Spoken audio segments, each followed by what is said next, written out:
Ladies and gentlemen, we are live. I'm surrounded by all of my favorite things. Multiple beverages, my grinder. I'm about to be surrounded by the great Daniel Regester. And tonight we are watching UFC 269, a.k.a. my favorite number, because that means there are two 69s. A double menage a trois? Yeah, you know, if 169 isn't working for you, maybe you go to the other. There's the reverse. There's the standing. There's lots of 69s. Already off my game, Giorgio. Clearly. You need to get some muscle milk in. Yeah, I mean, first of all, that's not just muscle milk. That is muscle milk pure. The 40 grams, yeah. The 40 grams of protein, baby. Thank you to whoever sent that into the office for Ross. So you can put some calories on? We'll probably drink it all before he does, to be honest. I already took a case of the Ensure home. You a child? Dude, I mean, I've been putting in those heavy practices. You just trying to put on weight when you fight Dakota? Just trying to heal these muscles, man. Just trying to come back stronger. All sugar, isn't it? I thought I had like 30-something grams of protein. Yeah. It's a lot of calories. Yeah, I drank an Ensure and then I took a hard nap. Yeah, to sickly grandfathers who are on death's bed. Which is kind of how I felt. I had like a little swollen lymph node action, which made it hard to swallow and hard to smoke weed. But I feel a lot better now. You felt like you were dying. Mildly. And then one Ensure, and all of a sudden, I'm back. One Ensure, and obviously a nice cup of coffee, which is the silent smooth or the silent shooter in the K-Cup. Which we actually got our first fight going right now. We do. We have Silva versus Wright. Silva, the heavy favorite here, the Brazilian in the yellow trunks. Let's go country bumpkin Wright.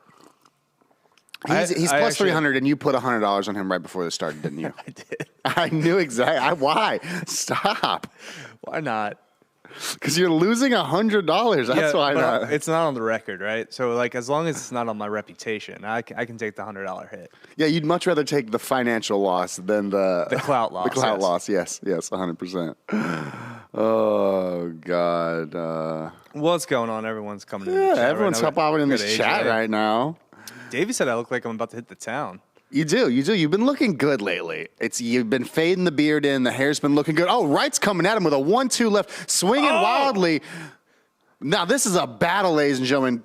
Gets him in the Muay Thai clinch here. Now he's going to work the knees to the body and keep Silva against the cage. Silva raises his knee here to protect himself a little bit, get a little frame, get a little space. Oh, that's nice. That's nice. Wright's really nice with those knees to the body. You can already see it taking an effect in Silva's rib cage. It's already turning pink there. I remember Wright from one fight, and that's the only reason I put money on him. Silva cracked him. He's going down. That's it. He's gone. Herb Dean. He's out. Herb Dean. No, he's... Oh, my God. He took so many shots that probably weren't necessary. He was rolling trying to protect himself. I was pretty surprised. Yeah, he stunned him. He hit him with two more, and then Herb Dean should have stepped in after the chicken dance. No. Wright can take a few. We're hitting this replay here. So Wright looks. Oh, it's the overhand. Is it? You're not going to do much damage to Wright's head, I don't think. I think it was the left on the temple. Boom. But he still seems good here. He's rolling, trying to get into guard. So, yeah. Wright looked really good here, man. He was defensively, but look at that stumble. Yeah, Jordan brings up a good point. There's a little bit of a gap. We are streaming, so Let us know. How late we are. Maybe you just pause your TV for 30 seconds and then hit play again. Mm-hmm. I'm not telling you what to do. I'm just here bringing you this sweet, sweet commentary. And speaking of it's a little better if we're delayed, right? Rather than you're delayed. Yeah. If we're spoiling things for you, that's bad. That's real bad. That's real bad. See, you get to watch it, and then during the replays, you'll hear my sweet take on it. For 30 seconds, you get to go to us. If you're like 30 seconds ahead, you just go to us and you see our reaction. Exactly. And honestly, seeing my reaction to things, that's got to be great. That's going to be great for all of you. That's why you're here. I mean, I'm here just You're either here because you, I don't know, for whatever reason, like us for some reason. That's definitely not it. That's probably not the case. Or you're here because you think we're illegally streaming the fights. And I appreciate you. If you are surfing YouTube right now trying to find these fights illegally streamed, it's not us. But because you stopped here, you gave us a view count. And the I fact that appreciate you go it. to YouTube just shows me that you're very inexperienced trying to find streams. Right. You clearly aren't a sports fan if you're trying to find the illegal stream on YouTube. Like, if you have to ask somebody about an illegal stream, you probably shouldn't try to find the illegal stream by yourself. It's kind of like Fight Club almost. Yeah. Yeah, it's a little bit like that. You should be established in your stream game. How long have we been doing this, Daniel? Year. No, I meant like illegally watching sports. Oh, forever. Right. Right. I mean, I wonder if the Pirate Bay has like sports streaming now. If they've pivoted. KDA says the view is nice. Yeah, Ooh, it's a good set. Thank you, Katie. It's a nice set. I think she was talking about your nice coat there. Olive is a very understated color. I almost feel like I'm stealing valor with this jacket. Almost. Like on this set, maybe. Like if Dan had left his gun here, then for sure. It's like army green. Right. Yeah. Plus, I got the operator beard right now. You really do. Like you could just Going full drinking, bro. The Sippin' Boys evolved. It's almost like there's a movie coming up that you're going to be starring in. Like Ross was secretly writing another film for you. And I'm playing... You'd probably be Ross's like biggest antagonist, I think. I'm actually just playing... I'm playing Dan. Oh, that'd be great. That'd be so great. And then Dan's just on set looking at you. Just if you're watching at home right now, you're listening to a man speak Portuguese. I understand that none of us know Portuguese. These Brazilians are tough, man.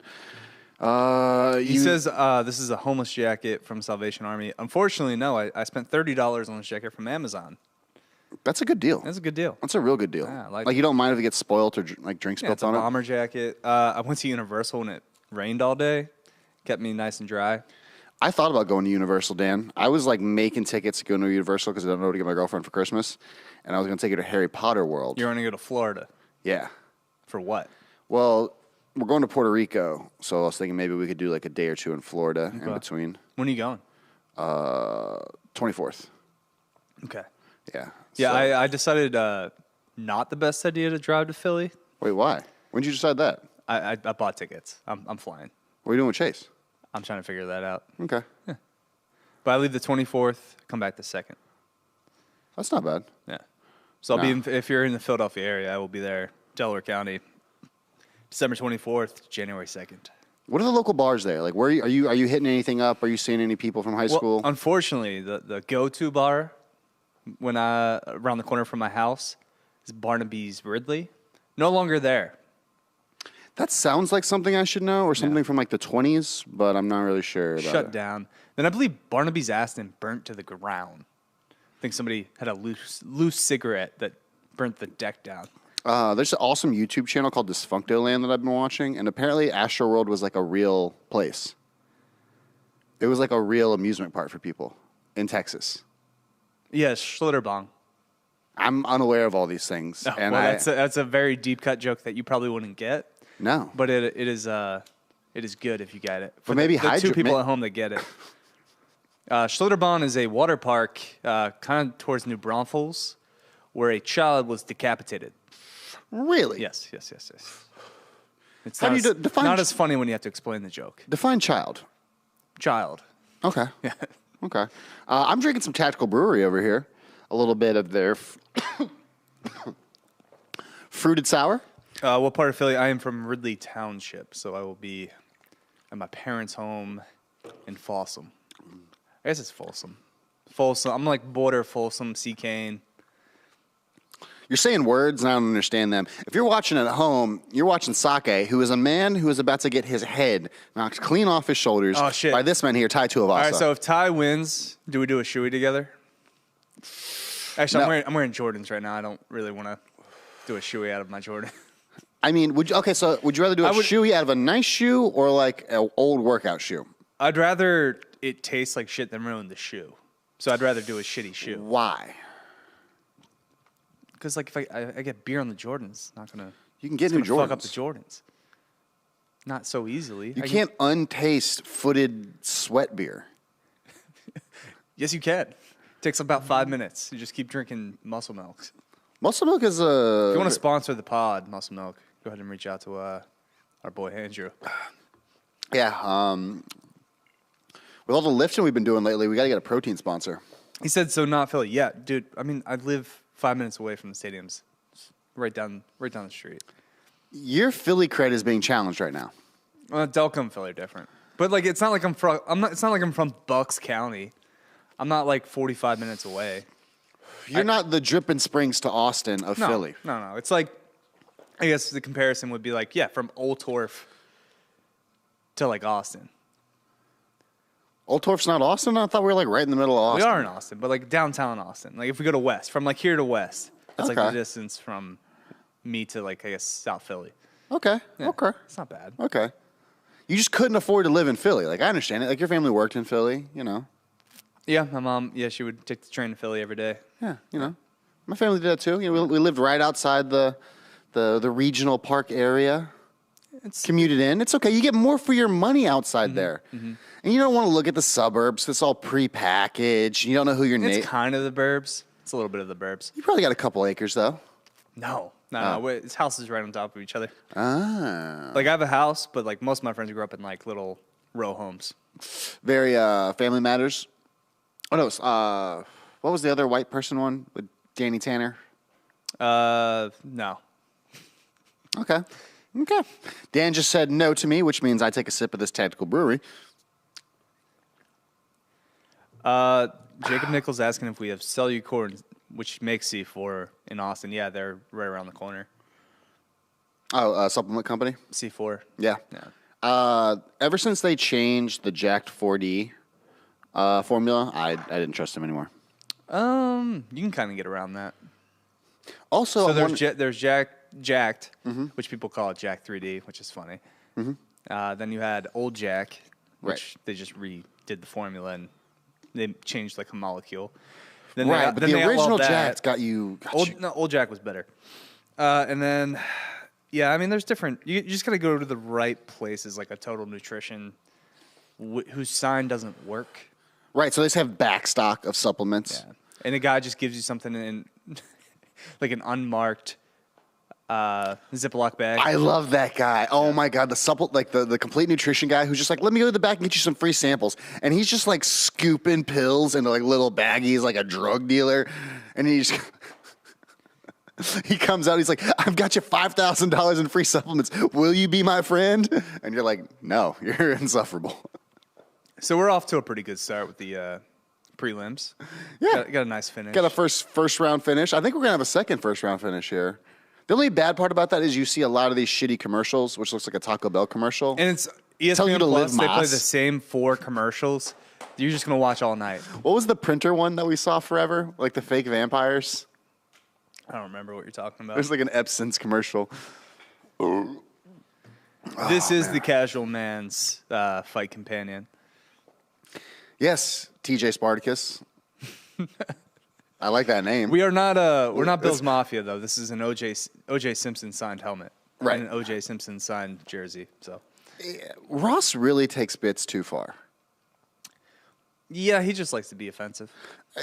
And first of all, and everyone gets mad at me for being a fan of Mike Tyson, but yet we can still be fans of Jay? You can still be fans of Mike Tyson. Nobody gives shit. He's the most beloved rapist of all time. Exactly. And first of all, I know him more for his animation work and his children's cartoons than anything else. He was in Scooby-Doo for a while. Let's put a little respect on our names, okay? We're not casuals. We're like a notch above. We're casual plus. Casual plus. Yeah. Welcome to the Casual Plus podcast. I like that. You made some absurd statements in the preview show, by the way, with Chuck. There was some. You said something about Cody being 180 pounds. No. You're like he walks around at 180. I think it was a slip. I don't think you meant to say it, but you. Was it Cody? Like, who was I talking talking about? You were so high that you said Cody walks around at 180. I'm like, no, we were talking about someone else that was walking around at. Okay. Because like I think someone called you out for. I'm like, that's that. I don't think he meant that. No, who were we talking about? We didn't talk about Cody that much.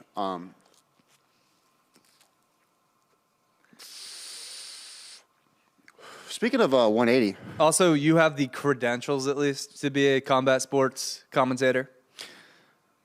Kinda. Yeah, Like in the sense that like I don't mind being on camera and I understand what's happening. But also, you were a D1 wrestler. And a jiu-jitsu white belt. Oh. Which is the lowest belt that's allowed. I know that. You are as well, Daniel. I am also a white belt. Yes. Yeah. Yeah. Actually, you don't know that. You don't know my background experience, and that's by design. That's fine. You were just like really in love with Taekwondo as a kid, but never want to tell us. Yeah, I could be a purple belt in fucking Muay Thai. You don't know. I'm not going to tell I don't you. think they do belts there. I'm not going to tell you. They do these like little like arm wrap things. Maybe. Yeah, and they just fight everybody. Like Muay Thai fighters, just like it's like, oh, you want to fight 4 times a day? Here you go.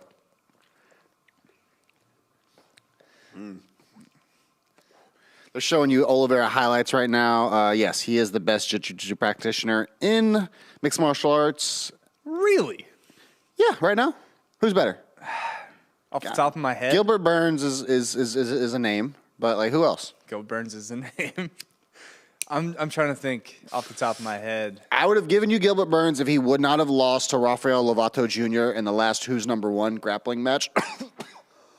Who was the Bellator's former middleweight champion, but had to retire due to brain damage. But he's still out there grappling. Yeah, Spartacus brings up a good point. Ryan Hall.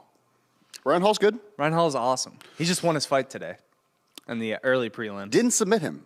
Had money. Because he had I think he landed like 150 strikes today. Really? Yeah.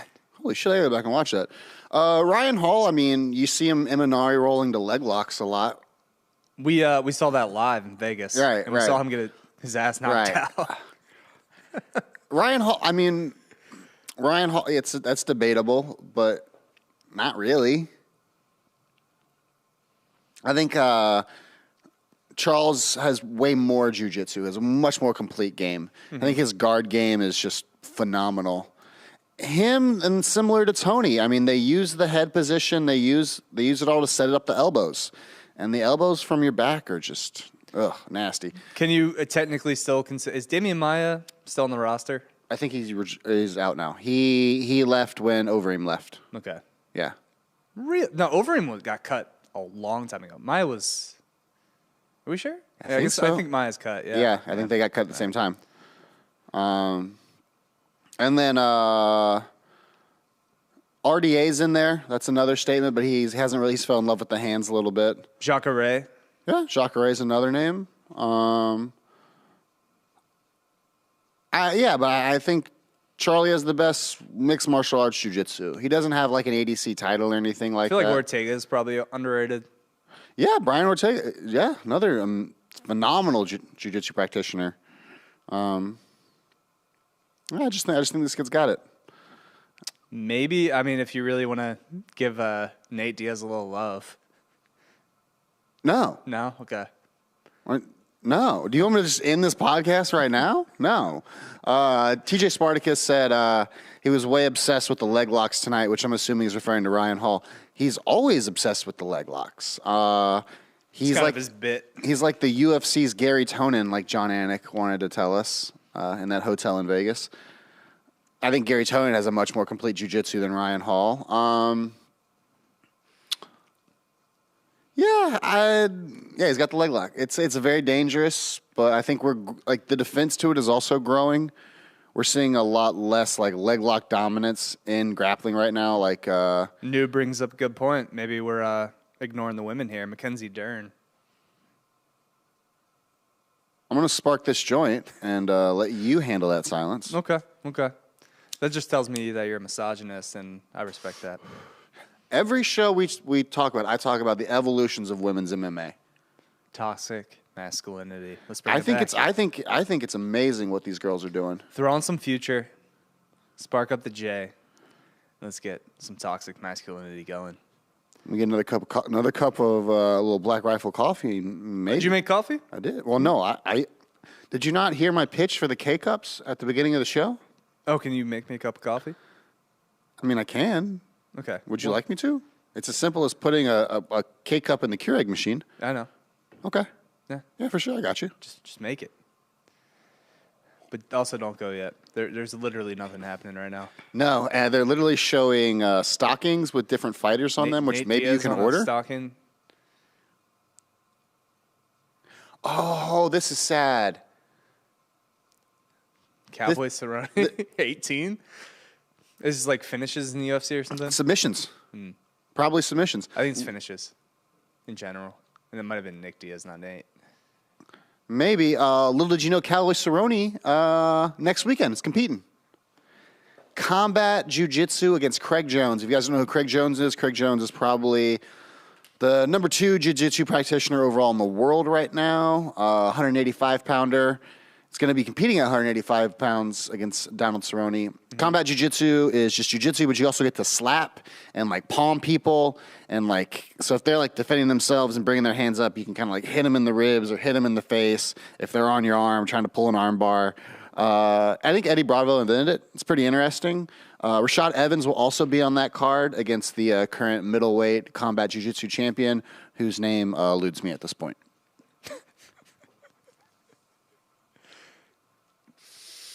Oh, man. And that's what's going on Here's next the weekend. Chandler fight, little highlights. So right now, DC's breaking. He's really doing a great John Madden. If you're at home watching, DC wants to be the John Madden of MMA. We were also in Houston for this fight. We were losing our minds. Obviously, Chandler was a former teammate of Giorgio's in college. And we had some money on Chandler. We thought maybe, we could kind of finagle our way into the post-fight celebration. Yeah. We were losing our minds in the first round. We're like, all right, we got this in the bag. We really thought we had it in the bag. We did. Like, we looked at each other. Like, I was going live on Instagram. We were jumping up and down, hugging each other. And then it just disappeared so fast. The check left hook got him. Michael rolled back, got to the cage, was defending himself. And then it was just an easy overhand right to the top of the head. It wobbled him again, and then there was a straight. He went down, and then the rest is kind of history. But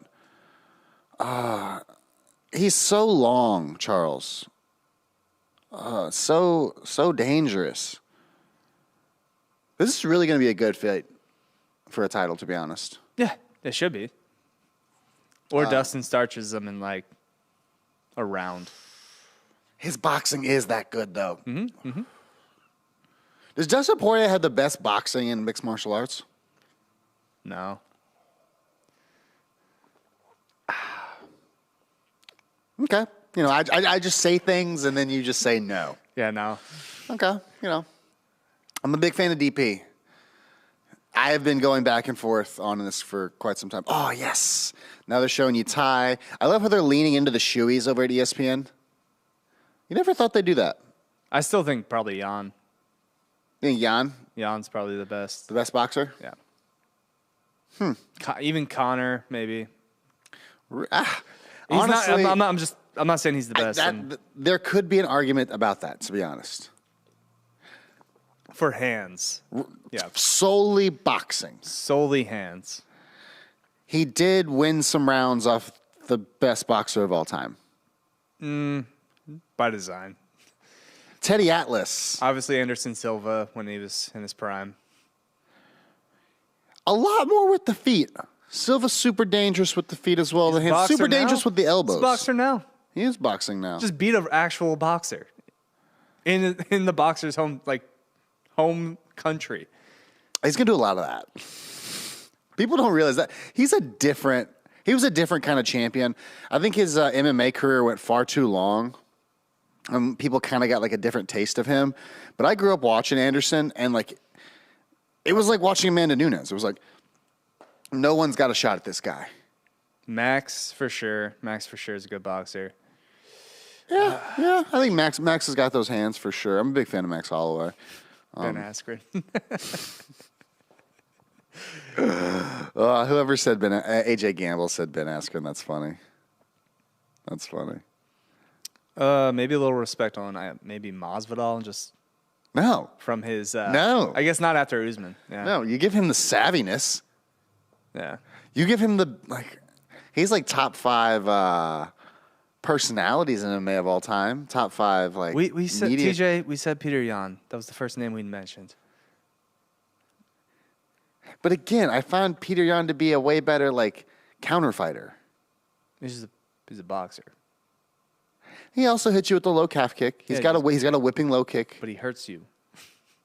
He just like he pretty much punts on the first round to like break you down as a fighter, and then he just whatever you do, he adjusts on sight. He's kind of like a tank. Like he just stays tight and compact. He's like fighting and comes AI. forward, and everything just glances off him. He is fighting. You're fighting artificial intelligence, basically, and he just adjusts to whatever you do. It's the chess game that you should come on Mac pre-installed. You hit him, and he'll hit you like 2 times harder, 2 times faster.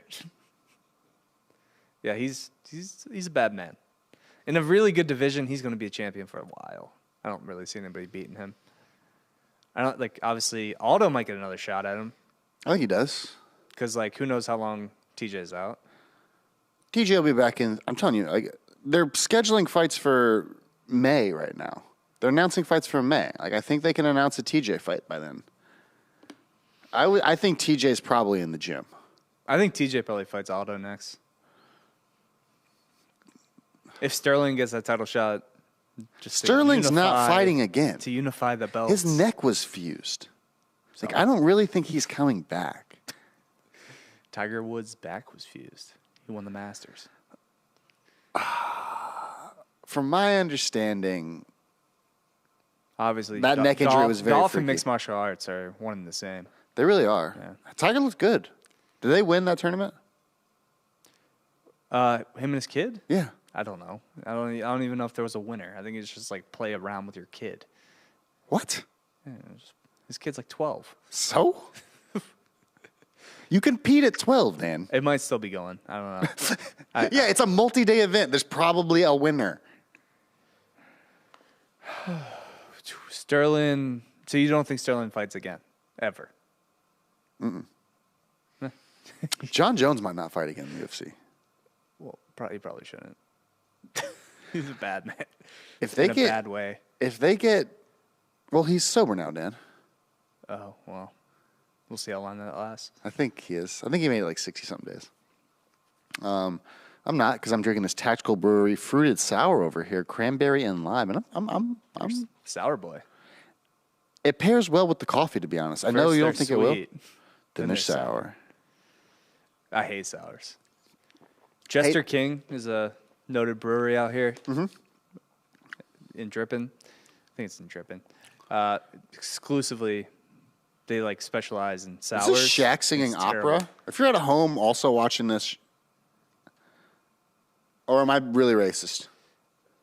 It might have just been like a lip sync. I think it was. But if it wasn't, I'm racist. Augusto Sakai, suck my dick. He's been in the UFC for a while.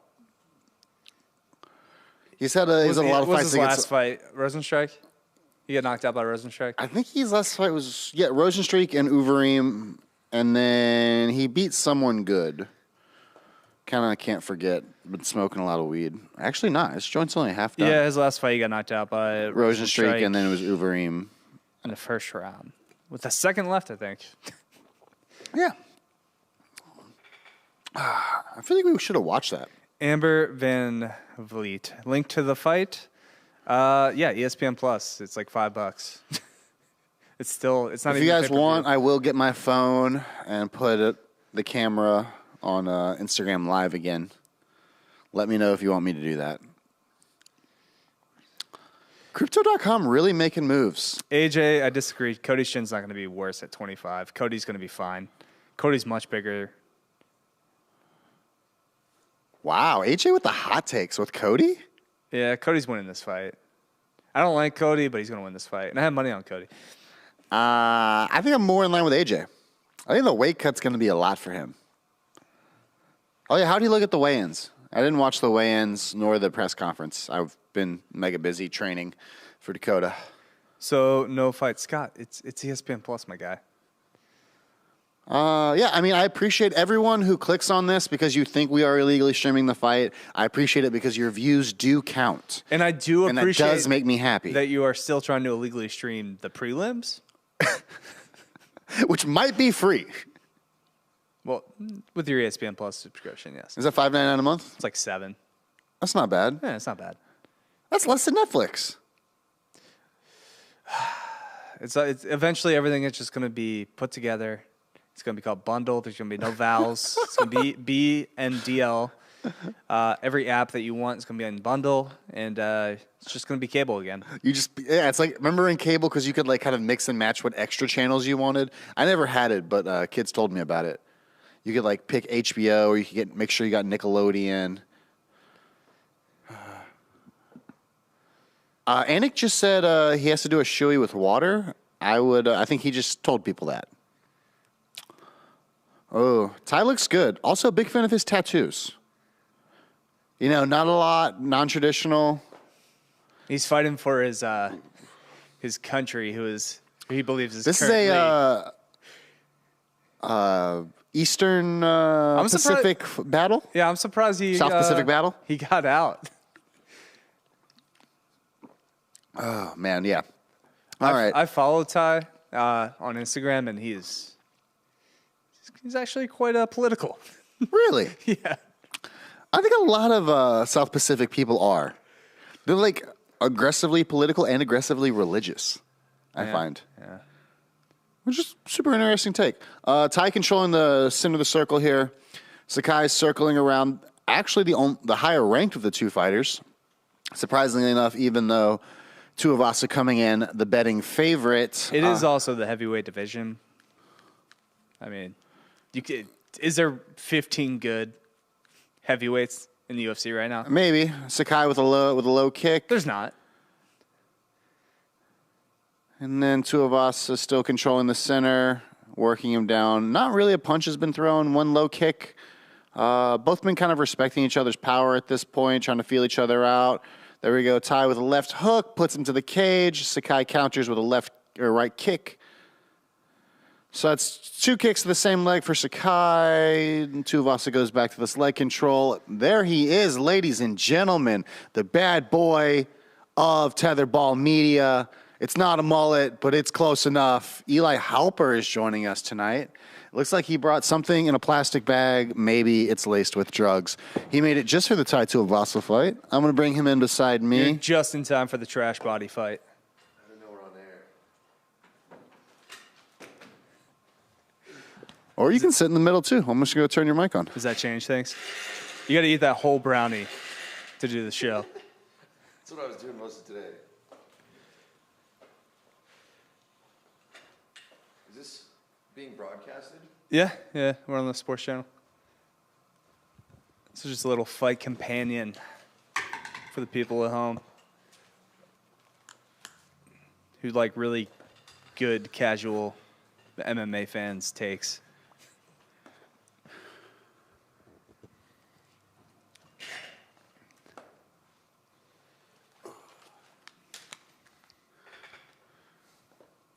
AJ Gamble says, who thinks Rogan needs to step aside for DC and Anik?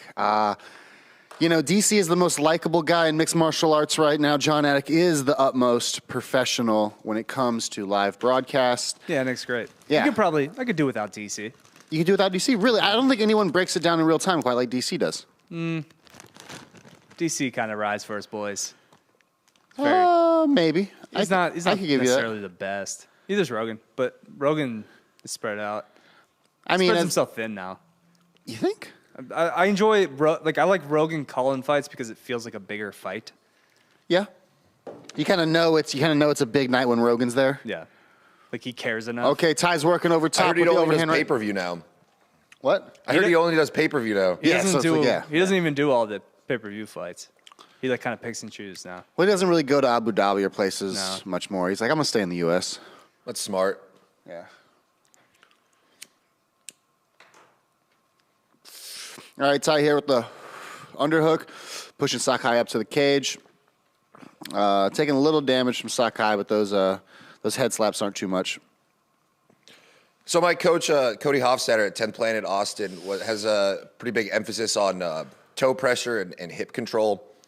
And we were going over something the other day on how most takedowns take place against the cage. Nice. And, yeah, go ahead. Yeah, we were doing this drill where you pin him with your shoulder and use toe pressure to lean into him, and then you can just double leg a lot easier. Oh, yeah, okay. You take his escape avenue away, and then you can drop into that double. Sakai with a good reversal here. Tuivasa was controlling him against the cage. Oh, dirty elbows from Tuivasa. But So if he wins, we do a shoey? no. I mean, only if you do it out of your Jordan. Fine. Eli, you want to hit this? Yeah. Okay. Oh, see, and this is exactly what Eli was just talking about. Tuivasa pushes him up to the cage, tries to drop to the double. Sakai does a good job of pulling him up with the overhook, which opens up his side for the knees and a lot of the Muay Thai. And the end of the first round. A lot better first. I thought Tuivasa was really going to take it to him. Sakai looked a lot better. Kind of found his rhythm in the over tie, in the clinch area, using his height. Yeah. All right, hypothetical.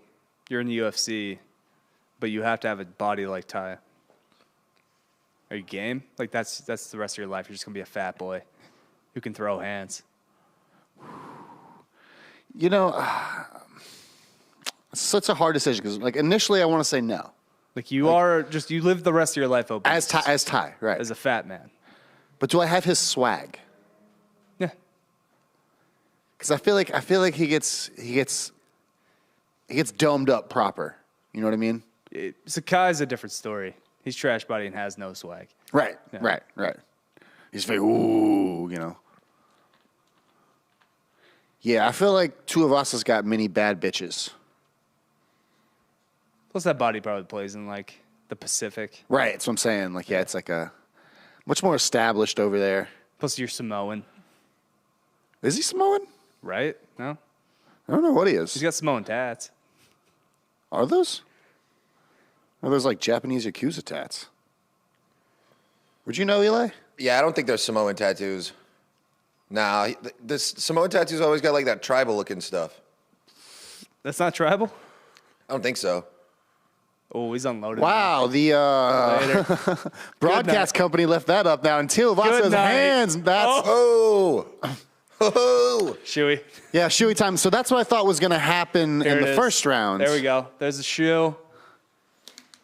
Where's the beer? Is it a beer Why or are is they it not water? showing it? Dude, this guy's fucking Oh, awesome. it's a beer. That's right. It's not water. Or is that liquid death? That's beer. It looks like a Coors Light. It does look like Coors Light. That kind of looks like water, though. That kind of looks like water. No, it might be like a Stella or Yeah, I think Stella. Oh, it could be or any kind of like a seltzer. Either way, he just did it off of Jordan. Who is that guy? Oh, that's Steve Will Do It. Like he just like chugs gallons of eggs on Instagram. So it's kind of like the Liver King. I don't know what that is. He's a jacked guy who just like drinks a bunch of eggs and does these crazy workouts. Yeah, I guess. This guy has an insane amount of money. I don't know how. He literally just drinks shit. Huh. All right, so I see Tuivasa control. Oh, it's a left. I thought it was I thought it was like the uppercut, but it was the overhand right that really startles him at first. There it is. And the straight, and there's one more overhand right. There it is. Right on the temple. Damn. Bad man. Yeah. Bad man. Look at that knee just laying there limp, bent. Now everyone in the crowd's doing shoeys. They're just like, yeah, bro, it's shoey time. He got him with that Peter Do it Griffin in the Air KO. Max. Just keep He feeding those passed out like tomato Peter cans. Griffin, you know? Every time he passes out the same way. And then he wakes up, he's like,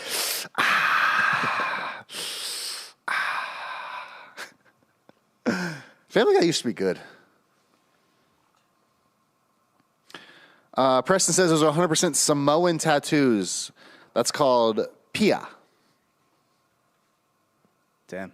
Well, you learn something new every day. And then AJ Gamble says I look like Sugar Sean's older brother with the hair. I guess that's a compliment, Depends what you're going for. right? I mean, you're also kind of going for that like riff raff vibe. Just the pun and the rap name. Just the rapping thing, right? What's your Yeah. rap name? Brody Lowballer. Brody Lowballer. You got SoundCloud? Do you have a grill? Yeah. I have a lot of rapper stuff that You I've gonna been braid your hair? collecting over the years. Eventually. You've been waiting for this moment, and you're ready to unleash the beast of Yeah. Brody Lowballer. You got the Yeah. chains. Yeah, dude, I'm just a fucking suburban white kid. What's Bizarro Superman's name? Or like the opposite Superman? You're like the Geordie High Roller opposite Brody Lowballer. Yeah. I think that's what he's going for. Yeah. Right. Yeah. I'm really high, so I just got that. Well, like if I'm rapping and I have a mullet, people are going to make that assumption anyways, so I'd rather just get it out of the way. Mm-hmm. But that's kind of like a lane now. There's like a bunch of those like country rappers. Oh, what's that? Like Jelly Roll? You can get on tracks with him. If you know any other like kind of southern, I don't want to say hick white rappers, let me know of them in the chat. Riff Raff a hick rapper? No, he What? he's very much like flossing. It's the only way to be respected as a white rapper. Right. He's a Houston rapper. Right, Like, kind of. There's country rappers now. If You he ha- was you have black, to it be- wouldn't be so absurd. You have to be from Houston too. Paul Wall type. Or Florida. Yeah, Florida or Paul Wall. I mean, he was the neon icon. Yeah. I mean, that's all, you know. Otherwise, everyone just thinks you're Lil Dicky, or just like a comedian. So much treasure on his chest, they called him a Versace pirate. Asher Roth. Dude, I love Riff Raff. I was a big fan of Asher Roth, too. Asleep in the Bread Owl was a great album. Have It you was a seen very his slept-on Versace cocaine python freestyle? album. Riff Raffs? Yeah, that might be one of the greatest freestyle videos on YouTube. No, I'll do that later. That sounds great. Georgie only watches Spring Breakers. I never saw that movie. Good. Surprisingly. And the ATL twins are in it, right? Remember when Vice and Noisy used to do good documentaries on rap in like 2010? They would do like really in-depth like videos Well, in Vice the used hood. to do a lot of good stuff. Vice really misses the mark on a lot of stuff, though. They give a lot of, like, just not true information. Right, but like the So you're telling me tracks aren't broke at Cheetah's strip club? Vice headlines. Yeah, it just it's pretty much you just come up with a just a random list of words and you just kind of put together a headline. Trans ketamine dealer. Yeah. That was one. I'm here for that. And first of all, my dealer can be whatever they want to be. It's a Mad Lib for a headline.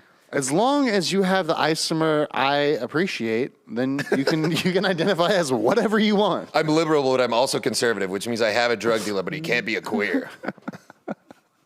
Little do you know that they've tried all the best drugs. They're like, this one makes my butthole feel real good. Gay people do have the best drugs. Yeah, exactly. They listen to good music too. They really were like party forward people. Well, their bars are open until like 5 a.m. Because they don't have to deal with women. And they can't drink after 2, so you have to think the drugs have to be good. Are they like gremlins? Can't feed them after midnight? No, Well, just because of the last laws. call is at 2, yeah. Oh, I thought But they had the bars are still open, so it's not like they're going to be sober. I thought they had their own laws. They might. I think they do. They got like crazy underground sex clubs. I know, but so do straight people. Yeah, but it's a little more nasty. You guys ever gone? Yeah. No. To a swinger club? Kind of. What happened? You just watched? No, like I guess it was like a swinger club. It was more of like a swinger house party. Like it wasn't like when they rented out, like because I saw those places where like they like rent out a club. Did you have to go with somebody? Yeah, Yeah. she took me. Okay. Yeah, I was just really into like finding those like old women who would just like do really weird things. Yeah. Black Widow vibes. Yeah, Like very she much might, so. She might just stab you. No, she's just like she's old and has money, and it's like it's almost like a financial exchange, but she's not even giving me money. I don't know. It's weird. Okay. What about you? This commercial's funny. No, I've never been to a sex party. Oh, you just want to see if we had... I just had a very weird experience though before I came over here. I was at someone's house who had a lot of people coming in and out for one reason or another.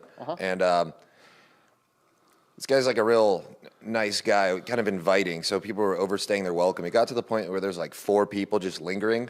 Yeah. And like each person was worse than the other. You know when someone's like so delusional that they're just in their own head and they can't even absorb what the other person is saying and they're like kind of having their own conversation? They're there to talk, not Yeah. to have a conversation. They're there to say what they want to say, and they want to say it to you. Yeah, so there was like 3 people like that. Yeah. And they were all having different conversations, and I was just sitting there, high as fuck, losing my mind. I have like mild PTSD from it. I had to get out of there. I took a nap, and then... I took a hard nap today, too. We had a good open mat. Solid. Like, it was like a leg lock defense session and then another leg lock defense session. At like 10 a.m.? Yeah. I went and checked out the B team today. Really? How was it? Accidentally. There was nothing going on there. Oh. I was at Gold's Gym, and I just saw the sign was like right next to there, and I went and checked it out. Yeah, it's at the Gracie Academy. I guess. Yeah, it's like a shopping, Alpha Ben White, a little shopping area. There he goes. Tai Tuivasa doing another shoey. I wonder how many he's drunk. To drop in. What? They said I got to be a blue belt to drop in. Ah. Yeah, I talked to Gabe about that. Where are you at now?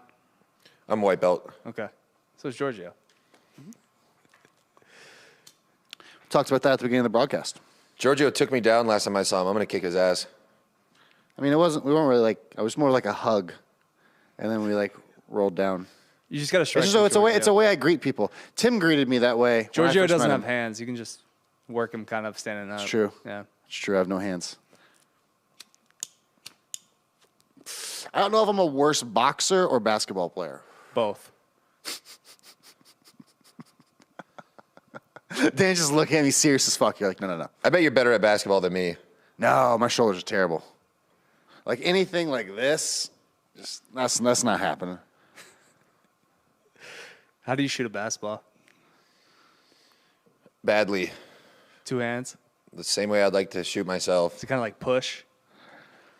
Got one on the side, one supporting. It's all about the gooseneck. It's the gooseneck at the end. You point to where you want it to go, right, Dan? Okay. Didn't you go to boarding school? Yeah. They don't really have basketball courts there? No. Yeah. I had farm crew. I fed goats. It's just working the farm? Yeah. Where the fuck was the school at? It was in the middle of Montana. Okay. I had to get up at like 4 a.m. every day, and we weren't allowed to go to sleep till 11 p.m., so I was just sleep deprived for months. And you weren't allowed to go to sleep till 11? Correct. We had like activities going on, and then dinner was like at 10, and then bed was 11. So I wouldn't even get to my bed until 11 p.m. So they're not big fans of intermittent fasting? No, just intermittent sleeping. Okay. They're big with like the Jocko crowd. It's like you don't need sleep. Yeah, it was pretty brutal, man. When I first got there, the kids were like, "Oh, you'll get used to the waking up early."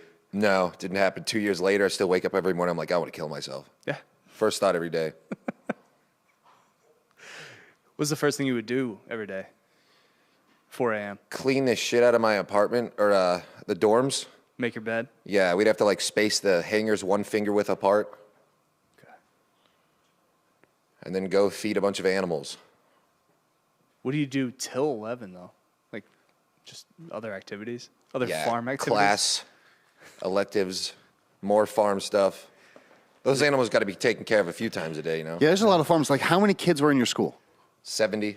Oh, man. How many kids fucked a farm animal? None. We had a fainting goat named Merlin, and I used to scream at him. Yeah, I got in a lot of trouble for that, and I kept doing it. Did the trouble Never make it fainted, though. better? Yeah, for sure. Did he become your enemy? Like, you were like, I'm going to make you faint, and he's just like, meh. I feel like we're kind of working together for a common goal. Like, he wanted to faint, and you wanted him to faint? Yeah, I think he wanted some attention. You gave it to him. Maybe he was bored and lonely.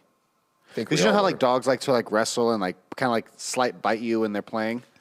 Maybe he like, wanted you to try to make him faint. Should have brought my dog. You guys want any of this? Too.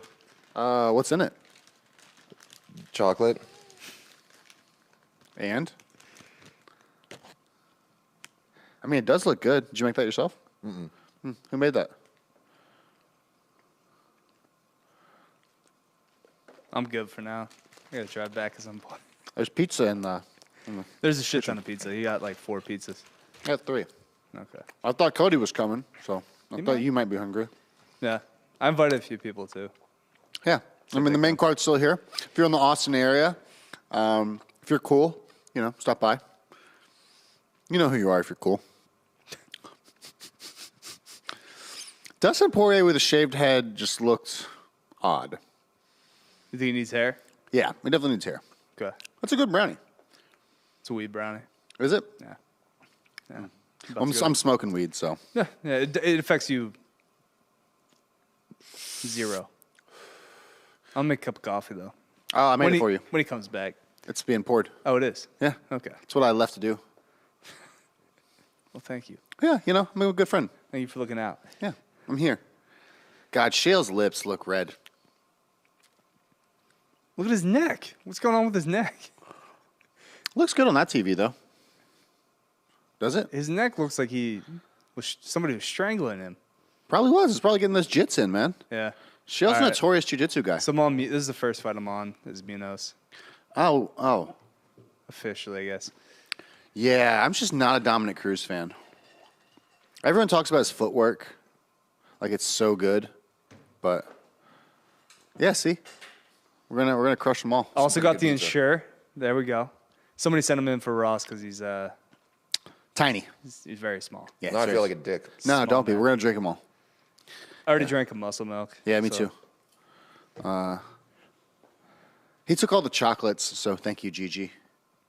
Shout out. Mm-hmm. So it was a good trade. I feel like Ross could get the chocolates and we could get the. He's muscle dirty milk. bulking, yeah. Yeah, dirty bulk. Yeah. Oh, I gotta bring some chocolates, man. I went hard at Trader Joe's. All those seasons. Yeah, Eli told me he spent like $100 on candy just to take like one bite out of each of the candies. I think his brain like had to be satisfied on all the different little things. Because Trader Joe's does snacks well. That's what you go to Trader Joe's for. Does it have like a wall of snacks where you can just pick stuff in the bag? They just have their own branded Above the freezer. weird shit. They're kind of scattered all throughout. I love how he's not talking to the microphone. They'll have cookies that are just like oatmeal, raisin, like vanilla drizzle. Ooh, Yeah. creme fraiche. Just kind of like weird shit. Like I do like a drizzle. some granola shit. Yeah, you get a bunch of different pumpkin stuff, and then when it's December, you get a bunch of chocolate mint stuff. Yeah. Chocolate mint is underrated, in my opinion. Mint chocolate chip. Yeah. A mint chocolate chip like ice cream sandwich. Or maybe in between a brownie. Yeah. You could do the same thing with Colgate. No. Yeah. No. Are you one of those people who hate mint? No, mint chocolate chip's enjoyable. Okay. You just want to fade me? No. Yeah. Why are we hyping up the Juliana Pena Amanda Nunes fight? Like, I get we have to, but. Well, And her highlights are forward rolls and cartwheels? It's the co-main event, so there's nobody out there really that can give Nunes a good fight except her teammate. So, which will never happen because Right. I mean, Kayla's in PFL still, yeah. even though her contract's up. Dana's not going to pay her, No. especially because 145 won't be a division soon in women's. Who do you build off in the women's? There's a bunch of good Brazilians in the women's flyweight. You know, you still got Rose. You got Whaley. I don't think Whaley's gone yet. Charlotte. Yeah, it's strawweight. So I think you got strawweight, featherweight. You got Valentina. There's probably a couple other Russians that are coming up. You still got what's her name? The wrestler Carla Esparza is running around there. Yeah, Cookie Monster. Yeah, She should have got a title shot. she should. Hopefully she does. She's not going to. Because Dana hates her. Why? I don't. I mean, I get that he hates wrestling, but stop the Asian hate, Dana. TJ says Kayla can't make 145 that easy. She's a real 155er, which is not a division. So, No, women's 155 is women's super heavyweight. yeah. Like the only girl for her to compete with is this girl.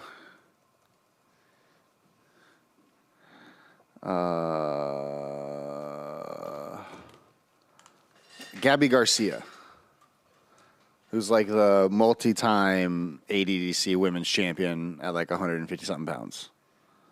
Yeah. Have you gotten your ass beat by a woman yet? No. Rolling? No? I haven't either. Not yet? No. Okay. Are they there at 10th Planet or no? Yeah. Yeah, there's a bunch of girls. Yeah. I mean, I've trained with one girl, London, who kind of knew what she was doing quite a bit. So I tend to go harder against females just because it would be that much worse losing to them. Right.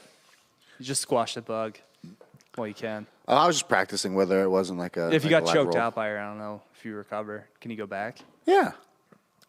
You got to punch her. No. I mean, like, she's got to be like really, really good if she's gonna choke you out, which is like hot. Like if a woman could choke me out, it would like be hot. Yeah, I agree. Yeah, I'd be like, okay, like now I respect you. I wouldn't want people to see that though. No, but like, I feel like if she could choke me out, she could choke other people out too. Because it's like, hey, you try, and she like chokes them out, and it's just like gets me even harder. In private though, not public. Hey, Andrew Craig is coming through. Hell yeah, There you go. fuck yeah. Yeah, Do you know him? I do. Yeah, he was in the UFC 7 times. He was good in the UFC until he wasn't. That's 1834, right? Yes. East Oltorf upstairs. Wow, you guys are getting a treat. All these live people here right now. Andrew Craig is coming through the building. I think he started 8-0, and then he just 3-fight skid or something, and then just got It's cut. such a tough organization, man. And like, you catch a couple fighters who match up with you stylistically. You have a bad camp. You have. It's just it's hard. I thought Brunson was going to be out for a little bit. There were a few other people who I thought were going to be out and like save their careers. Like, it's hard, man. Andrew posted a clip from one of his fights on his Instagram, and he's getting his ass beat for like a full minute, And like recovers. taking heavy hits. Yeah. And he's not slowing down. He wins the fight. No, he lost, but he got his ass kicked. But he got his ass kicked for a long fucking time before he went down. I thought in that clip he choked the guy out eventually. Could be wrong. Could be a different clip. Maybe you're right. Maybe he just got his ass kicked a lot. BT Bates said we shouldn't say our address on broadcast. I mean, people come through all the time. So, and if you're trying to kill us, I guess this is the best time to do it while Dan's away. But once Dan's back, I mean, No, we still have guns under the come desk. through. That's true for those. Like Dan just plants guns everywhere. He probably has like tripwire and stuff too. Yeah. It's like Vietnam in here. Yeah, so just come here. Come through. I'm carrying today. Nice. You see, you just fit in so well. How's Gary doing, by the way? Gary? Yeah. You said you were riding with him the other day in a truck, and he was just like blazing through stop signs or stoplights, being like, "Oh yeah, defund the police!" Like, Yeah. I'm doing this now. He was in Mexico for a wedding, Yeah. and he was like, "Dude, vacations are a scam." What? Does he have a timeshare? He Elaborate. just calls everything a scam or a waste of time. Okay. That's kind of his thing. Hey, he wants to get back to the studio and start podcasting more. He's probably good on Twitter. I think he has one. I don't think so either. He makes really good skits though and promo videos for. That's for most the of Twitter podcast. is just hating. Yeah. So become popular on Twitter. He put a little fake brick wall in his studio upstairs over at Faust TV. Yeah. Yeah. Just out there saying ridiculous shit. Who we got up next? So the Danny? coffee's in. Yeah, your coffee's done. You got Dominick Cruz is fighting next. Oh, I can start hating on Dominick Cruz again. Like, what is Heel's boner for him? Eli, do you know? I mean, the footwork thing. It's pretty cool. Yeah. What's your deal with him? I just think he's, I don't want to say overrated, but like there's an obsession with him, and I don't think the caliber of wins is there. I don't think the resume is really there. You know, like, let me go back on that so I don't sound like an idiot, but, you know, Chasey Kenny lost to Henry, lost to Cody, beat Uriah Faber, beat TJ, yeah, in 2016. Well, Did it really- 70 people died in a tornado. Where? Kansas. More than that, like 100 between like 5 different states. Kentucky, Illinois. That's what happens when the atmosphere becomes racist. Yeah. They've weaponized Against the air. white trash. What was that? It was like all Kentucky. It was all. Dude, talking about the weather isn't small talk if you believe in conspiracy theories. Elaborate. Pretty nice weather today. What do you think the Jews are up to? Space lasers. Were they referring to the Iron Dome, or like what was about that, or do they think they In just what? like the whole Jewish space lasers thing? Are they talking about the Iron Dome, or like what are they referencing? I've never heard Jewish space lizards.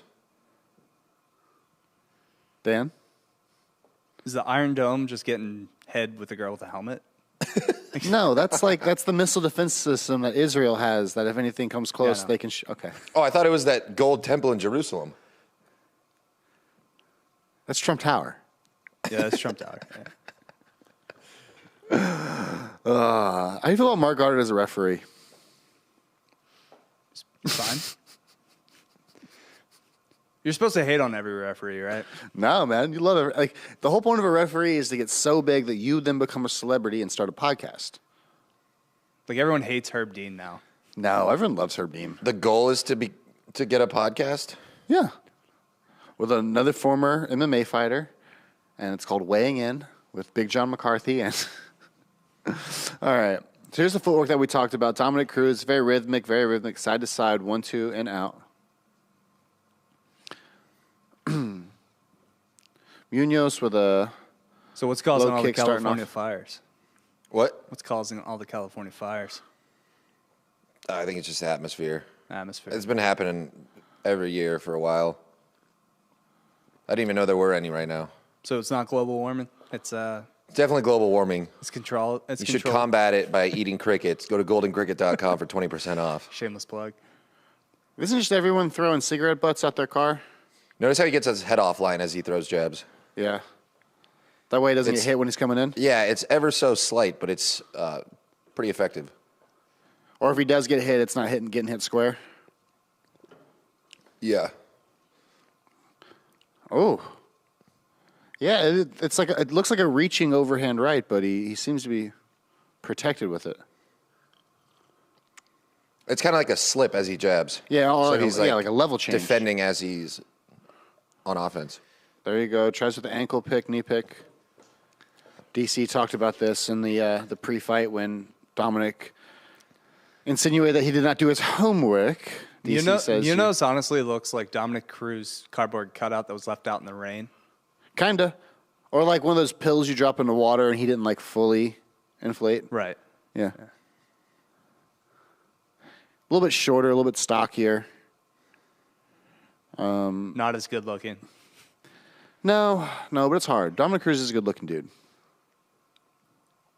So why do you think he has both his ankles taped up with these wraps over him?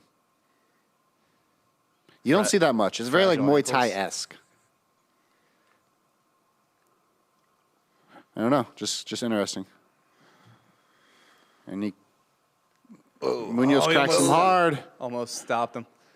Cruz gets away there. He's shit. out. Later, shit. Night. Dominic is Night. out. Oh! Dominick Cruz here looking to Peterson. Come out the back. Very nice, No, let's Peterson. go for-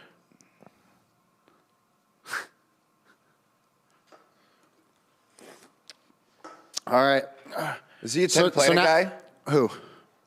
Dominick Cruz? The ankle. Munhoz. Munhoz No, now. Munhoz is Brazilian. Wow, he survived that.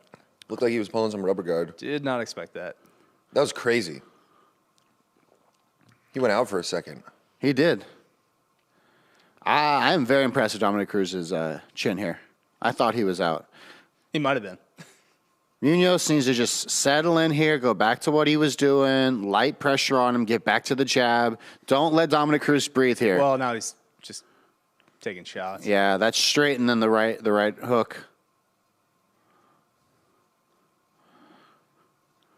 What does this mean for the next minute and a half left in this round? So let's see what we got here and see what happens. If Munhoz tries to finish him or if he just tries to keep it safe. Cruz, he's catching him coming in. Cruz isn't slipping it like he used to. And I don't know if that the damage kind of took. Yeah, I mean, you get hit like that, you're not going to be as sharp. No. How old is Dom Cruz now? 36, 37, somewhere around there. Whoa. Spinning kicks are cool. They are, but they take a lot of energy. Yeah, but they also deliver the most blow of like any strike. Yeah, it's like getting hit with a baseball bat. Yeah, anything spinning. You get a lot more momentum. Oh, Dominick shit. Cruz with the takedown in the front headlock position. Oh, shit, he's got a snap down. Nice knee to the body during the outward exchange. More of a slip. So if Cruz gets finished here, does DC dance on his grave? No. They still got to work together.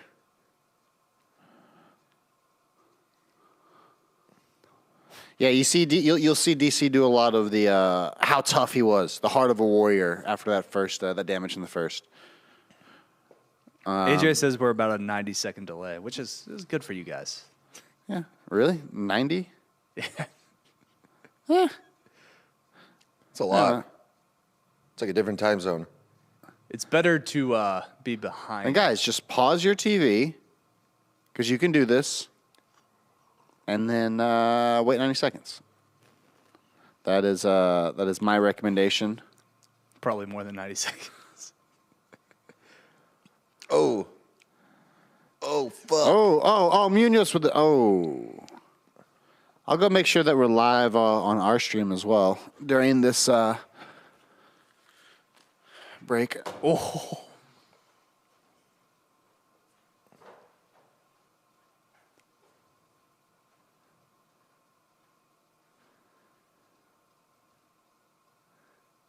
All right, now we're live. Yeah, we're 90 fucking seconds late. 3 minutes, 45 seconds left in the second. We are, I think, live now. Maybe. At least closer to live.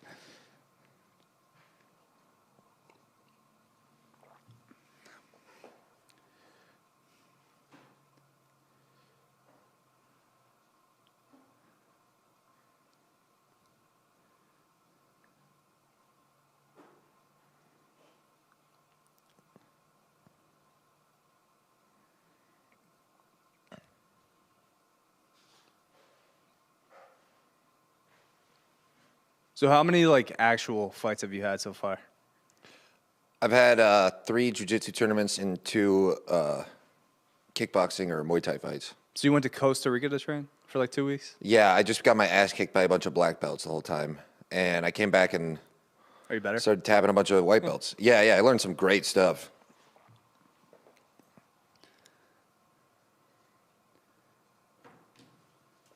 I think I'm going to take a break from striking, though. I got too much stuff to use my brain for. Do you just feel different after you get your ass kicked? No, I've never really gotten hit hard Okay. in Have you been KO'd? competition. No. Training? In college once. Just street fight? No, this guy came up behind me while I was in the middle of making out with a girl and just cracked me in the back of the head and just dropped me. How's the girl? I think she broke her jaw. The punch traveled through my face into her jaw. Jesus. Fuck.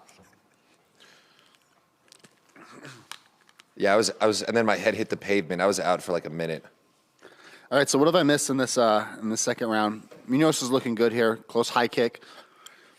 Cruz returns with the straight. Sorry to interrupt Eli's story about getting No, I'm more interested in that, really. the energy transferred through his body to this female's face. Munhoz's face is looking a little wincy. Bigger guy, smaller guy? What? Was he bigger or smaller? Because you're a generally big dude. You're what, like 6'3"? He was tiny. Okay. He was real small. But a lot of power. I mean, he just loaded up and lunged toward a still target. That was the back of my head. That's fair. Oh, now Dominick Cruz is winning the significant strikes here in the second. If he takes this round, do we see a Dominick Cruz victory in the third? Munhoz cracked open on top of his... Trying to find some rhythm, but I think he's trying to find some air as well. Where Dominick's really finding his feet. In and out, 1-2.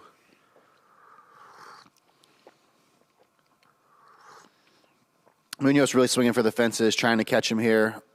I think he knows he needs one, but he's also got to get it. Cruz really unloading on him here. Left, right. And then back to being evasive, back to slipping Munhoz's punches.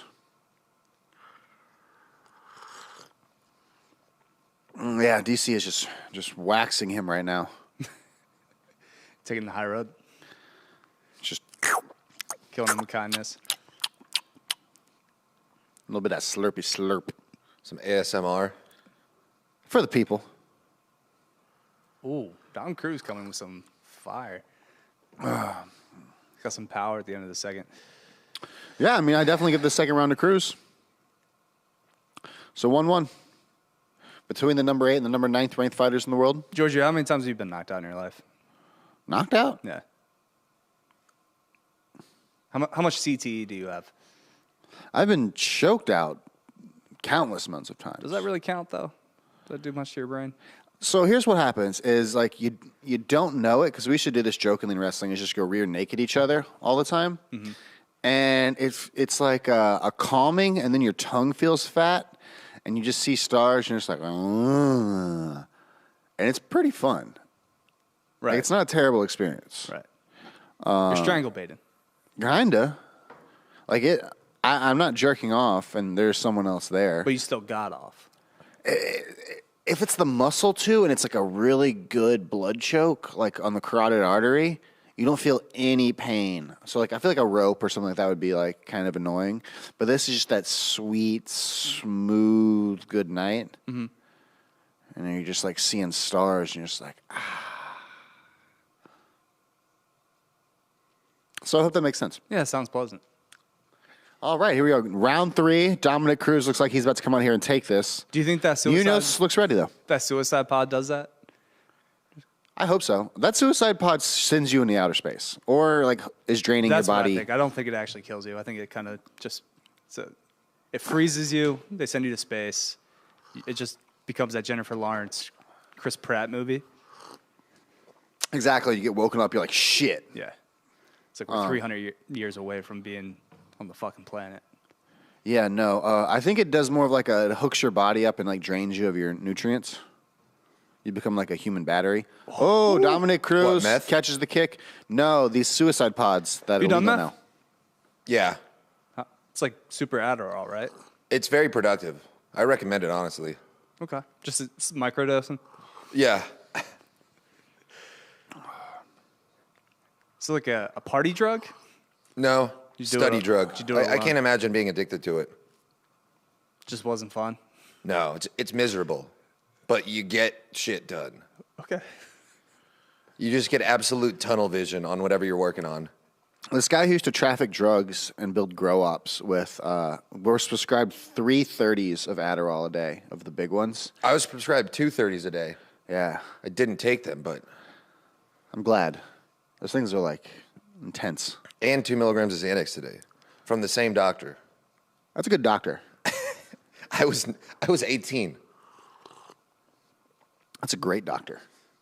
Yeah. That doctor was trying to get on the news. I would just lie to him to get like prescribed shit, and then he would just scowl at me like I was full of shit, and then would proceed to prescribe it anyways. I was like, "What kind of operation you running here, man?"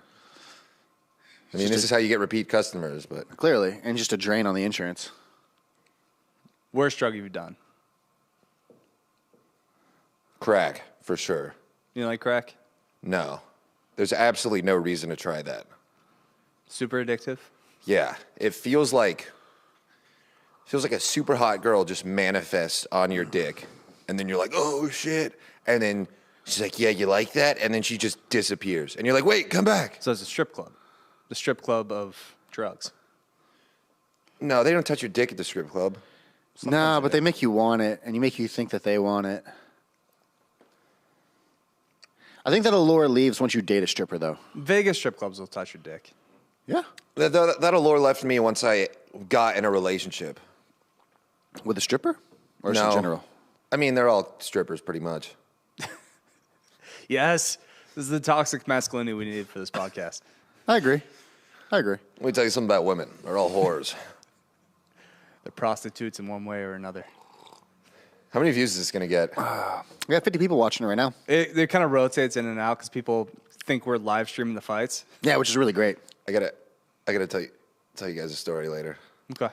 Okay. Are you comfortable with it being broadcast to the world? No. Okay. Could Cross it. potentially be like one of the live streams we did for this ended up with like 12,000 views. Yeah. So Wait, this is not live?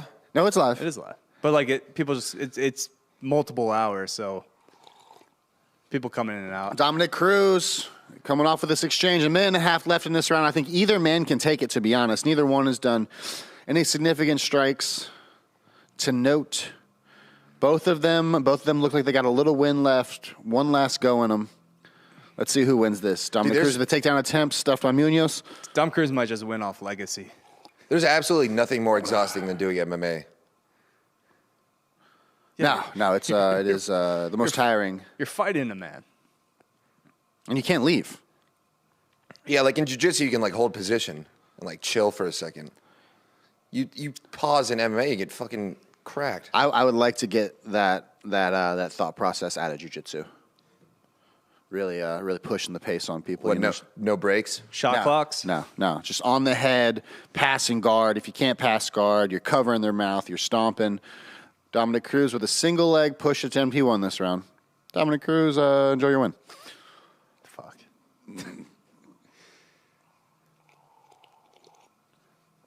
Munhoz just didn't do enough, didn't stay on Yeah, him. but did Not enough Munhoz pressure. 10-8 him in the first? Maybe a draw? Maybe? No. All right. No. Avery says I caught Cruz at plus 210. Impressive. 5 seconds left. And if you're ahead of us, it's already over. Dominick Cruz is raising his hand. They're both happy. They hug each other. Good fight. What a great fight. Oh, it was amazing. You were a true opponent. Neither are Russian. Yeah. No. One's a bizarro world Dom Cruz. Right. I don't know. I guess when I start becoming sarcastic about fighting, it's always in a Russian accent. My girlfriend used to date a Russian guy for 2.5 years, so I don't think she finds it enjoyable. But I'm coming.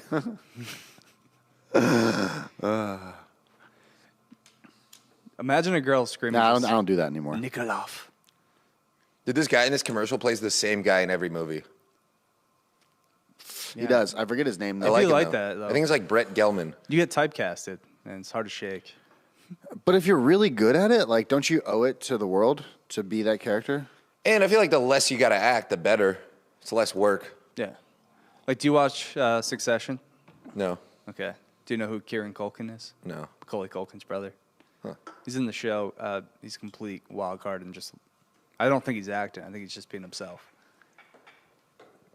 Just a total piece of shit. I dropped the joint.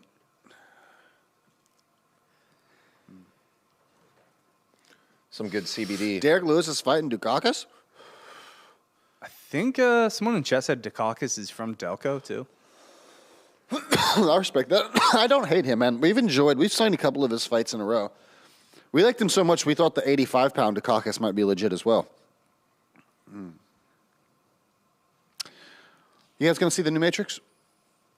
I never saw the second or third one. I like the second. Third, me.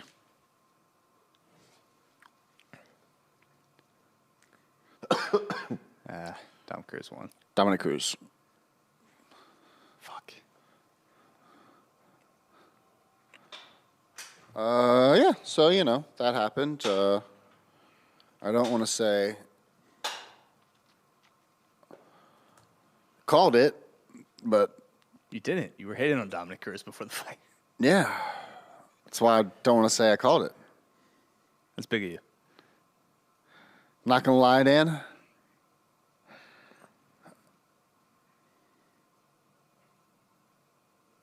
He's saying how important it is for us to come together and stay connected. Yeah, we ought to jerk each other off. More bathhouses. So if we did a podcast from a bathhouse, I like where this is going. we're like young women. I don't want to use that phrase. Going to go ahead and rewind.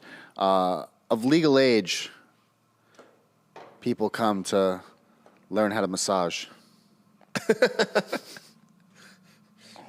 And then the winners go to an island.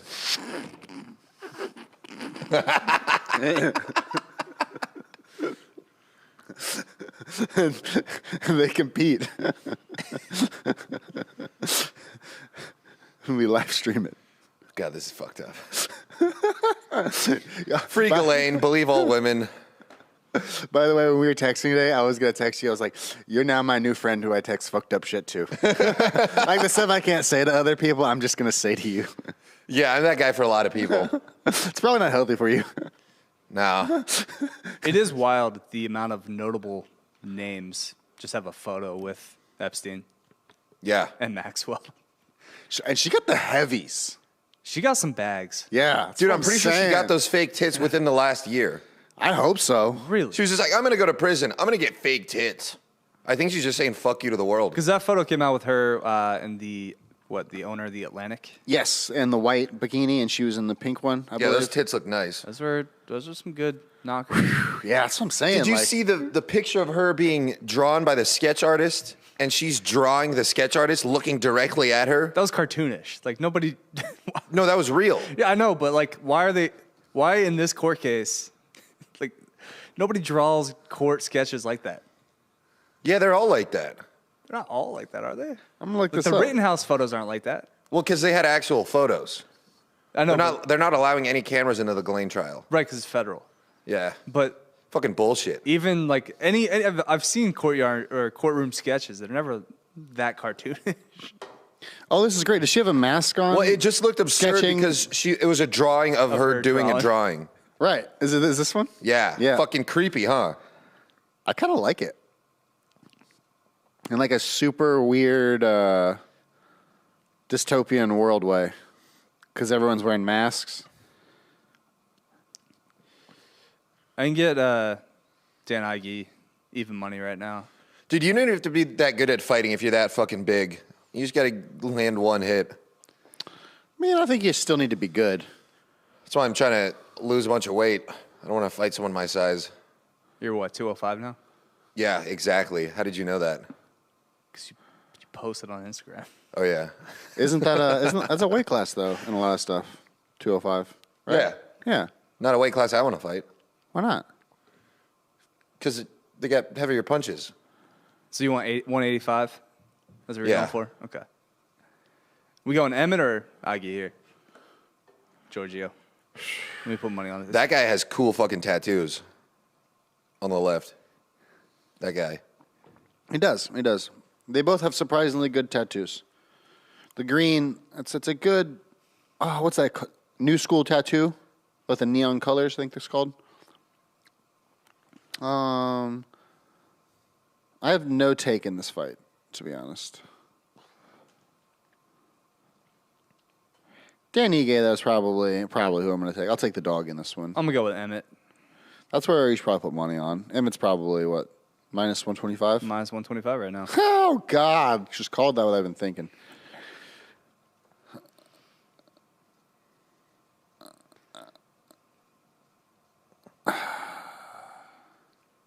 Emmett's tough, dude. He's just made a fucking cement.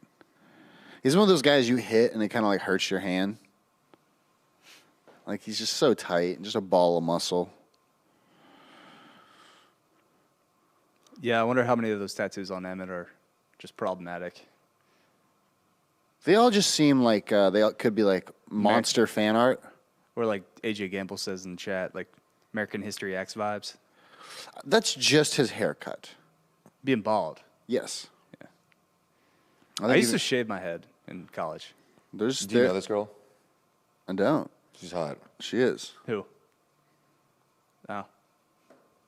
What's her name? I don't know. Please give us context. more We're waiting. details. Are you just swiping right now? Nah, it's on Instagram. That's the real So- dating app right there. I was trying to get back out there. Yeah, I've met like all of my girlfriends on Instagram. Yeah. Because then they just look at my page and they either never respond or they're like, oh, this guy's funny. Yeah, they're either out or they're in real quick, which I appreciate. It's a good vetting system. It is. Yeah. Initial. That's what's cool about the podcast, too. People either hear it and they never want to associate me with me and I never have to deal with that, or they're like, oh, this guy's funny. Yeah. Yeah, but then That's So Funny turns into everything's a joke with you after a few months. If you date them, yeah. Yeah. Oh, yes. Yeah. Going through that now. Yeah. Yeah. like, How you feeling today? Or just went through it. it's like, what changed? yeah. Yeah. I'm being thought- consistent. You're the one who's changing your mind. Yeah. I also now don't want to fuck you, but you know. Yeah, it happens. Not as quick as you think. Not as quick as your relationship. It's usually a few years. But, Not 4 months. not 4 months. That's I'm 6 max. a bad sign. 6 months? Yeah. Okay. Longest relationship. A year. Okay. But it was toast at like 3 months. Yeah. Just like 7 months of hate banging. Just like maybe we'll get it together, but not really. You don't even think about getting shit on track. It's like you get up early while they're still sleeping. You like enjoy your jerk off in the bathroom by yourself. What? Oh, you're jerking off in the bathroom. I didn't jerk off the entire time I had a relationship ever. Oh, you're too good to jerk off? Yeah, come on. That's the whole point of having a girlfriend. You don't have to, so you don't have to jerk off. Do both. Yeah. No. Yeah, so that you got to enjoy your alone time. I don't like jerking off. Do you only ejaculate once a day? Less. Okay. You don't get the one a day in? No. If you get the one a day in, let us know in the chat. I've been like, that was part of my like mushroom therapy, was just like convincing myself to not have sexual urges. Okay. Didn't work, but No. I could see that. You know, Tyson Fury said he jerked off 7 times a day in preparation for Deontay Wilder. To get the testosterone going. I've apparently. never even done that once. I feel like I've jerked off and had sex, a combination of sex. Like I've ejaculated 7 times recently in one day. No way, man. I did it. I jerked off 6 times in one day. That was like by far the max. It's weed. I was on Anavar. Weed just makes me horny. It does. It's great. Especially if you got like nothing to do. You're like, and you get high. You're like, I could jerk That's off. why right now. I really can't smoke during the day because I'll just be like, all right, I'll just be at my computer all day. Then all of a sudden it's like time for dinner. You like shower to clean yourself off. Well, let me get ready. Oh, I bet jerking off on like a huge edible would be great too. Like if you time it just right. Jerking off high is not that great. Just the coming part is cool. No, but once you come, it's over. Yeah, but you can come pretty long when you're super high. Yeah, Or at least it feels long. it does. Time's a flat circle. You've already came. It's a mushroom stamp. Jerking off is gay, dude. I That's never because sucked a dick. everything's already happened. That's true. Jerking yourself off, gay. Just got to edge for like 6 hours. That's a real man. Just think yourself into an orgasm. I had a dude in college who's a teammate of mine who could like hang from a tree and make himself come. So weird. Was he fucking the tree? Nope. Like a pull-up position kind of way. Okay. I mean, I guess I could see he's using a lot less blood flow to his legs, so then he could redirect that into his penis. I was trying to take a shit in the coast of Mallorca, Spain. There was not a bathroom for miles. Dig We a hole. pulled over. No, I tried to squat, and I couldn't because of the blood flow going to my legs. So I ended up hanging from a tree with my arms, and I positioned my legs up on the tree. So I'm just like a fucking monkey. So that's how you pooped? And my friend took a video of it, and it just like sprays out of my ass into the wind. That's how you're supposed to take a shit. That's natural. Yeah, if I had like toilet paper, that would have been perfect. But instead, I just used my T-shirt and left Your it there. shirt? I guess that's better than like leaves. Desperate times, man. Yeah. I have Crohn's disease, so I've taken a lot of just weird shits. True. You have Crohn's? Yeah. That sucks. Which is so weird that I've pooped myself so many more times than you. I bet I could take the cake on this argument. We talk about it like this. The office says you get one a year. I average about one a month. I'm going to say one a week. You're allowed to shit yourself once a week? Like enough to throw away the underwear. I mean, how many No. ayahuasca trips do you take a week? I've never done that. Okay, because you can shit yourself on ayahuasca. I'll allow that. Yeah. If you go to Peru and do ayahuasca out of like a shaman's finger bone, then yeah, you're allowed to shit yourself. All right, 'Cause you Dan think you're a Ige. fucking jaguar. I got food poisoning in Peru. Me and my girlfriend were just taking turns going to... We both got food poisoning, and we were just taking turns going to the bathroom. It's romantic. It was for 3 days. It was fucked up. Did you ever have to go between her legs? No. I didn't hear anything she did. That really kills a relationship, doesn't it? Yeah, dude, if I ever heard a girl fart, I would not talk to them anymore. That's aggressive. I find my girlfriend's poops when she goes to flush sometimes. I can't really not fart in front of a girl. I tried. Oh, dropped him quick. The upcut. Elbows down. Shots to the body. I feel bad for you, gay. Does he look really hurt?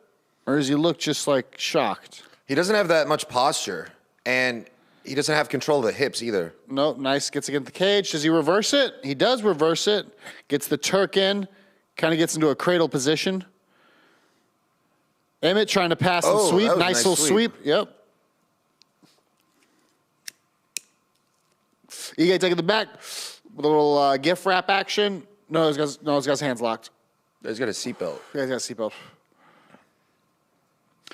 And Josh breaks it away and drives him into the cage. That's what's so important about the cage. It makes it so different. Like, you don't have places to roll. Yeah. Like, you're just blocked off. Yeah, you got to, like, walk with your feet. Kind of go, like, over your head. Oh, takes his back, punches. Now the knees. Ige gets up, but definitely takes the most out of that exchange. All right, Emmett's working the outside now. Emmett just looks like a guy I wouldn't want to fight. No, he's so big for featherweight. Like, this is insane. Like, he looks like a welterweight.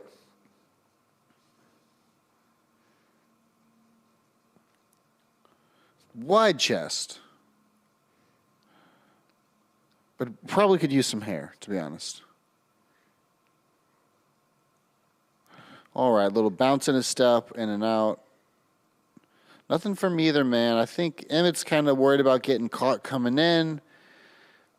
And Dan's just needing to rest up a little bit. Kind of catch his breath. I think the round is still up for grabs, Dan, you think? Either man can steal it in this last 2 minutes? No, he got dropped. Yeah, reversed him, though. He didn't really do anything on the ground. That's fair.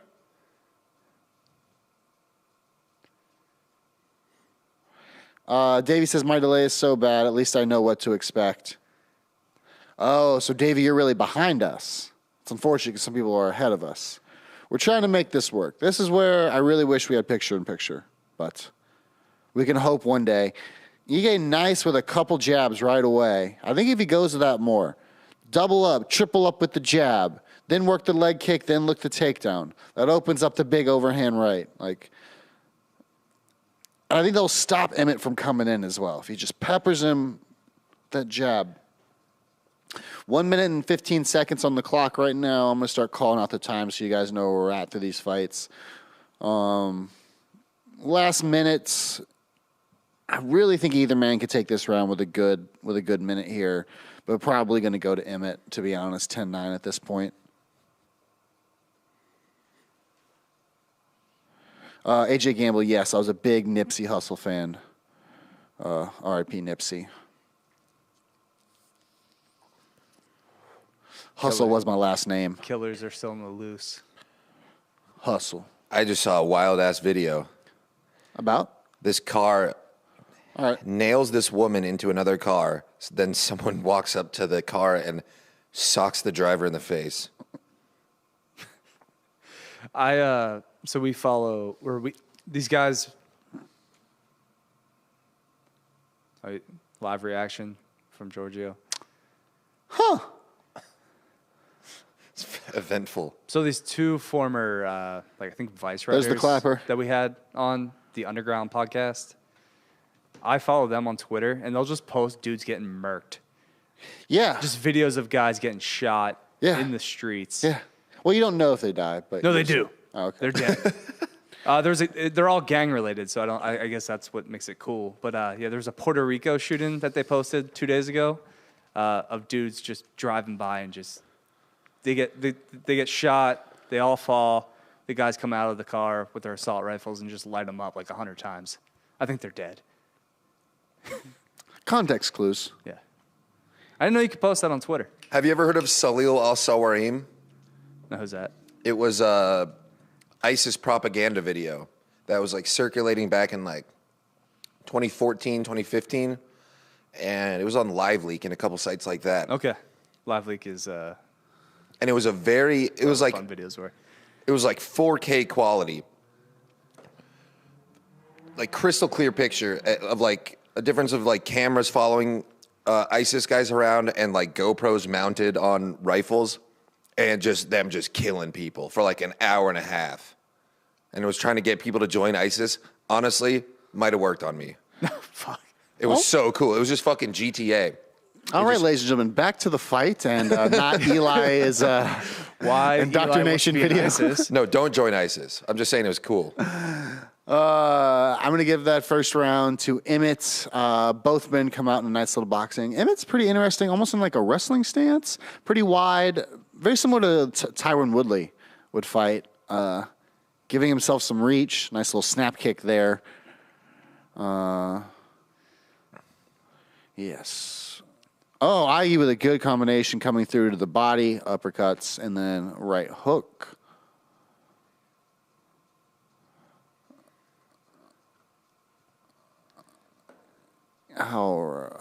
Back to the middle. Again, IE to the body. His boxing is good. I just don't think he's doing the damage or landing as clean as Emmett is, and Emmett is just so strong. I feel like we're covering all the bases, though, of a good fight companion, which is a little UFC talk, but mostly just leaning into the conspiracies. Yes. So, Sean, if you can go ahead and clip the conspiracy talk, send that over to Brendan. Just get the entire sports channel just demonetized and Yeah, actually I mean, probably you're not cool unless you're deplatformed. demonetized. deplatformed. Can you even talk about it? Nice shot from Dan Ige. Arms open a little bit. I which put the allows demon in demonetized. the demon?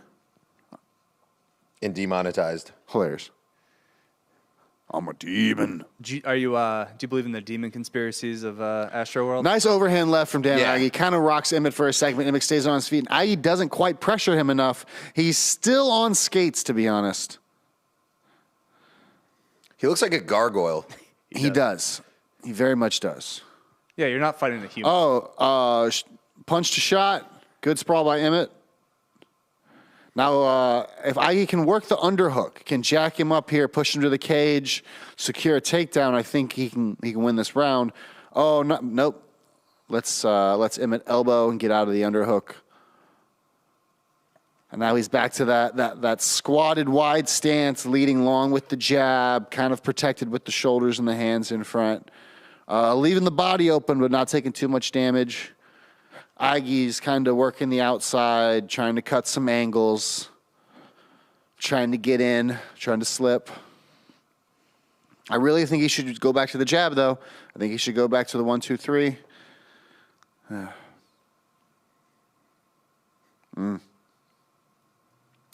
don't know if both men want to overextend too much. A little fearful. Both men have been kind of checked a little bit. You can definitely see the red areas on Emmett's head, face, and back. Very pink on these monitors. He should grow his hair out. You really should. So he has the Larry David horseshoe. That would be hilarious. Comes out with the curb song. That's his walkout. Yeah. Just a tatted up.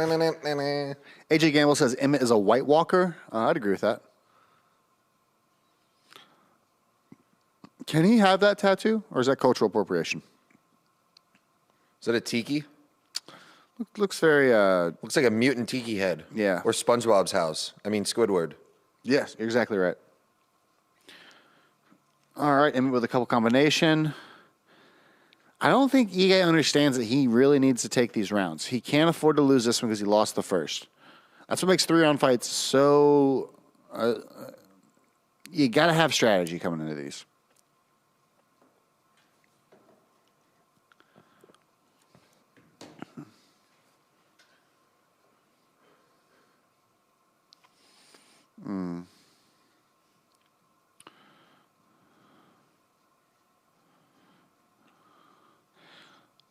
The guys in the booth are talking about, oh, there we go. Ige worked the jab off the dome. Significant strikes, 37 to Dan Ige. That's very interesting on the strike count. So definitely think he's winning this round. The eye test had it really close to me, but I'm not the boxing expert. Significant strikes are kind of overrated, too. Like last week, Otto, I think he had outstrick like 100 to 60 or something. But Otto was dominating that fight. He's damaged, too.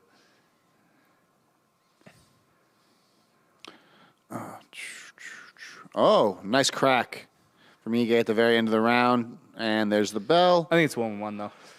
1-1. Yeah, I think you got to take it. I'm going to grab a water because I'm a little thirsty.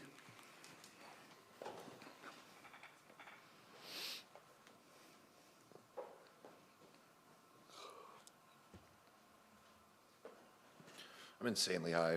Are you into blood diamonds? Yeah. I only want a blood diamond. I want a lab-made diamond. Yeah. They're like half the price, and you can't even tell that they're lab-grown unless you're a jeweler looking at them with a Right, but I want microscope. people to die. Like, in order to get it, like, kind of puts the value on it. As much as I love people dying, I really like science and efficiency.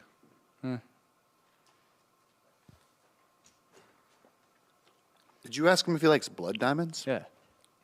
K Jewelers just had an advertisement. I haven't watched that movie in forever. I'm not a huge fan of diamonds. I like gold. Diamonds are not even rare. Just been propagandized. Gold, the ancient Egyptians, they say they used to eat it for immortality. They used to also think that's shave bullshit, though. lead into their wine. Which is interesting because my girlfriend keeps trying me to take silver. Don't do that.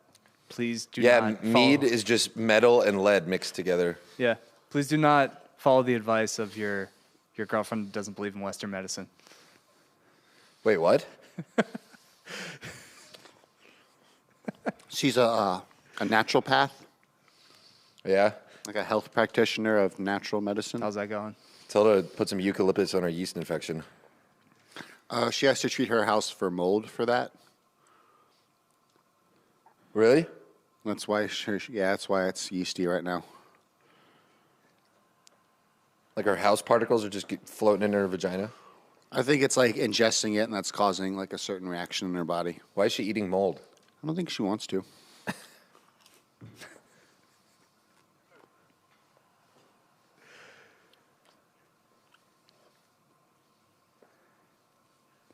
All right, 1919. Most people on Twitter seem to agree because, you know, their input's always so valuable.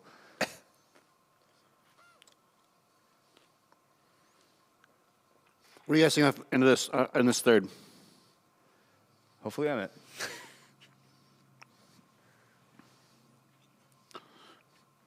It's the worst thing you've put into your body. What your girlfriend's put in her body. The worst thing? And why is it you? I don't know. What's the craziest suggestion she's made to you? Where you're just like, okay, nah. I draw the line there. The dripping of the silver was interesting. She tapes her mouth shut at night. What? Yeah. Yeah, who? Like duct tape? No, it's like a special mouth tape. Tapes her mouth shut. She have like sleep apnea? It's like to help better sleep or breathing in the sleep, yeah. Like a nose strip? Just on her mouth? Mm-hmm. Okay. Sure.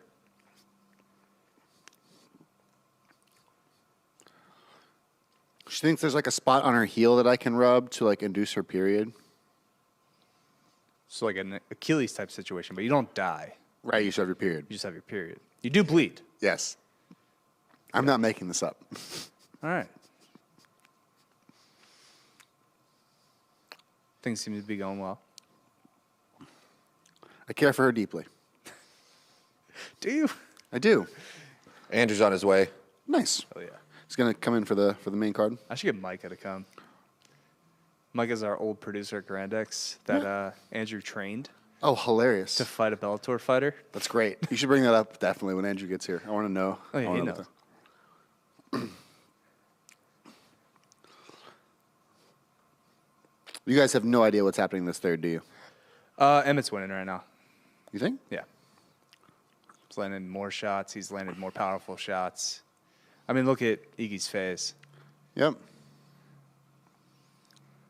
That's a good shot, though. Emmett's nose is leaking too. We're going by the blood test. Ige switching back and forth from southpaw to traditional, very like Muay Thai-esque, being able to lead and then return. Emmett with the overhand right. He gave covers. Now they're back to circling.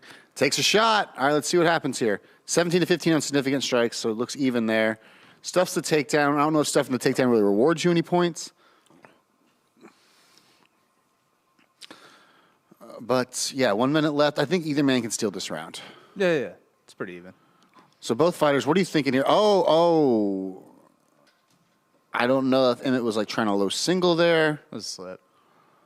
From my understanding, though, that canvas feels like carpet. Everyone I know hates it, and every time you take a shot on it, they say it like destroys your knees. Like a rug burn? Yeah, they say it's like way worse than like the canvases you train on in the gym. We could ask Andrew when he gets here. Yeah, actually, I'll do that for real, because like that would annoy the fuck out of me. Just like take you completely off your game. Dudes are gassed.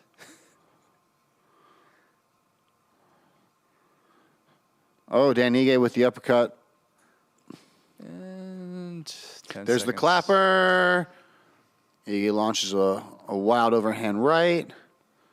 Catches the kick. Oh, caught him there. Emmett tries to punch and return. Let's see. Let's just see what happens. Holy Not bad. shit. Not a bad fight. Let us know in the chat who do you think won that. That was super interesting.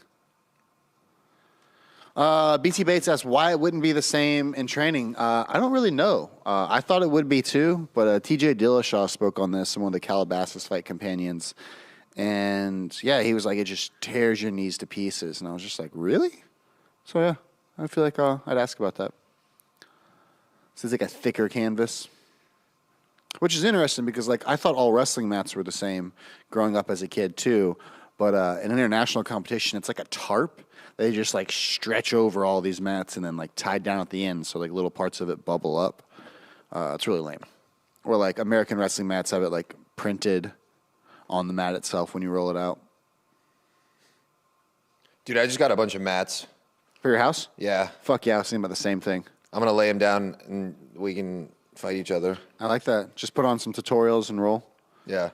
Jordan Shelby. Put on some slow jams. Well, just bring him to the new studio.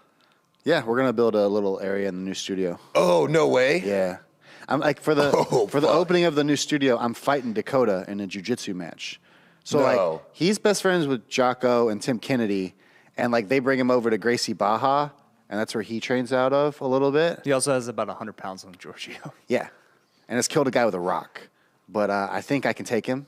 So I've been Second talking most shit. famous rock death of all time. Yep. Of course, David. Yeah. Behind, And the Goliath.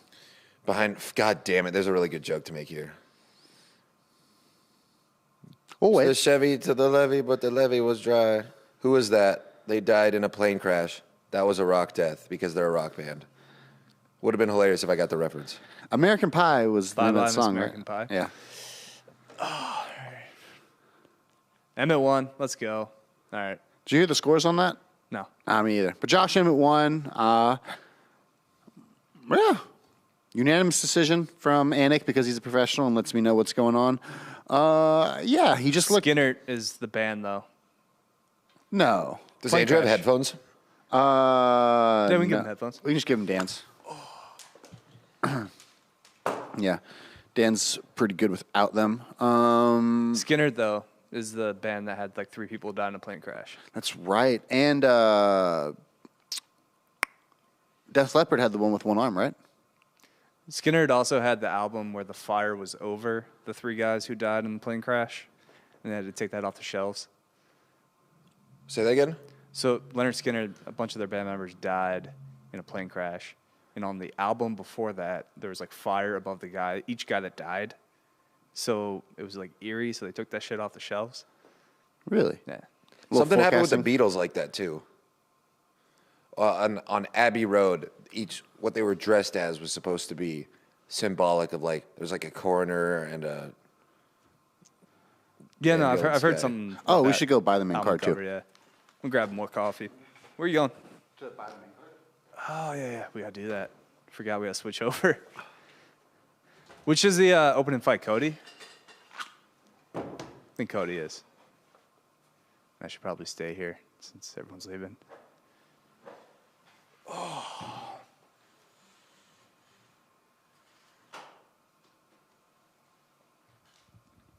switching over to the main card now. So maybe get some more views from people who want to see us illegally stream the fights. Should be the same password, Giorgio, as typical. The normal password. I don't think we changed the ESPN Plus password.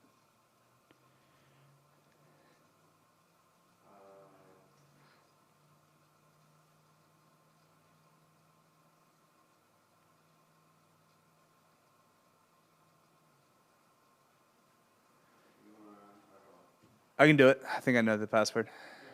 Yeah. Grab it for you. Take over. Hold it down while we... Oh, it's already on ESPN Plus. You just got to log in to ESPN Plus. Okay.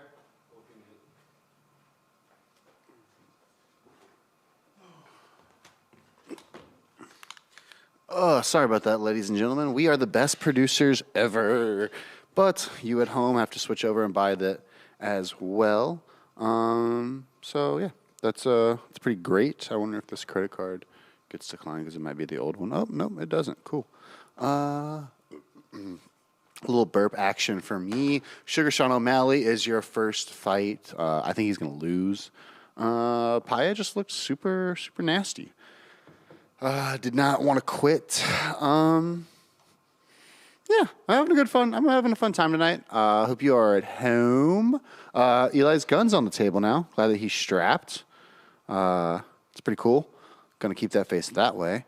You're gonna see me eating pizza all weekend, or all week next week, because we have way too much that I'm gonna put in the fridge.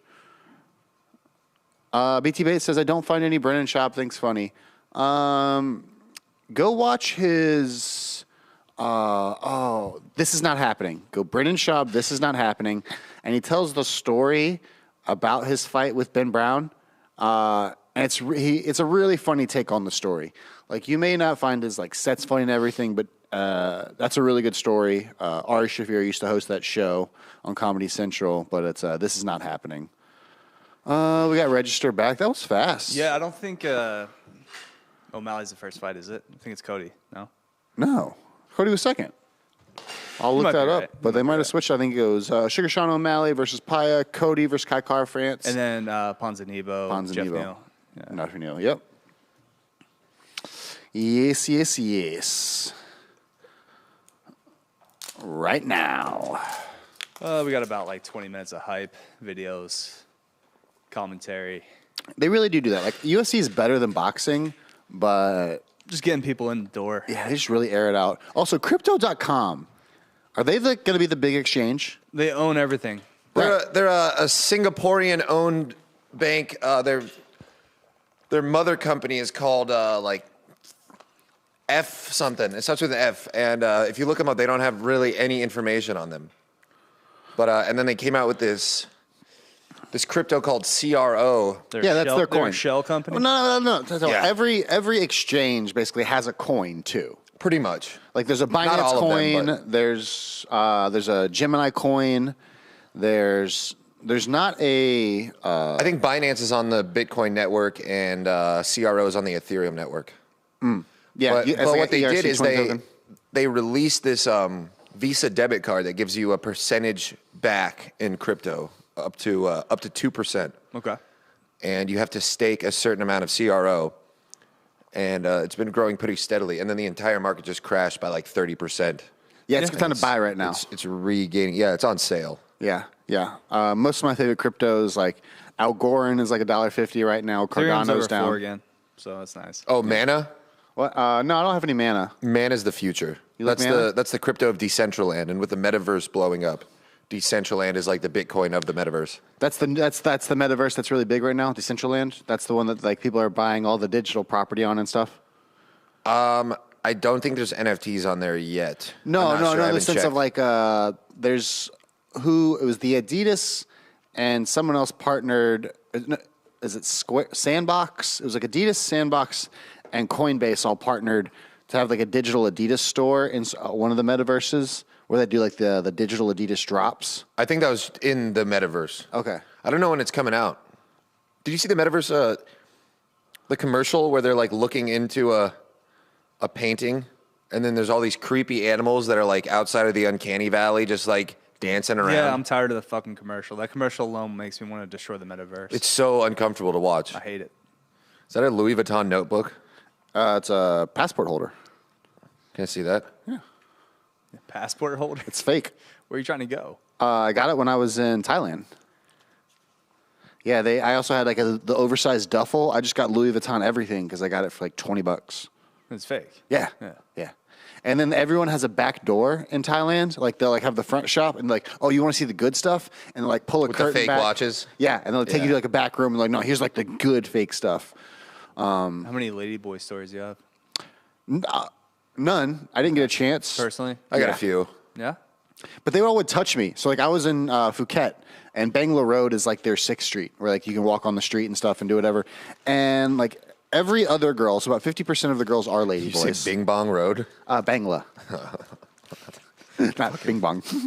They would just grab you in the face and be like, oh, where are you from? And then like they like pull your shirt and touch your nipple and just be like, oh, I'm hanging out with you now. And it's like, I haven't said a word to you. All I did was make eye contact with you. See, I've heard that about China with just everybody.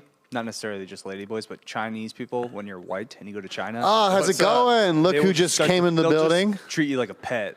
We have UFC veteran Andrew Craig. Come on. Hi, Georgia. Welcome. Nice to meet you. What's up, dude? How are you, man? He trains at 10th Planet. My God! How are you? Good to see you, brother. How are you, man? Good. Dude, Yeah, this is where y'all do stuff, huh?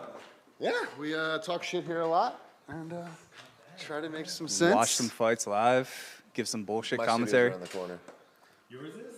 Yeah. He's got his What flamethrower. do I have in here? What? How many do y'all have in here? How many studios? We got a 6? few different sets. 6 or 7 in But here we're about right to now? move. Yeah, probably Out 2. of this actual building? Yeah, out of this building. Yeah. Yeah, we got a place about 20 minutes from here. It was an old CrossFit gym and church, so like 2 units on it that we're gonna like renovate and put studios in. Dripping Springs.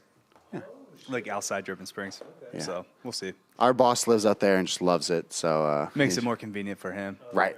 Harder for Ross. us. Yeah. Yeah, he wants to bring the mountain to Muhammad.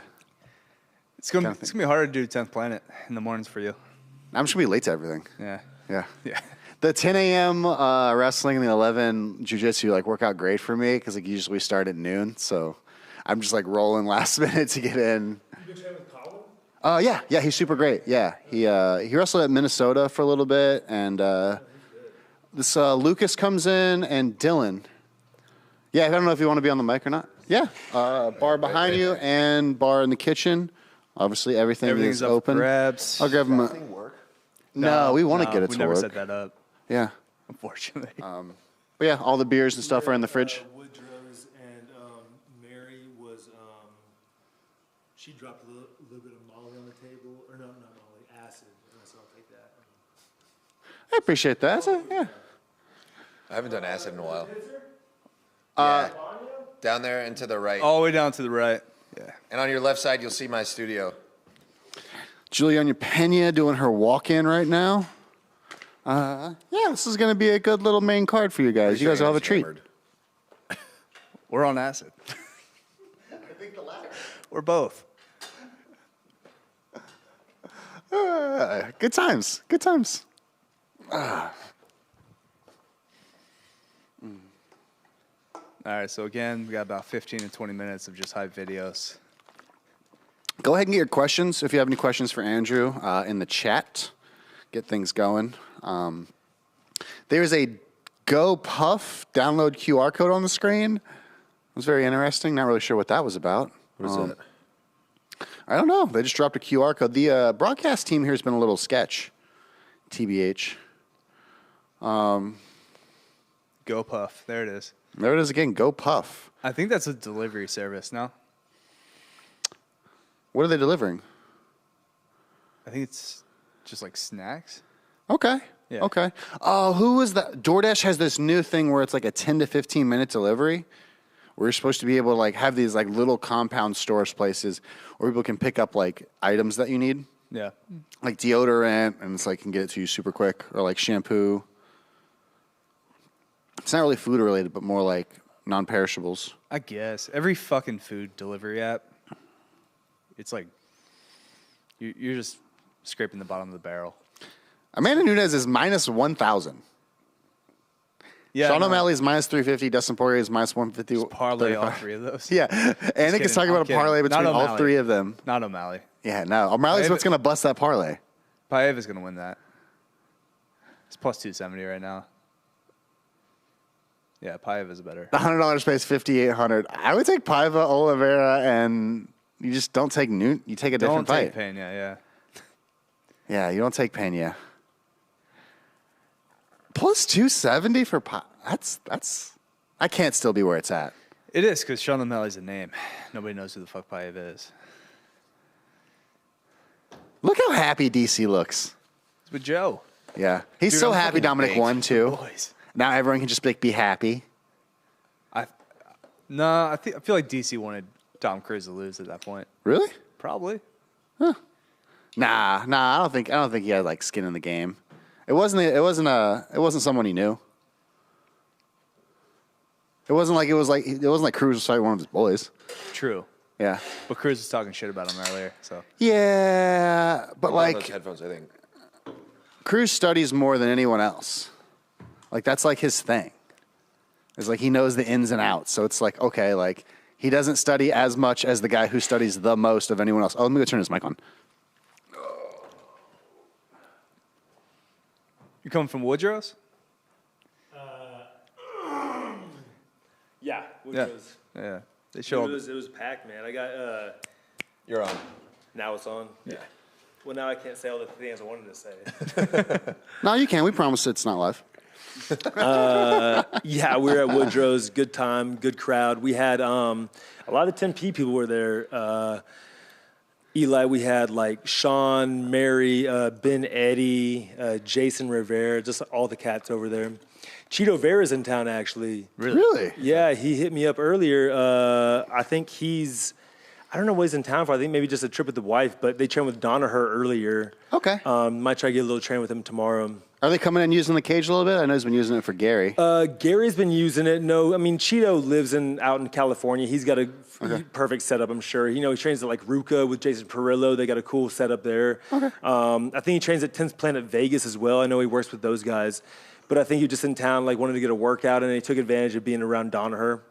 Gotcha. Yeah. Oh, we've just become the mecca here in Austin so all weird, overnight. dude. It's just like, So I was talking to, we were at Woodrow's, a guy, Nate Orchard. He's one of like the top 10th Planet guys. San Diego guys. Yeah, he said he was in town doing like a baseball grip little tutorial last night. Like He did a little seminar at 10th Planet. It was like a surprise seminar. I mean, it's hard enough to get people to sign up for people's seminars, you know? Uh-huh. This is like a surprise Friday night seminar last minute and fucking huge crew.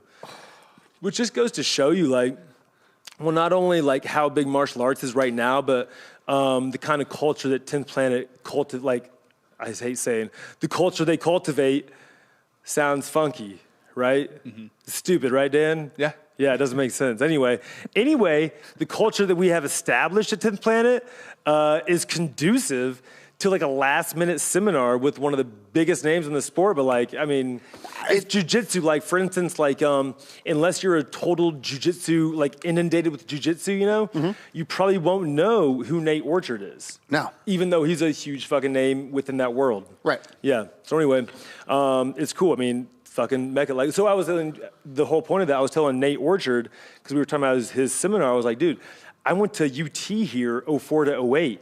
And when I graduated, there were probably 2, maybe 3 jiu-jitsu schools and like a boxing gym.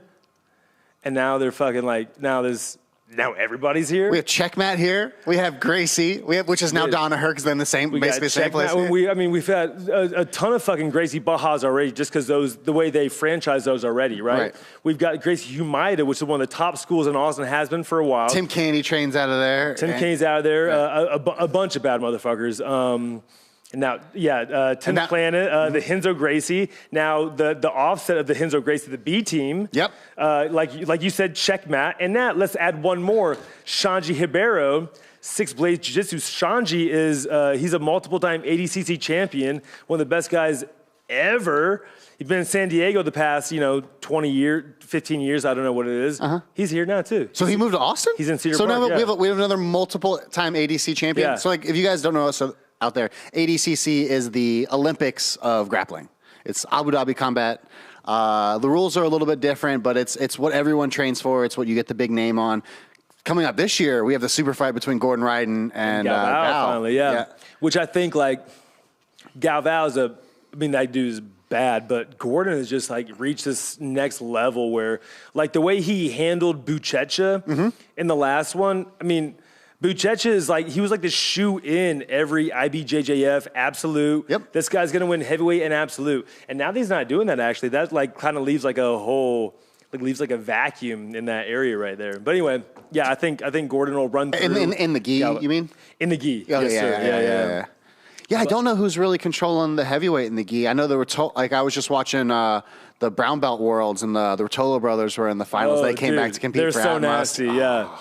So I think as far as like the absolute division, it's got to be somebody pretty big, right? Yeah. So it'll probably be one of these guys that's in Austin now, actually. One of Sean, he's kind of like one of the guys people are picking right now. He's like an early pick, but Victor Hugo.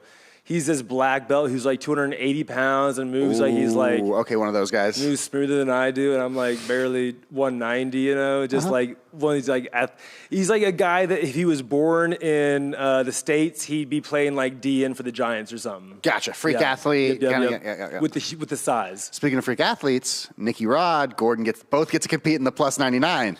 ADCC. That's interesting. Now that we got them training at B team, both in the same city, Yeah. I don't understand how any of that really shook out. Who do you think comes out between the two? I guess is my question. If they compete against each other, if they compete, if they make it to each other in the bracket, there's nobody I'm picking over Gordon. Like no matter who we go. So Curtis, who owns 10th Planet Austin, we used to back in the day on it. Just loved the random shit that we would do. And they were like, yeah, you want a credit card? Here we go. Right. Do some fun stuff, promote the brand. So we would do this on it invitation. We bring in like crazy talent. Like one time we had 2 current UFC fighters. We had Mike Chiesa fight Carlos Diego Ferreira. Right. Like 2 guys are like currently in the game, like top of the class for like $300 a piece. Like, yeah, just come hang. It was just like come to on it and do this thing, right? And so Gordon's first match at the On It Invitational, he only did one. He did a super fight on one of our first ones. He was like 18 at the time. He was much smaller than he is now. Tall dude, but hadn't like filled out yet. He looked like a good 85-pounder at that point. He was even smaller than that at this point. Like he was like 6'1", but he was just like he was still too young to have filled out, And that just happened on it. Flew himself down. He slept on Curtis's couch. Okay. And we paid him like $250. And then like the next year, he made maybe like $500,000 or something and became the highest grossing submission grappler in the world. Started doing the legendary celebration, crowning himself King so Ryan. Good. Even then he was just like a young kid, but he was. We found like not the best guy. We found like the only guy that was willing to take the match, and he just stunned it on this guy. He just made him look silly. Okay. Making him look silly, Bo Nickel threw him for a ride in that little combo match they did, which is pretty interesting. However, shouts out to I was a wrestler, so Bo Nickel doing some stuff in MMA. Yeah, he just had his first fight. I haven't watched it yet. How'd that go? I think he's like 2-0 with like some knockouts, dude. Yeah. Okay. Nobody. It's gonna be a hard time touching that guy. Why do wrestlers fall in love with the hands? And why do they quit wrestling? Because Ed Ruth is a big disappointment to me because I knew him as a child. I knew him as he was a sophomore in high school and I was a junior and we were training at Penn State together. Dan Valamont? That name sounds familiar. Okay, I think he was Penn State for a little while. I lived in North Carolina and we'd go up there and train every summer because my high school coach was a Penn State grad. And Georgia ended up at Mizzou. Oh, cool. So I was worried about smoking in front of you. He went to Mizzou. Oh, word, yeah. Yeah, I wrestled 57 after Michael Chandler. Oh, nice. I was on a lot of those teams with those guys. I got to see Tyron come back and train at St. Charles Fight Club and really start that. And then, word. So I actually, like, me and Ben don't have beef, but like he was really hard on me when I was coming in and he was training for the Olympics and would always just like wipe the floor with me and be like, oh, why are you quitting? Like, why are you being a little pussy? It's like, well, I can't do anything at all whatsoever. You're better than me. But I didn't know that he made it to Abu Dhabi just 1 year into submission grappling. Oh, wow. So like I'm going back and I'm watching these like 2009 videos, and like there are like write-ups about how like they hated him. Hey, Weidman did the same thing though, right? Weidman made it pretty far in Abu Dhabi, like having only trained for a short amount of time. Is that right? Yeah, I think so too. Yeah, like, these guys just like fall in love with it and adopt it. Like I want to see more high-level wrestlers kind of do that because it's like another opportunity for us to compete in ways. It's tough, man. Step out of your comfort zone, suck at something for a second. You have to suck. And like that's the mindset I'm taking. I'm like, please just submit me a bunch so I can learn this position. I'm not particularly good at submissions, but I'm really good at getting out of them because I get put in them so often. Curtis is nasty. Curtis is nasty, yeah. Yeah. All right. Did Bruce I don't know. Jackets? I don't know much about the guy O'Malley's fighting, but I've really O'Malley's really grown on me. So We're disappointed in him. survived against Kyler Phillips and then beat him his last fight. Like Kyler O'Malley? Phillips. Yeah. No. No, This guy, Oh, Paya. this guy. Yeah. Okay, gotcha. He's gotcha. like a zombie, and he's pretty well rounded. He's a zombie who can take you down and like straddle you with a seatbelt hold. Zombiness like only lasts for so long. That's a temporary strength. True, The chin does go. The chin goes. but he's young enough that he probably still has the chin. no doubt. And I think O'Malley might take another step back here. And I think he's more Brazilian Ooh, favela chin. Dan, probably. That's definitely not. Plus 270. That's not the popular pick. No, I like the plus 270. I like your underdog. style. Yeah.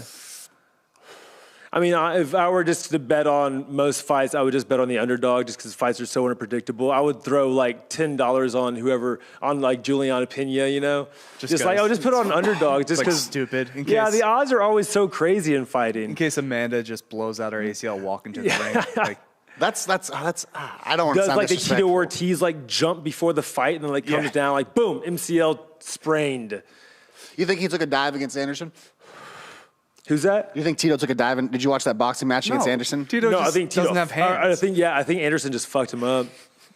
He's a giant Anderson. watermelon head. He does. I mean, he beat Chuck, yeah, but that's not the Chuck that we grew up on. Chuck No. with no chin, yeah. If you want to come back, we can. If you want to come do more of these, we'll fly Chuck in as well, and we can have both Chuck of was you. just here Tuesday. I know, dude.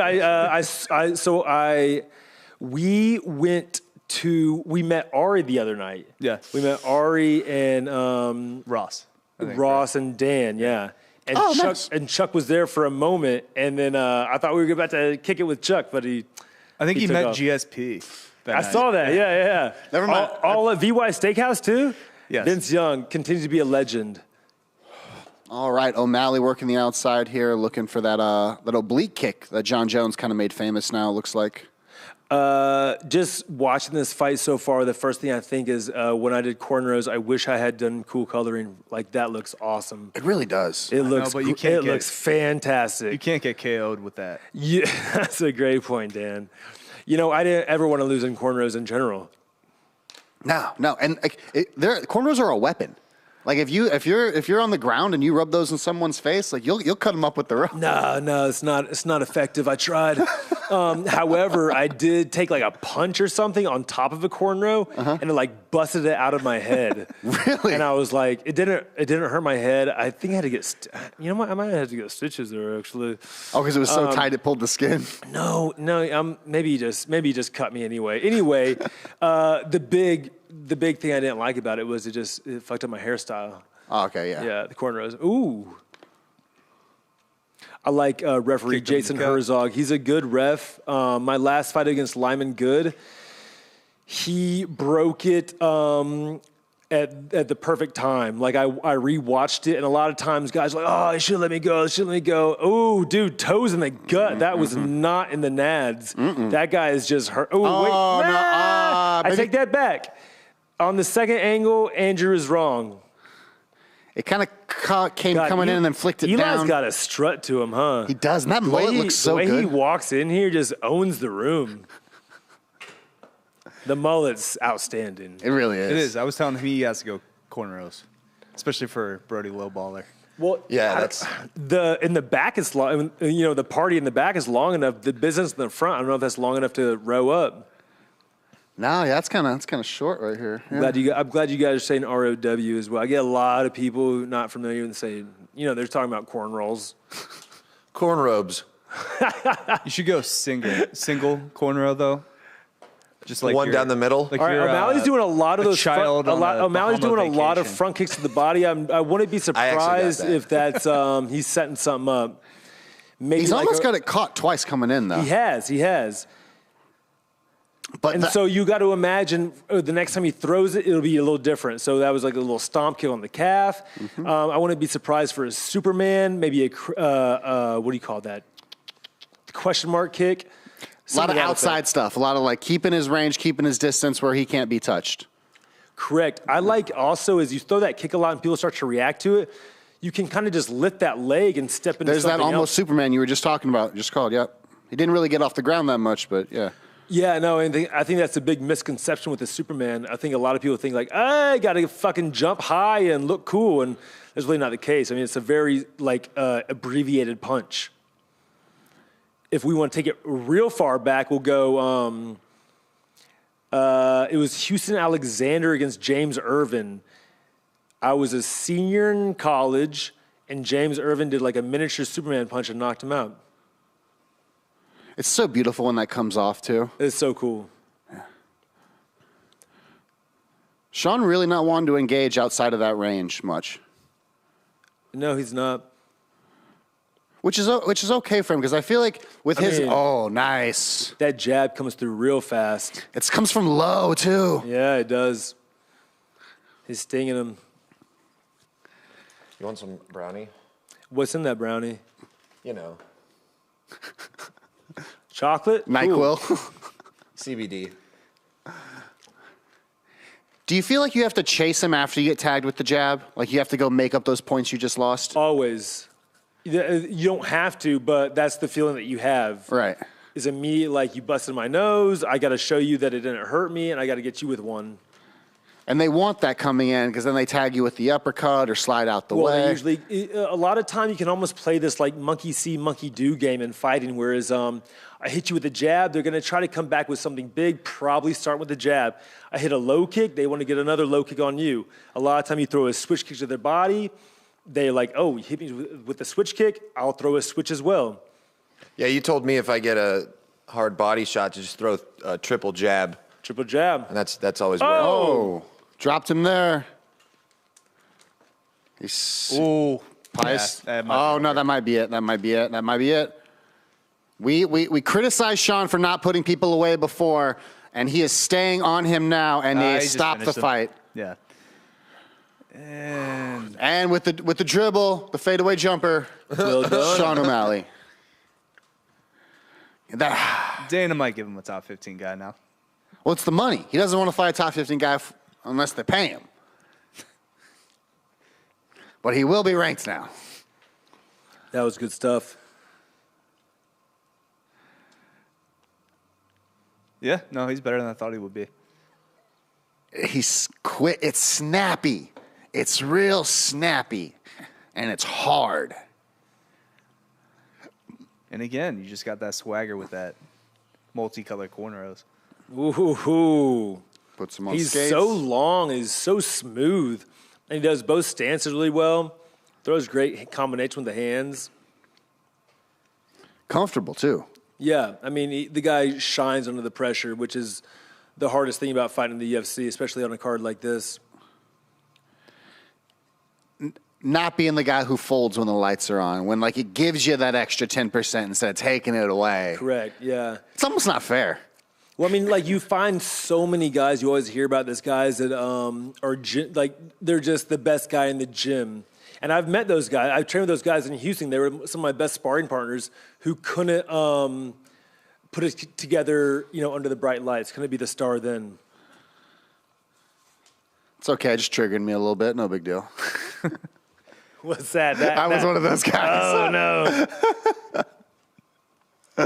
It's like, I mean, it's a real thing. Like, that was one of the things, like, at a certain point in my career, everybody's like, do you have a mental coach yet?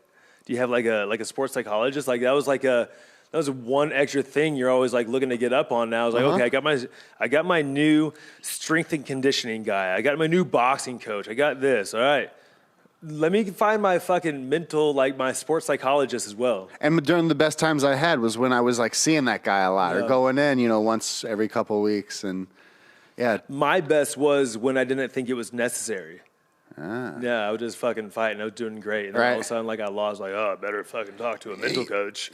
When you have the dream of being a world champion, it's like everything needs to fall in line and the steps on the way there. And like any stumbling blocks, or when you're like competing against guys who like you should beat, but you know it's going to be close, and like your butthole gets super tight. But then you get you're fighting a good guy, and all of a sudden you let it fly, and you're like, I am at this level. And yeah.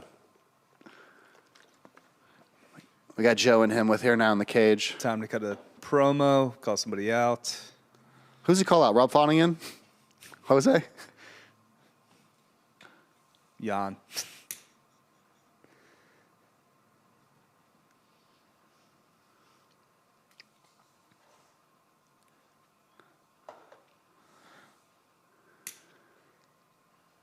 What's he saying for the people at home, Giorgio?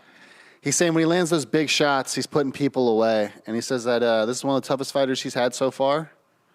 And he said he had an injury to make in his rib, which, you know, makes that win all that much more sweet. 11 wins by knockout. That's a hell of a record. That is. He's in the UFC. Especially that's probably, what, 6, 7 fights in the UFC now? Yeah, that's what I'm saying. He's been here a minute. It's not just like he came in with that stat. Does Chris Matino actually count? He didn't put him out, did he? Yeah, he did. He did at the right time. Yeah, that's what I'm saying. But is that a UFC fight? It was. I guess technically he's in the UFC still. Yeah, 100%. Because he's a zombie.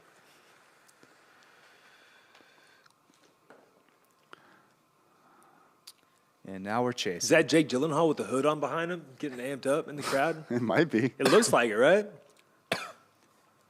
I like that idea, watching I've always liked that, watching certain people's highlights before you go out to fight. And I think some Canelo highlights are... It's a good way to get in the zone. Big time. That's right on point. Yeah, 100%. 100%. Yeah, before I go out, I actually watch all Entourage. So, same vibe.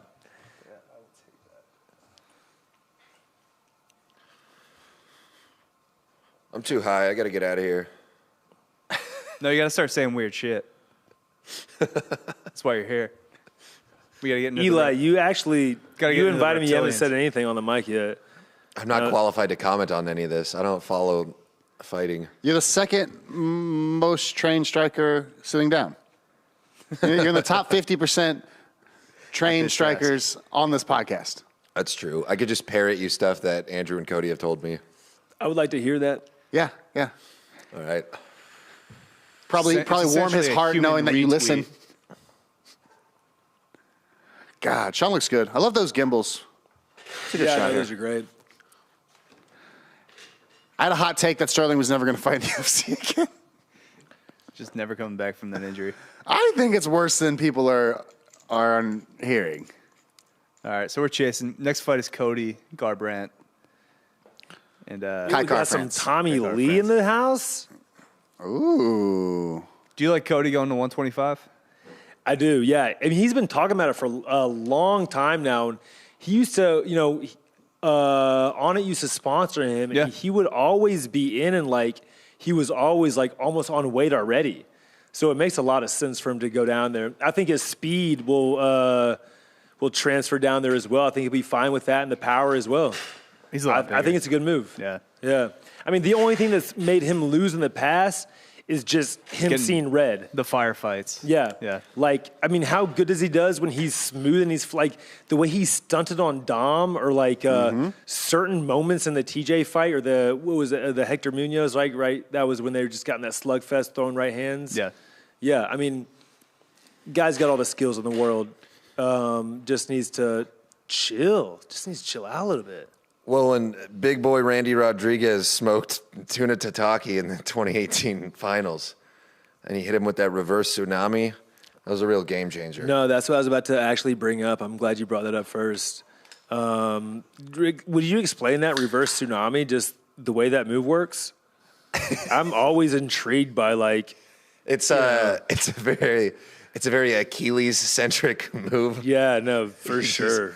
You're just aiming right between the Achilles and the cerebrum. And you have to you have to really strike with a 70-degree trajectory with the high impact. Describe cerebrum. It's the front part of the brain. It's in the frontal lobe. Okay, so between your Achilles and your frontal lobe. That's yeah, just in the general vicinity. But, yeah. That's a wide range there. Well, yeah, I mean it is, but once you make sure you do it 70 degrees, it really narrows the gap right there. It's really just all about the trajectory. Yeah, no, When you're cutting that angle. No, I'm glad we told Eli to talk more. I think the world is as well. You get what you pay for. A suit. You feel like that's much? It's just for the walk. I'm more into the streetwear right there. Right. Yeah. Oh, man. That looks more comfortable. Right. Yeah. It's like you've already weighed in. Yeah. Yeah, you're good. You're just like that's a jacket you can take a nap in the locker room, like on top of some like boxing mitts, or like a couple towels like under your head, like in the corner. You could wear that jacket back out again. You're not putting that suit back on after that fight. No. Well, he probably will at the press conference. However, I did agree with you, so he probably won't. No. I mean, it probably depends on how long the fight and how the fight goes. True. Very true. If it's a 5-rounder, you can almost guarantee they're going to the hospital. Right. Yeah. He's not getting anything over his head. Who do you got in this? What's a little tease? I'm going DP. Been a big Poirier fan for a while. I fought on a card with him back in Louisiana when I was an amateur and he was a pro. And he What city? It was in Shreveport. Okay. Yeah. He fought the dude that was in the locker room with me, and I remember talking to this guy before the fight, and this guy got smoked by DP. And DP was younger than me, still is. I was an amateur. He was fighting as a pro already. I was probably like 24 or 23, and he was probably in his 21, something like that. Right. What'd you do to celebrate in Shreveport? Oh, I think probably lost $100 playing poker in some crappy casino. Okay. Yeah. Some sharp just took you. Yeah, no, I mean, I wasn't willing to lose any more than that. I only got paid nothing for the fight, so. You lost the money you earned in the fight. Well, it was an amateur fight, so I wasn't even going to get paid. Get paid. Yeah.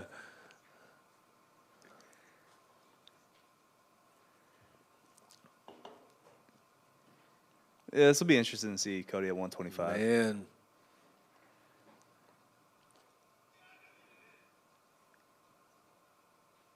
$135 right now too is too congested, so it's not like he was ever going to be in the title True. picture Yeah. again. I mean, it's kind of yeah. You're very right. Although Cody versus any of those guys fight would be fun against Sandhagen, Jan, Sterling, any of those guys. I would love to see what the that. fuck do you do to Sandhagen right now? Yeah. Because he's lost the last 3. Well, just Dillashaw and Jan, right? Did he have a loss before Dillashaw? I don't know, but I would just imagine he had a win to get Dillashaw. No, I think he beat Frankie, right? It was the flying knee to Frankie. Yeah, you're right. Yeah, you're right. There might have he's been lost one 8 more. wins Way to before, just though. jump in and immediately know the answer. Yeah. Frankie was he recruited me to Lockhaven. Oh, wow. Yeah, back in the day, because right before he went and started fighting, and then I don't want to say I was disappointed in the UFC for a little while, but at the 155 division, when a lot of these small guys were able to just come up in this late aughts, early teens era, I was like, where are the good lightweights? Why are these flyweights and stuff coming up and beating the shit out of the 55 pounders? But yeah, he's had an amazing career. Did y'all always know that Frankie would go down in weight? Yeah, he was small. He was small as a wrestler. He was like a 35-pounder guy. When he went up like that, I was astonished. I was just oh, do you just never cut weight anymore? But he only went up like that because that was where the weight classes were. There was no demand for the 25, No, there was absolutely 45. none. Yeah. That, there wasn't demand for a 45. God forbid a 25 or 35. Wow, man. I think there's so much talent now. It's insane. Like the sport is skyrocketed. Damn, dude. Cody doesn't have the neck beard anymore. I saw that guy at Palazzo. Cody? Yeah. What was he doing? This is definitely a better look than neck beard and the other. I like the neck beard. You did? I did. I didn't like. I like this. I like this beard and haircut. I'm a big fan of the throat tats, too. Mm-hmm. Throat tats are rad. Yeah. Well, you can't see the throat tat with the neck beard. That's kind of my self-defense strategy moving forward is I'm just going to get neck tats. Pete Davidson has made That'll them. filter out a lot of people. I think so. Like, no one's going to really fuck with somebody with a throat tat. Yeah. For the most part. And I think girls like that. Yeah. Like, I don't need to carry a gun. I have a throat His tat. shoulders look good. His chest looks, he's still got a big chest. He doesn't. He looks a little smaller, but he doesn't look zombie-ish. No, it seemed like He's got Holdsworth in his corner. I don't know the other two guys, but I'm surprised. I thought Danny would be in his corner. But I think he had multiple guys on the card, so sometimes they kind of like split duties from the locker room. Yeah, that's so hard. We were talking about that when it was the Whitman card, where it's like, okay, you got 3 fighters on the main card, Right. I think he walked with Rose and was just stayed out there, right? And someone warmed Kamaru up. Or did someone else corner Rose? No, he cornered it. He must have. Yeah. He probably went in and out, really, actually. Yeah. But I know that originally Gaethje and Chandler were going to be the third from the end. they moved right? that to the beginning They moved that to because- the beginning to give him a little break in between fights. Yep. Wild, man. I mean, that card in itself was impressive enough, but the fact that Whitman had 2 champions and a main event fighter all go 3-0, super rad. I mean, Gaethje's in the title hunt. He could have 3 champions. Gaethje's right there. He's right there with I them. used to go to Colorado to train at Grudge back in the day before it split off to Team Elevation and all that kind of stuff, and it was like a who's who. I went there because of Nate Marquardt. I was a big fan of Nate Marquardt, and he was kind of the top dog in the 185 division. Right.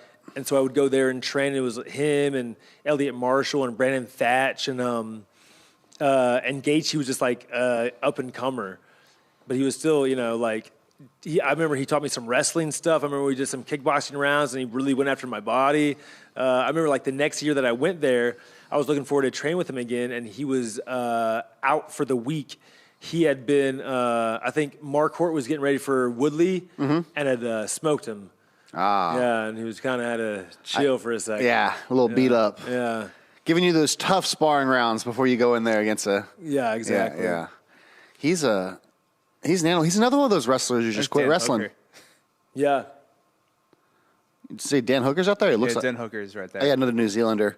City Kickboxing. The Hickman brothers are going back to Thailand. So they used to be of Tiger Muay Thai, coaching out Israel Adesanya and Dan Hooker and them, opening up a new gym. They were in the States for a while. But I trained there for like a week. Tiger Muay Thai? Yeah. Yeah, so the Hickman brothers were out of North Carolina. I wrestled with both of them, Frank and George. George out of Riverside. Wait, the guys that own Tiger are Americans as well? Yeah. Nah. Yeah. Wow, dude. Yeah. So AKA and Tiger and all these guys in Phuket are just Yeah. expats or I am a bit of a Yeah, they go over there, they love it. They're like, oh my Solid God, my money move. goes so It's long. a great move, yeah. Good for them. That was That's awesome. my game plan when I was younger. But you didn't know just any. get a business in Thailand and just move out there. Nice. I mean, you still I like can. Austin. What was though. the business going to be? I didn't have that part Gotcha. figured out. Oh, he looks product- small. You didn't know I was just karate like, yet. I want to end up working in Thailand. Yeah. Right, the product Or just doesn't living matter.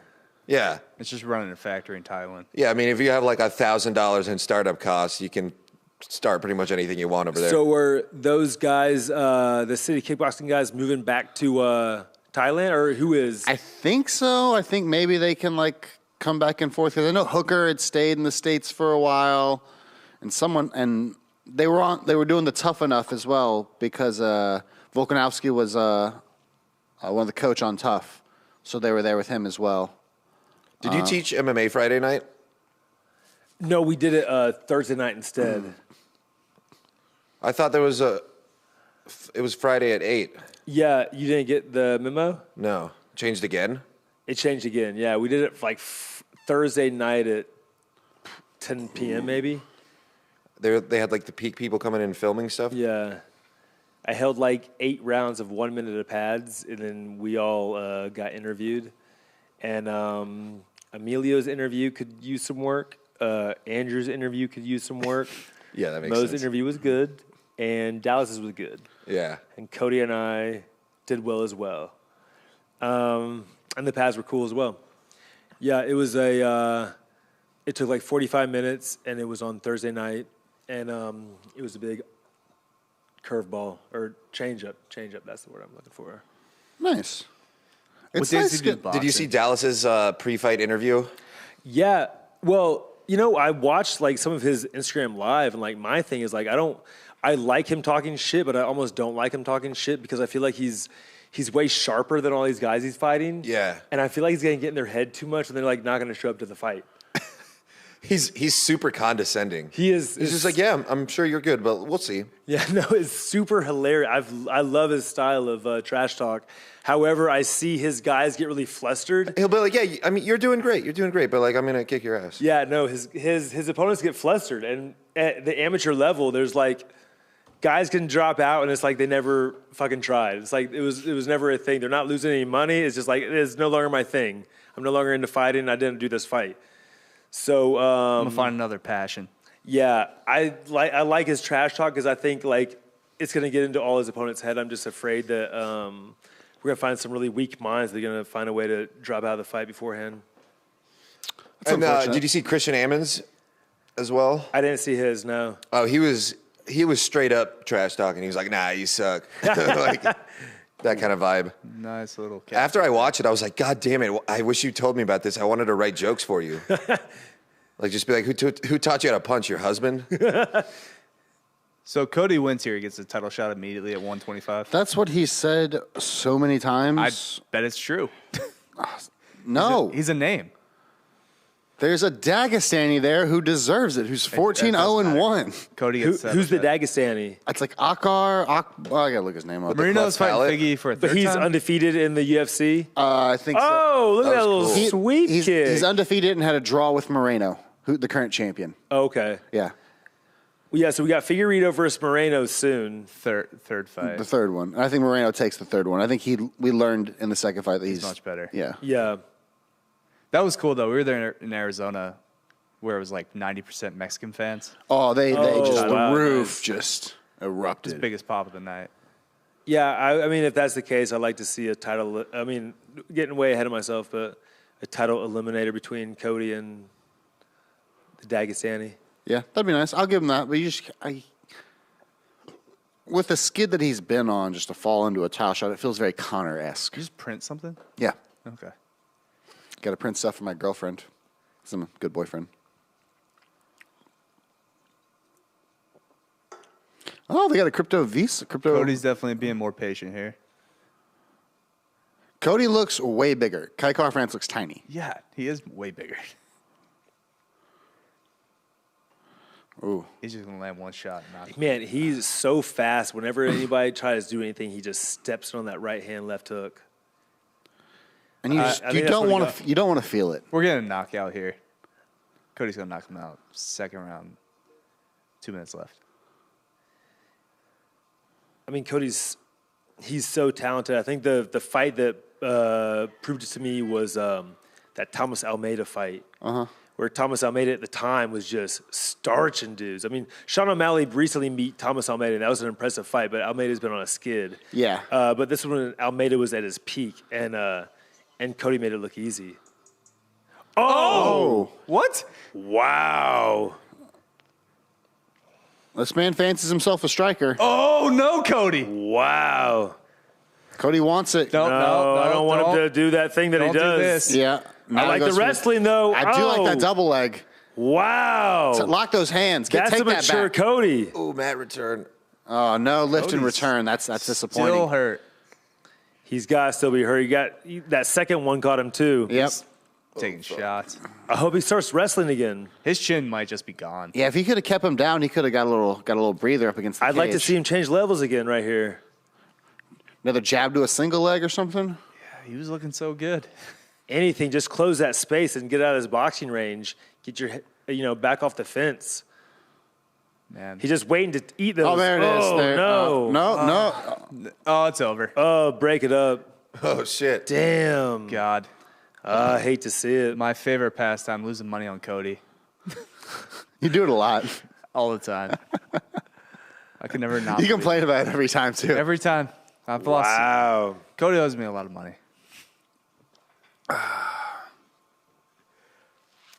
Oh, God. Well, I don't think it was the. I don't think it was the chin either. No. I think he outboxed. I just think he nailed him with the right hand. Yeah. Just It wasn't just one, though. It was, and then he got him with the second overhand, and then Right. there was still another 30, 45 seconds. Man. Is there even a correlation with your size and your chin? Well, when you dehydrate your brain from cutting 20 pounds or 30 pounds, Yeah. You're talking about like your actual like size of your chin? I just like the capability of being knocked out. I don't know. Was he going for that low kick when he caught him with that right hand? I think so. And I was just talking about how Cody catches guys with the right hand as soon as they go for stuff. Uh-huh. I And jinxed he it. wanted him to chase him here because I think he was going to try to like Well, that's bounce when off the that's when he cage. changed levels and hit that double leg, which impressed. That was awesome, I thought. Yeah, that was a good double. A lift in return there might have saved him Yeah. when he took his back. Yeah, he fought the hands so well. Didn't have much of a chance in his weakened state. Yeah. Dang. and we're chasing. You ever tap your brake light in Morse code just in case the guy behind you is schizophrenic? I don't know Morse code. Yeah, I don't either. I just know SOS. What is it? Doot, doot, doot, doot, doot, doot, doot, doot. So you go to the beat. Oh, they just mentioned Frank. Heck yeah. Hell yeah. Glad to see those boys getting their name out there.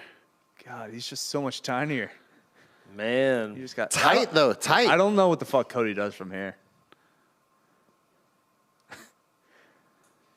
You stay. Do you at go back to 125? 35? I mean, And the division's so stacked. yeah, I mean, there's fun fights at 135. Yeah, so you're in the money fight era, right? Yeah, or he gets cut soon. No, 100%.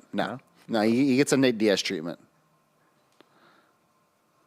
It's true. Every one of his fights is exciting because Right. he gets finished or he finishes someone else. 100%. Well, that guy's small. He's a very tiny man. He's smaller than Rogan. That's what I'm saying. Yeah. Like Rogan looks like a giant. Rogan always looked fucking huge. Mighty Mouse. Yeah.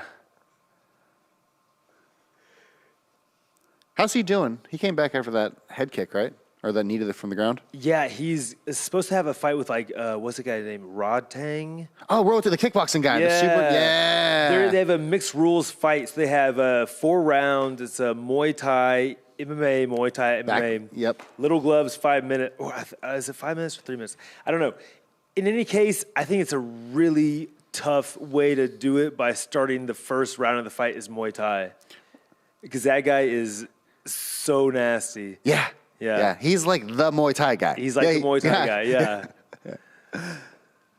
Speaking of crazy fights coming up, how do you feel about Down Cerrone versus Craig Jones in a Is that combat jiu-jitsu or is it regular? No, combat. Whew. You know, I mean, Cerrone's got nasty jiu-jitsu. He really does. Like he armbarred Rafael dos Anjos in that, that whatever match that was. I don't know. It was like some jiu-jitsu super fight, right? Right. And dos Anjos, he TKO'd Cerrone with a body knee in their championship fight. Mm-hmm. I've rolled with Cerrone. I have a hard time passing his guard. He's like a great butterfly guard. He's just you look back at his fights in the WEC. He's got multiple triangle wins, armbar wins. Mm-hmm. Guy's nasty. But Craig Jones At 85. 85. Craig Jones, big dude. Big dude. Craig Jones, nasty dude. Yeah. Craig Jones, probably the best Z-guard player on earth right now. Here's the thing, though. In that combat jiu-jitsu, those guys. Palm strike the F out of you. No, I wasn't even going to say that. I think they don't seem to fuck around as much trying to hit you with anything. They just seem to kind of attack, and almost like guys, at least like for myself, I know like when Travis Moore was up to compete in combat jiu-jitsu, he was like coming to train with us a lot. And I'm just trying to slap the shit out of him, right? Right. And eventually, like I would overextend, and he would just play jiu-jitsu with me and like fucking hit me with something. You try to slap him, catch it, slip to arm bar. Yeah, or like overexposed, he's able to like roll to a leg or whatever it is. Yeah, or a sweep. So I imagine that's gonna be the way it goes. Okay. Who's that guy? Whoever's dating Halle Berry. Damn, she got old. She is old. She's like 55, Gross. I think. She might But be there's a older. Netflix bruised about Halle Berry on Fight Pass. None of that seems like it should go together. Yeah, she's exactly 55. I don't know why I knew that. Dude, I really like all the inverted stuff Gabe's been doing lately. I'm not. It's not. I don't do that well. I don't do the inverted good. I don't know it much. I need to take more classes. I was talking Like when we were in like jiu-jitsu summer camp and Kyle Chambers was showing that stuff. And we were drilling together. I was like, dude, I'm so lost. Right now. I think I got it before you on one of the drills. I think you did. I was like, no, you didn't. I'll never. Yeah, you Can should we cut? never admit that. That would be terrible. So who do you like in the next fight between Jeff Neal and Ponce Nibo? Man, I think Jeff Neal's had a tough couple of weeks, right? He got a DWI the other Yeah. day with with some guns in the car. Apparently the guns were legal, and Okay. apparently that he was not. After the blood test, he will prove that he is not a legal. Hey, gun. I don't like the whole they were illegal. Everybody's got guns in Texas. That's what I'm saying. It sounds more like he maybe had a beard, drove home, and he had his gun in his car. Okay. But he did look pretty bad in that mugshot. He did. He's probably just fucking stressed and pissed. Maybe True. that's yeah. Yeah. In any case, even if whatever's going on, even if it was like a total misunderstanding, that's a lot of stress to bring into a fight. And Ponzinibbio is a killer. I mean, is he coming off a win or still a loss from the Chinese guy that knocked him out? No, he won his last The Leech. fight. He won his last fight. He Yeah. lost to the Leech 2-3 fights ago. Yeah. Okay, so something he's like got one since then. Yeah. Jamie, pull that up. He beat, Yeah. I'll pull it up. that. Is there a more disrespected fighter in the UFC than Stipe Miocic? I don't think so. Maybe Neil Magny, but Yeah. He beat Miguel Baeza, okay. who's like a prospect. Neil Magny's the connection between these two guys, though. Didn't Ponziniza lose to him, and then Jeff Neal beat Neil Magny a little while ago, I believe? He beat Neil Magny in 2018. Yeah. Yeah. Leon Edwards is pretty disrespected as well. If he never gets a title shot, who deserved one more, him or Tony? Who's that? Leon Edwards. Oh, yeah, Leon gets no respect. I think he's the purest form of the mixed martial artists. You don't have a No, one there's style.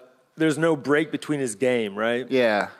Yeah, I remember when I really didn't know him, and then I was like, I didn't watch this fight, but it was him versus Cowboy they fought in Macau, maybe. Yeah. And I remember it was like a 5-round decision that he beat Cowboy, and I was like, huh? Because at the time, Cowboy was rolling. He was the dude for a while. I just remember Leon Edwards being booed in his own country. Oh, wow. Yeah. That was with the 2-piece Minnesota, right? Because they had to get him they had to get Masvidal out of the country. I think so, yeah. Something like that. My head feels like it weighs 100 pounds. We getting it pulled on a lot? No, I'm just really high. Oh. Well, you've been You got to eating eat that more of brownie. that brownie. I believe in you. You can finish that. You got to break through this. Oh. Get to the other dimension. Dude, I'm like 2 K-holes away from full-blown schizophrenia. That means you got one at least left. You are freaking out, man. How does Greg Hardy keep getting... They're giving him Olenek now? They're just trying to give him a win. Dude, I texted my friend once and I was like, hey, I'm uncomfortably high right now. And he was like, just remember that everyone knows you're high and you're going to get jumped and have to defend yourself. Well, UFC just loves to That actually made me feel roll better. out Greg Hardy to get his ass beat. No, but I think they finally found a heavyweight he might could beat. Who's He like will, an 80-year-old He might man. get a dub. Olenek's the one who's always going for those key lock chokes and those flying Kimuras, I think.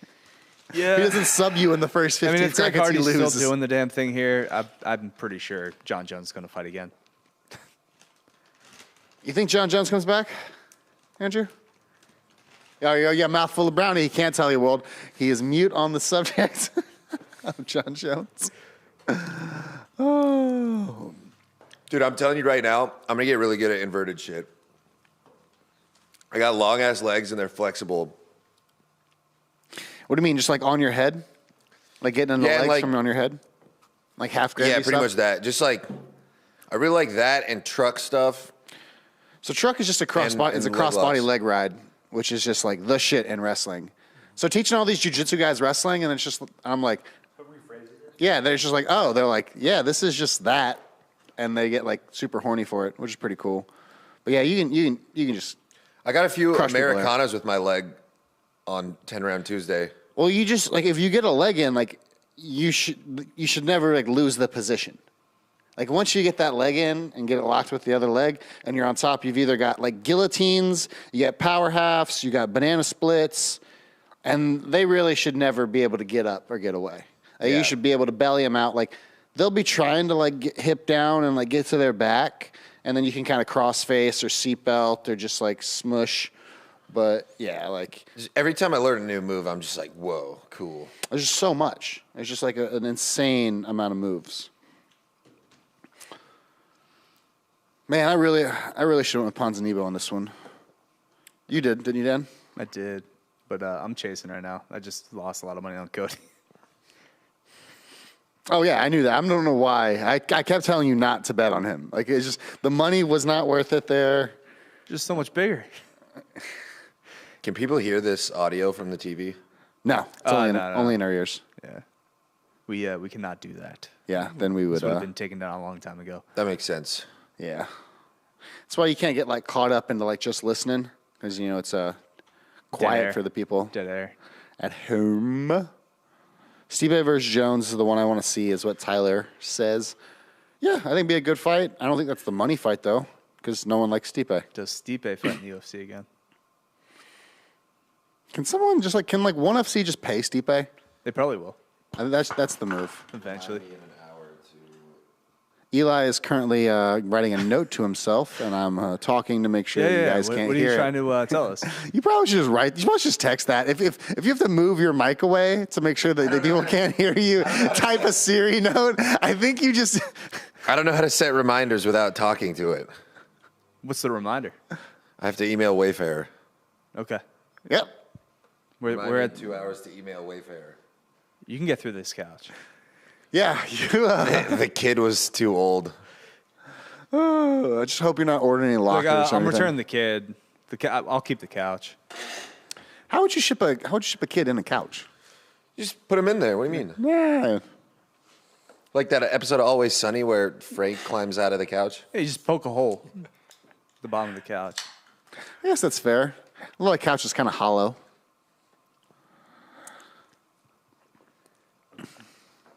Dude, I have full-blown autism right now. I think you should talk more. Yeah. Yeah. Tell me about it. Tell us more about that, Eli. Describe this autism. Yeah. What part of the spectrum are you on? You are drinking an Ensure. Am I, Is this where we put like the am I socks just a over your joke hands? to you guys? Only when you're on stage. God damn it. You I just spilt on yourself? Yeah, I gotta little, get out of here. Little baby bib. No. No, you have to stay for the whole card. You can't leave. We got All right, I'm going to clean my shirt off, though. 3 more fights. This one could be quick. This is going to be a good fight, Yeah. I think. Maybe. Who knows where Jeff Neal is with. No. Hopefully Amanda comes on strong with the first round KO. Yeah, man, I can finish that quick. That'd be cool. Hey, they'll still take their fucking time, you know. With the promos. Yeah. Yeah. Advertising whatever UFC's after this, whatever event is next week. January 22nd, I believe is Gone Francis. Who you got in that? Ooh. I think I like Cyril Gone. I'm just going to say Francis because he's such a anomaly of a human. And he's just like, whoa, bro. What is Eli doing? I was eating pizza. He's chomping on some pizza. There's pizza in there if you're hungry. Nobody told me about his pizza. Oh, there's a bunch of pizza in there. Anyway, I think I'm taking Ngannou. Is he such a different fighter than the one who lost to Derek Lewis? I don't know. I don't think so. That's my thought too. Is I feel like he's the same guy. I feel I feel like he's changed. He's different, but not entirely different fighter. Like he's made improvements. Yeah, I'm just judging based from like the Rosenstruck fight to a more calculated fight like this Stipe win. Right. Yeah. Did he fight Curtis Blades? Yes, he did. And he knocked him unconscious at the end of the first, right? I believe so. Yeah. It kind of looked like it was a good fight. Like Curtis might could do something. But I mean, kind of like the same with all these guys, like even with like a Cain Velasquez, you know? Like, remember how excited you were for the Cain Velasquez and Gotti fight, and then all of a sudden it was over, and you're like, yeah, because that's it. Yeah. Yeah. Yeah. Yeah, but I'm tired of like not putting any respect on Cyril Gahn. It's burned me a lot. That's how I felt in my own fight. When I fought in Vegas, I was all pumped for it and training and stuff. And then after I fought him, I was just like, all right, I'm bored now. Was at the peak. Yeah. Now everything's downhill. You got to find that high again. Yeah. Yeah. So fist fighting. Next is probably hunting human beings. Most dangerous game. I want to do more jiu-jitsu competitions. You do that too. That's probably a good place to and start. get a blue belt. Don't start hunting human beings. You gradually get to that. There's a bunch of like NAGA and IBBJF stuff around, I think. No, it's so easy to do a jiu-jitsu competition like Yeah. There's regularly. like one a week. Yeah, and have just that feeling once a week is awesome. Yeah, you probably get 3 or 4 matches in each one. Maybe you can do 2 divisions. Just dominate another man. I don't suggest doing the gi. Just get on the mats and then pull out a gun. Yep. Isn't that the old Tap. Donald Glover sketch? He's like, self-defense. Most important thing is wrist control and then pulling out your gun. Yeah, Texas. Yep. Dick control. Derek comedy. It's a good time. And Yeah, then I pull I out my remember that. gun. NF one. He was the original NFT. Do you know what I'm talking about? The big black dildo? No, the spelling bee. Oh, yeah, that's probably... Okay. I like that nickname, Jeff Hands of Steel Neal. That rhymes. Anything that rhymes. Yeah, anything rhymes. How do you feel about Bruce Buffer's jacket tonight? I'm a big fan. Like a royal Got blue. a multi-dimensional pinwheel going on. Yeah. I like the colors of the Argentinian flag, but, you know, they could The sun improve it. The sun, could- sucks. The Sun could be lines, better. the lines on the sun's face are too thin. Yeah. They need a new logo in the middle. Rebrand. Good color scheme, just bad. Should make it like a execution. Lego head. Yeah. 100%. Andrew, sorry we don't have plates. We're slobs here. I'm good with it. Jeff Neal looks comfortable. Take a piss before this. I'm going to grab a slice real quick. I'm going to eat pizza. That is good. I'm going to say about this bottom piece, actually.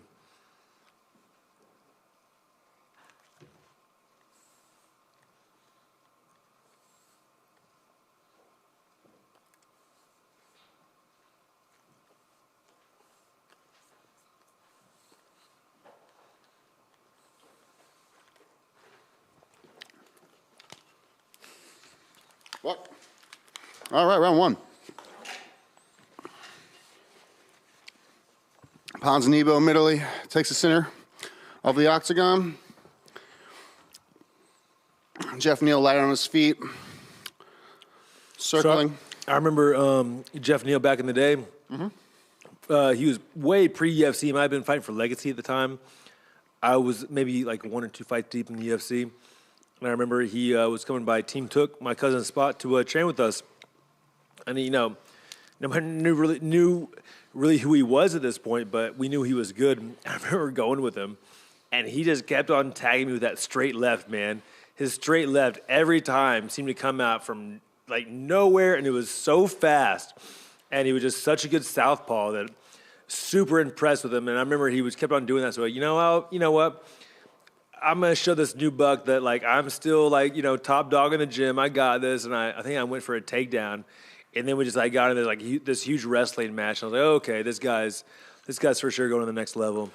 He's got the hands, and he can defend the takedown. He can make you work for it. Big time. Mm-hmm. Great range, like timing, just kind of overall feel for the game.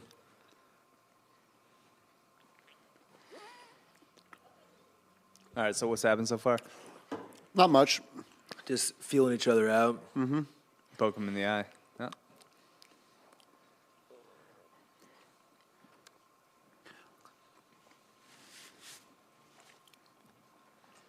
Now, does fighting a southpaw throw you off your game as much in MMA as it does in boxing? Early on, it kind of did.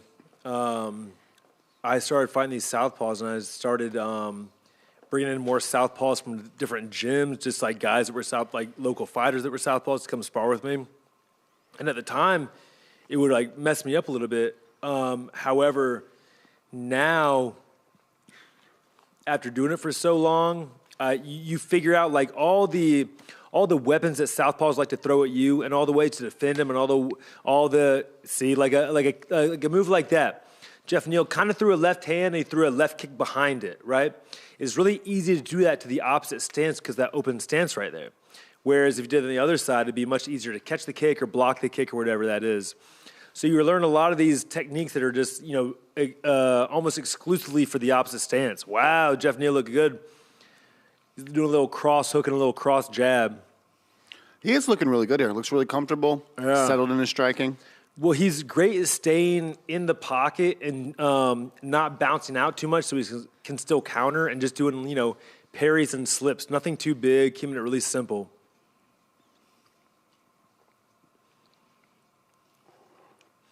Yeah, which is something so interesting, being able to slip back out and then all of a sudden you're back into your comfort zone.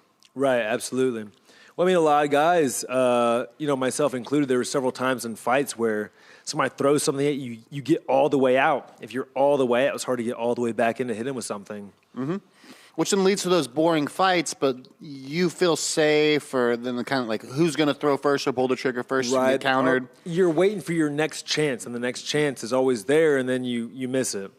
I fought this guy, Cesar Ferrara, in San Antonio. He was this huge, juicy Brazilian guy. He was cornered by Hooft and Vitor Belfort, and he was a southpaw. And he just kept on throwing like straight lefts at me, left kicks, left elbow, and it was just really hard to deal with because he just threw it with like such power that I always felt like I had to get out of the way of it, and I wasn't able to do a defense where I was able to stay in the pocket to counter right away. Yeah, because it was coming into your open side like you were saying before. So it just Did it ever make you want to go southpaw like against them to counter it, or is that just playing with their game too much? I'll do that in sparring and stuff like that within the gym, but I never got to the level of being comfortable enough in a UFC fight to do that. I would do it for a moment, but I would never get there to try to accomplish a certain technique. Mm-hmm.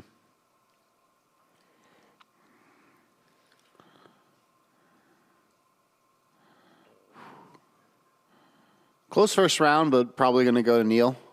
Definitely got to go to Neal. Yeah. Ponzinibbio definitely wants to brawl here. He didn't like the stoppage for the kick to the groin, but now that they already did, he's going to go ahead and take his he got cut breath recovery. What, over his right eye? Yeah, right poked now? in the eye, I think. Or no, dick kick. Yeah. Right. Well, no, it looks like he's bleeding a little bit over the right eye. Yeah. Was that straight left, or was that the right kick, or the left kick? I'm not sure. It's far enough like off the eye that you think it might have been the kick.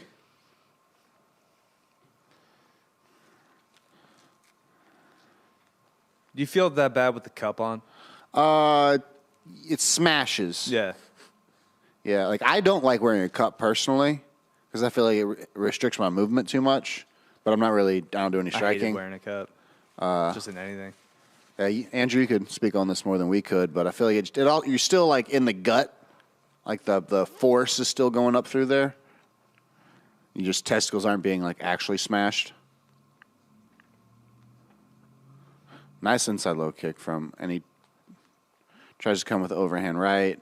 Maybe he thinks he can steal this round, but there's not enough time left for sure. Ooh, maybe a late shot there. Right at the buzzer. He wants to brawl. Like, he wants to make this a dirty fight. He doesn't want this to be Neal outside bouncing, putting in his combinations. Definitely pushing the action, adding volume to the whole fight. As far as the cup situation, yeah, I don't like to wear a cup during grappling. Like, if I get an armbar or something like that, I'd rather just kind of, lay it over my own gear than, like, the cup. Everything's just more uncomfortable, right?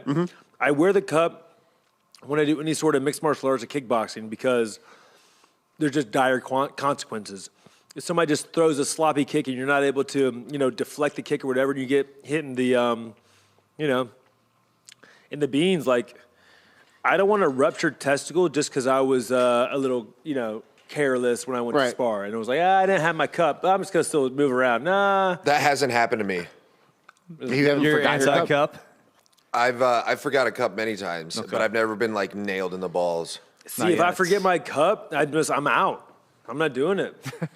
Makes sense. Yeah, it's not worth it. No. You've done how many spar rounds in your life? Skipping one. Yeah, I'm good. Yeah. Same with my mouthpiece. I've gotten kicked in the dick a lot. I need to get a new mouthpiece. But not in the balls. The ones that they make at the dentist are just so much better. Big time. You got to get the custom. Yeah, the way that you breathe, they just stick to the roof of your mouth. It doesn't feel like you're wearing it. We got this one. They came on it a few years ago. I think they're based out of New York, maybe.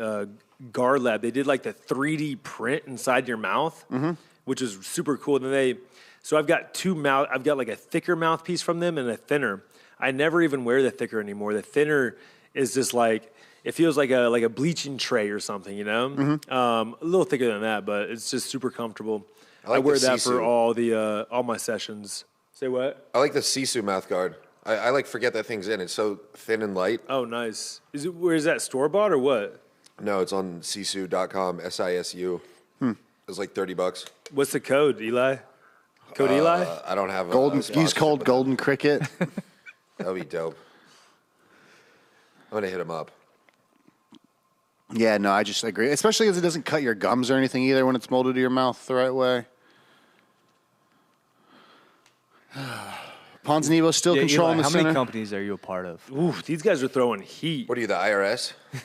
Just want to know. And even when you're taking those to the shoulder, You're all you about feel it. the Jeff Neal's doing a good job. Yeah. Ponzinibbio is trying to get off with the same kind of straight right that Jeff Neal's getting off with that straight left. But Jeff Neal just hitting it with this like quick counter right hook. I also have a church. Okay. Neal's got to snap So to you him. don't pay taxes. Big time. It's not set up yet. We're trying to, since the place we're moving to has a church, we might try to Neither set one up of these guys. our company as a religion, so we don't have to pay taxes. You have to have a statement of faith, Okay. I think we can do that. a congregation. Sorry, is he going to got stay that. on the single here? So And, driving in the cage, he wants to circle him off, right, and take him down towards the center. Man, he's so strong. It's hard to get a double like that on Jeff Neal. This is exhausting. Oh, we got it. Trap the legs. Hey, is Jake Gyllenhaal wearing a red Fargo hat now? Oh, is that? Or is that Jared Leto? That's Jared Leto. Jared Leto. That's yeah, yeah. yeah. It's Cool definitely hat, him. though. My bad. I knew it was a celebrity with a J name. Kind of looks like just a squid hat. It's like hunting orange. Yeah. And there's another guy wearing a hunter orange hat as well.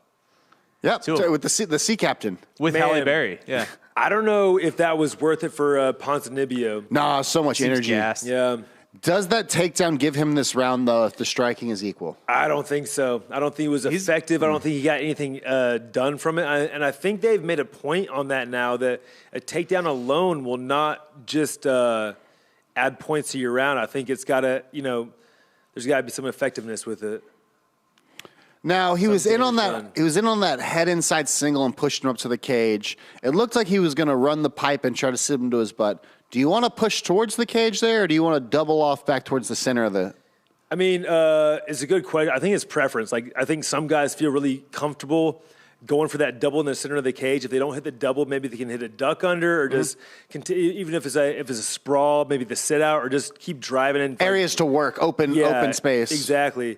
Not for me. I'd like to keep them up against the cage. If I miss the takedown, I still wanted them glued to the cage so I can start with some knees or elbows or punches or something like that.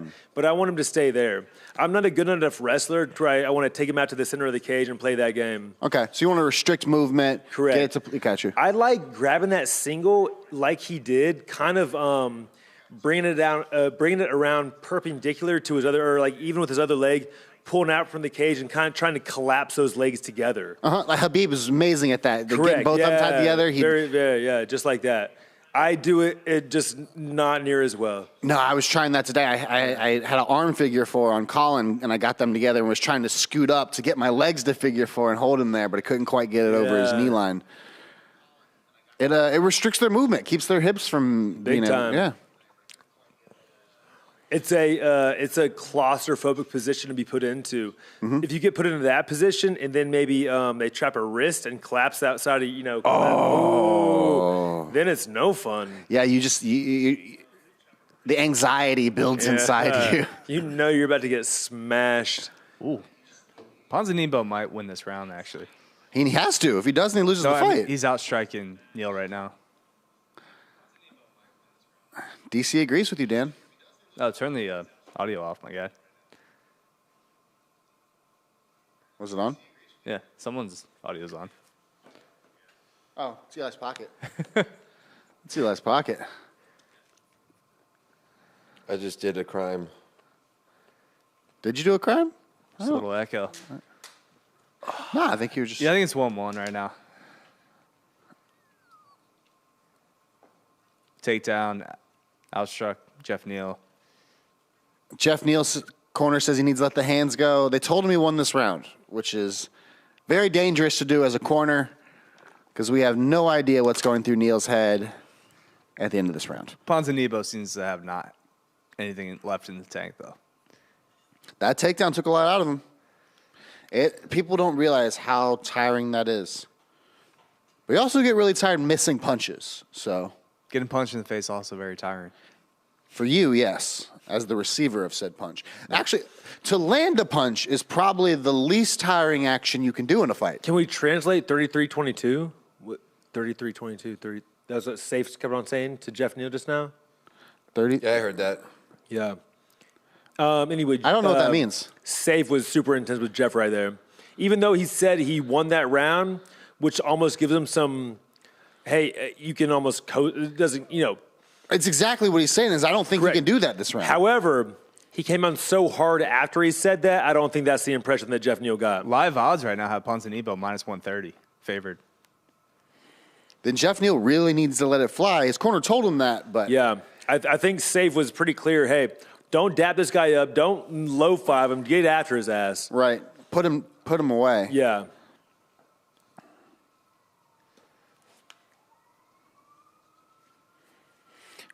The commentary team on the ground, Rogan and DC, saying Ponzinibbio won that round.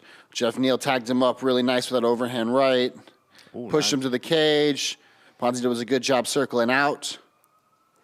Ponzinibbio he is good at circling out when he's in trouble. Very, very underrated in that aspect of his game. Would have been nice to see a little spinning back fist there a second ago, though. He tried. Wanted to maybe pull it off. Ooh, nice inside kick. If he goes to that more, I think he lands it every time he does it. Yeah, I think About Neal 10 times his fight. Yeah, Neal can punch from it though. But if he keeps going, I think take a little bit of Neal's power away, maybe. 3-round fight though.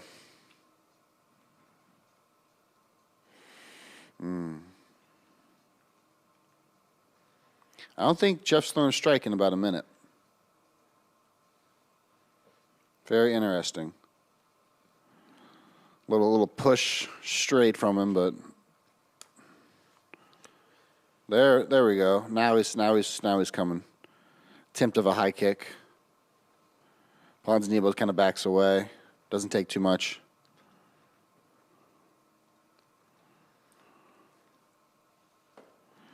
You can definitely see both of them are a little winded here. Big time. That right hook of Jeff Neal's is one of his best weapons right now. I'd like to see Santiago throw like a left knee up the gut as Jeff comes in. Right. Right knee up the gut.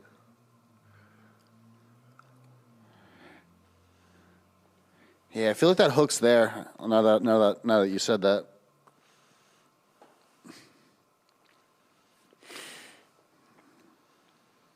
Yeah, he's being very reactive with his striking and not really putting in pressure. He's throwing that left straight down a little bit as Ponzinibbio like ducks away. Ponzinibbio pulls his head down and out. 2 minutes left in this fight. Someone needs to go win it. Now, when you're just dead tired right here and it's so close, like how do you find where to go and when to go? Man, I've always, by the time it was like the third round in these situations, in my experience, a lot of time I've been the guy that knew I had more energy. And it wasn't near this even. There was one guy that was fading. He was more hurt. And usually I was like on the right end of that where the other guy was fading. So it was easy to stay energized. It was easy to go in for the ooh. You got hungry. Like you saw at the time more tired he got, the more energy you got. You know, you smell the blood. Yeah. Like so it was easy to make that ooh. No. I thought Jeff Neal just almost had him finished with a right hook, and then Ponzinibbio comes through with like 2 straight lefts. That's what I'm saying. It's like, do you go first and risk getting countered, or do you just go take this fight and it's yours? In a fight like this, I feel like I would just be fighting like these two guys, just throwing down in the middle. And if you're the one to come out on top, you're the one to come out on top. Yeah, I mean, it's not, I don't know. It's just because you're having a lot of success, you want to keep at it, you know? Right. And I mean, right there, just when he throws it straight and snaps. And Yeah, Neal might have won that. Like any of these exchanges could win you the round. Any of these exchanges could, put the other guy to sleep as well. Yeah, that's true. And I think you start to think that as you start to make contact, like, hey, I'm hurting him. Give me one more. Give me one clean one. Exactly. There was when I fought that Cesar Ferrari, it was in San Antonio, and I had get my butt whooped the whole fight, and then the third round, he had my back, and he had just cut me with this huge elbow, and I got up and kicked him in the head on the way up, and I almost finished. He was like all dazed and wobbling around. I was trying to finish him, and I had like one big series left in me, and it was in San Antonio, and it got so loud. It was like a Texas UFC fight, blah blah blah. It was just, it got too loud. I never heard the 10-second clicker, and I just sat there because I was like waiting for the 10-second. Yeah, and you're like, I got this one. Yeah, I was like, I got one more left in me, and then I never heard it. It just didn't do anything. I had to pull it from. It was awful. Oh. Yeah. Oh man. Watching these replays here. Yeah, that takedown was really kind of nothing. But part of me wants that to score something. No, well, even if it did, that was the second round, right? Yeah. And I go. He won that round, I go didn't he? Jeff at number 3. I go Jeff at 1 and 3, and maybe 2's a toss up. Yeah, I give you that. Yeah, Actually, I'll give Ponzinibbio number 2, but I feel like Jeff came on stronger in 3. Yeah, just 3 was really close. 2 was really close. Probably more Ponzinibbio leaning, but that's what I'm saying. Just like a little bit more could have swayed that.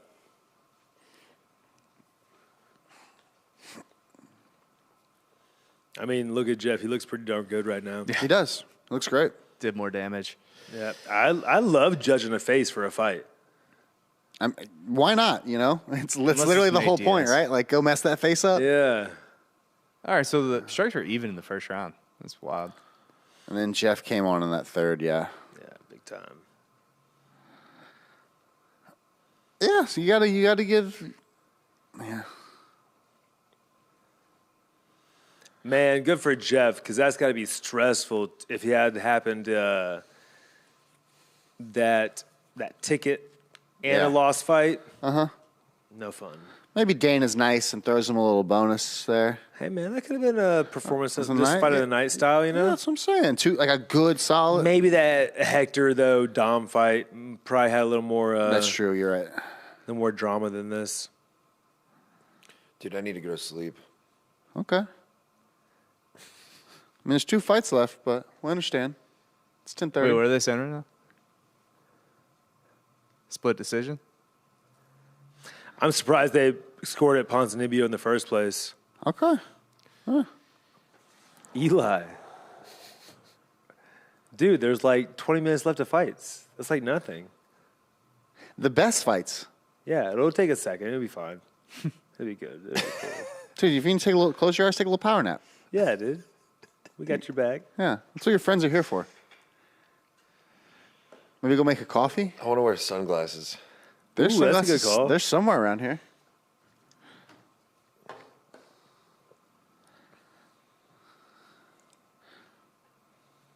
When you could be that composed after a fight, the way he's talking right now.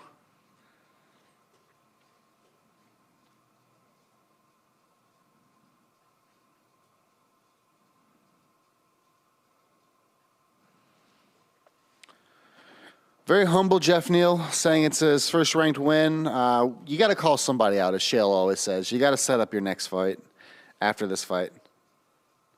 And Joe even tries to set him up. And he wouldn't he declines. Yeah. Right.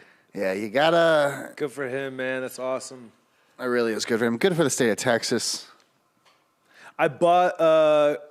Did y'all see that grappling match advertised There's Kayla Harris. for the UFC yet? No, they're doing a grappling match? It's a grappling match this Thursday. It's like the UFC Invitational. It's got space there. It's got different and Is that Theo different Vaughn? mixed It martial is. arts organizations like being represented by the UFC fighter's the representative, and he's got a few guys from around the area. So, for instance, Team Fury Fighting Championship, based out of Houston, puts a lot of guys in the UFC. Their team captain is Alex Morano. Right. And they've got Cody Steele on the team, Nasty. Travis Took. And, Cody Steele just took second at the Abu Dhabi Yeah. qualifier, right? behind Tackett. Oh, Right? third. And Tackett was yeah, second, and yeah, then I forgot who was first. Right, So Cody we got, Steele's 3-0 in MMA right now, too, right? yeah, Yeah. 2 maybe. 2-0, yeah. So we got Cody Steele, we got Travis Took, my cousin, who's giving my black belt, and then one other guy, and then there's like 3 other teams. It's like a huge tournament this Thursday in Vegas. That's awesome. Yeah, That's crazy. it's wild. You love to see that. You love to see people like making money professional grappling. It's awesome. Yeah. About time. Yeah. Yeah, I think you got to thank Gordon for that. That's true. 14 wins, Taking a 12 nap. fight win streak, 10 finishes. Does Juliana Pena have any chance? No. Zero. No. Zero.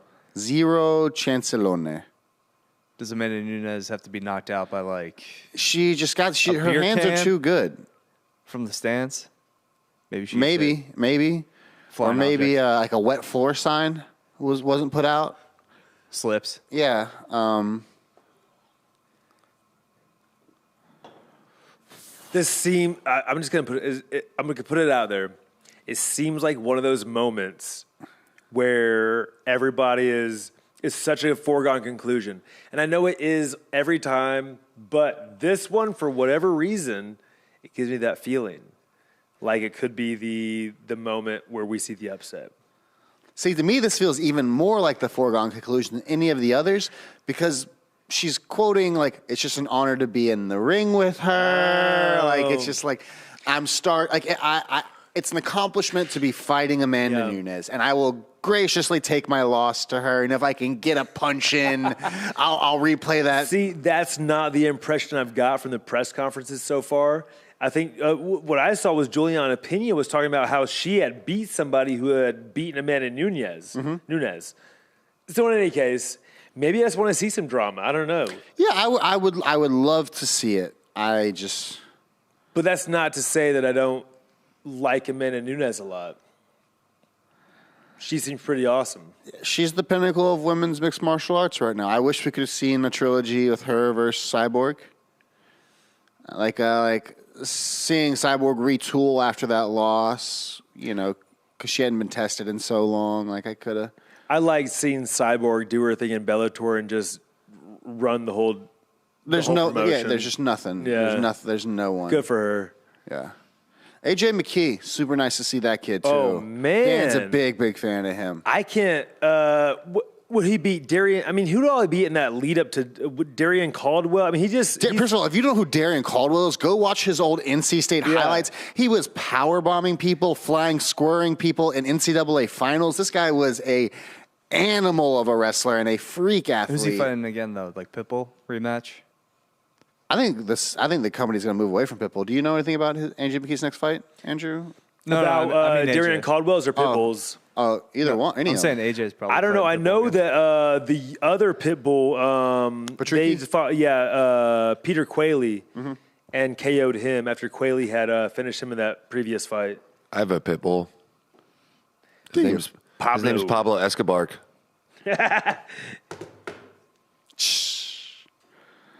No, but I would like the Bellator to move away from the Pitbull era. It's been on that one enough, right? I really didn't like the finish against Chandler. There's a lot of things I didn't like about that. Yeah. Like, it's just. Hey, okay, whatever happened to Alexander Shlemenko? That name sounds familiar. He was, okay, so for a while, Hector Lombard was the long-reigning 185 champion in Bellator, and he had like a 22-fight finish streak. And as soon as he went over to the UFC, Shlemenko took over once more. Huh. How you spell his last name? Nobody knows. SCHL?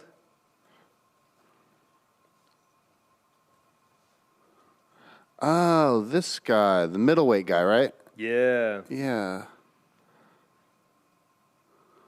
What's his backstory? This guy. He's a Russian.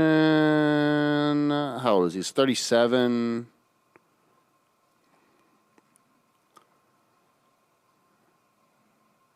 Yeah, he's fighting in EFC and all these other just like random Russian organizations. Oh, It looks really? like now, yeah.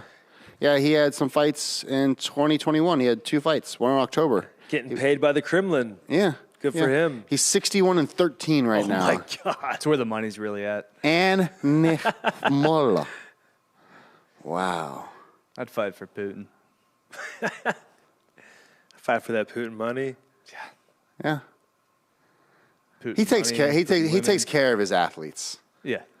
Let's put it that way. It's like, when he steps on the ice, though, you leave him alone. You let him score 6 goals. Oh, for sure. I would like to see what some of those wrestlers coming over can do, like Satiev and Sajalayev. Like, what's crazy is their national team, like their 3 through 4, could be an Olympian in any other country. Like they're like a top 5 person in the world.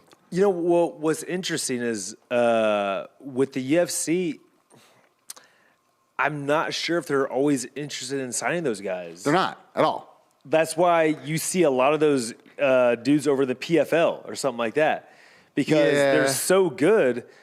They've got to have an outlet to fight, but the UFC doesn't want to sign all these guys that they're going to have a hard time marketing. Can't pronounce their names. They don't know how to get on the mic. every fucking They all dude's like gonna be they're that. they all like This they're is- Amish. That's you know, why like- Islam is fighting Benny Dariush. Like, I called that fight like such a long time. It's like they're not going to let either one of Every these. dude from Dagestan would have a title if they just keep signing these guys. Yeah. I mean, I would like to see Zat Daddy double champ.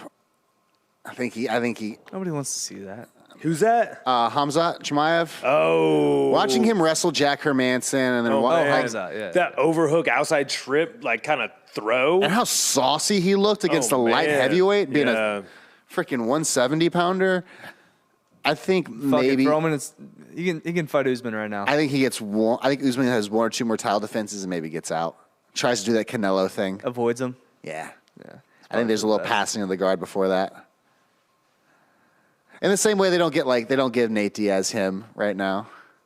I mean, he would run through half the guys that are talking like they would fight him, but they won't. You I get mean, him- you get- yeah. do the Magny fight. I like that one. Magny's calling him out. I think Magny's proven that he's durable, and like that guy Chimaev, I don't think will run through Magny. I think, or if he does, okay, then that's a real deal test right I there. think he submits him in the first. Submits him in the first. I think he submits Magny. Too weird.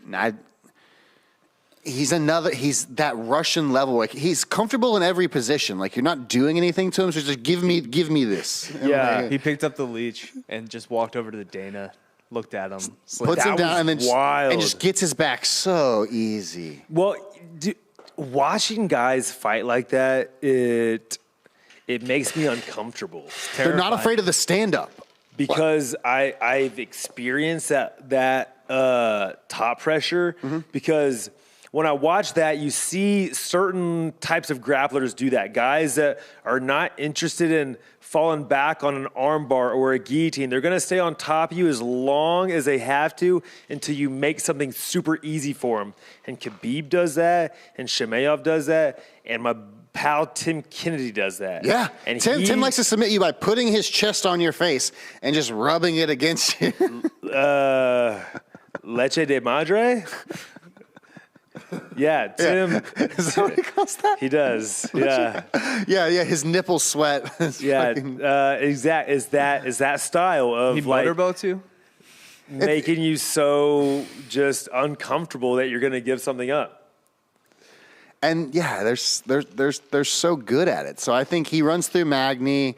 I think Gilbert Burns maybe gives him a test. I think that's a good test. Gilbert Burns beat Lovato in a No, he super fight lost. grappling. And that who's number one? I thought he lost to Lovato Jr. in that. I think Burns beat him.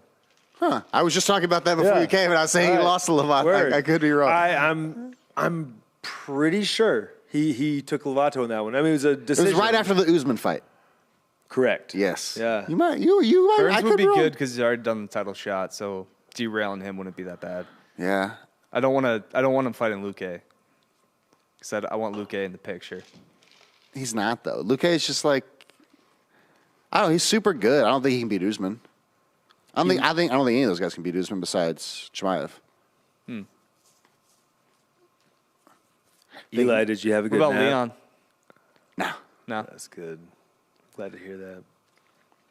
And I think his knees have taken enough damage. He's been in the sport so long that Who's that? Marty Usman. Oh, yeah. Yeah. Like, he had that Joe Rogan episode. Is wrestling bad for your knees? No, not at all. As a mother, does Amanda Nunes have a different perspective now? I remember when I brought that up and you were just like, she didn't have the kid.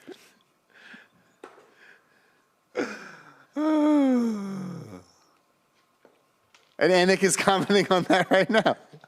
On time. Whenever you have a child, it's perspective. Just puts everything into perspective. You're doing it for them now. Like, you have another person out there.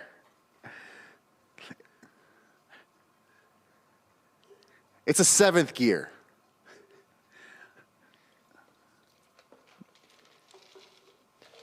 Dude, how much Venom gear do you think people are snatching up right now?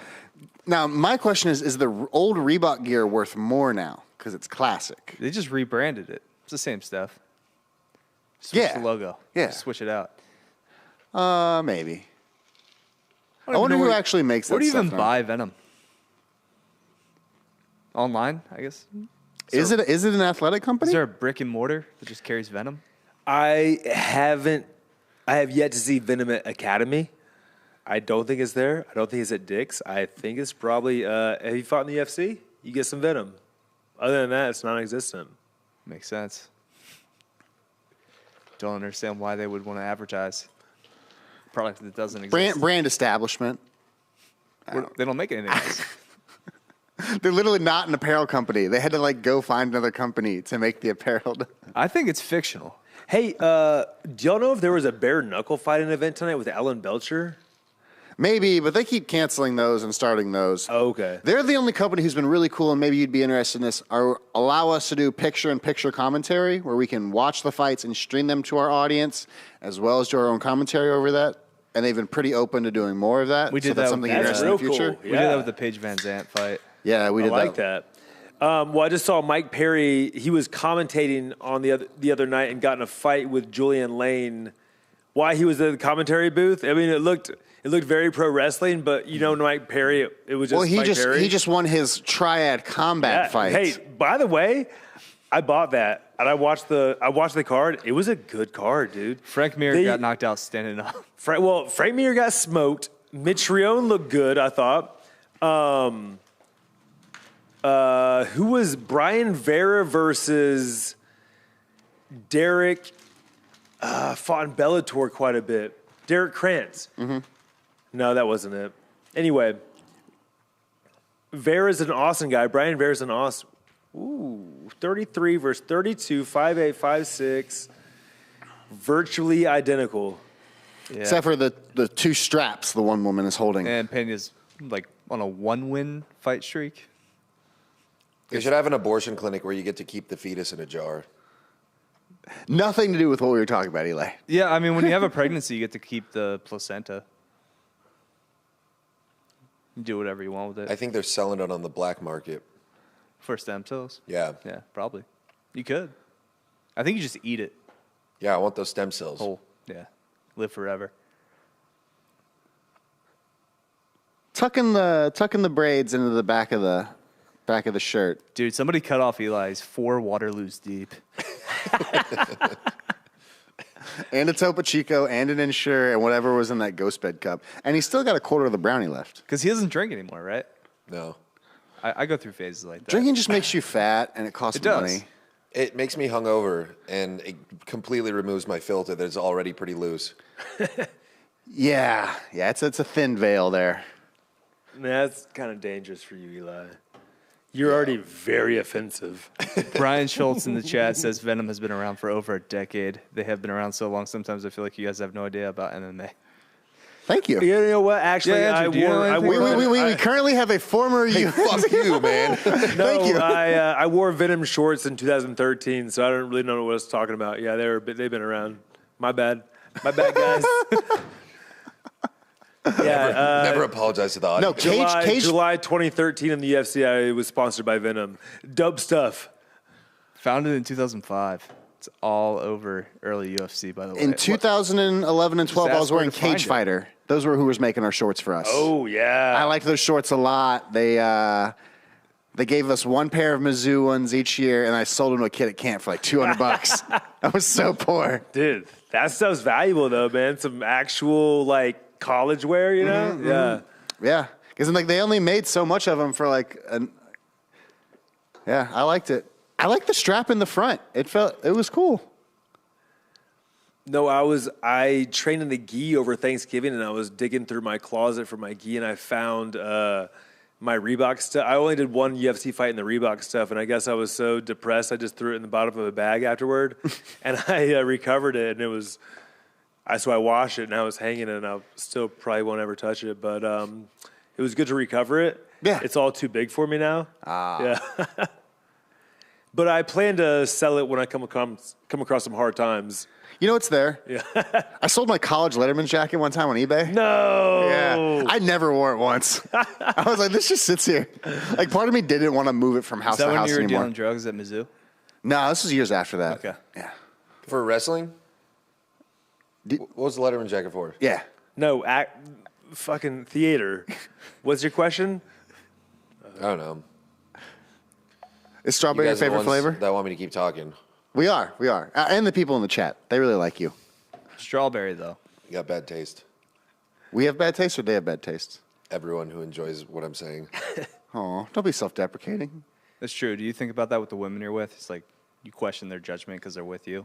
Yeah, for sure. Like, the hottest thing a girl can do is, like, dump me. Yeah. Or cheat on you and be like, I can do better than you.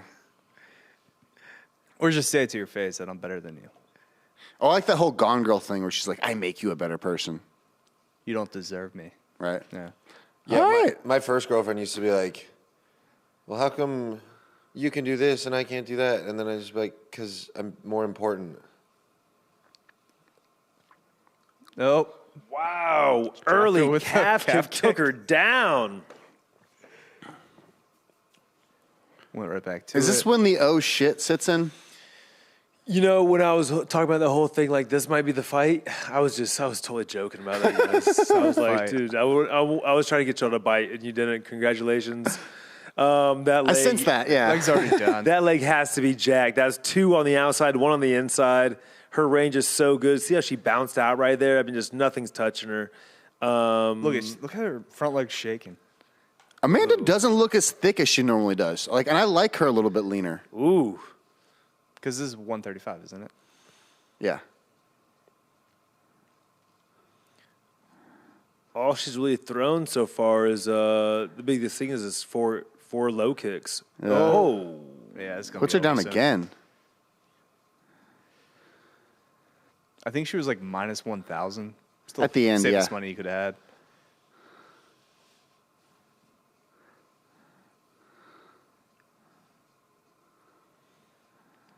Watch the up kicks here. The up kicks can be really dangerous, which I want to see in the next fight, especially.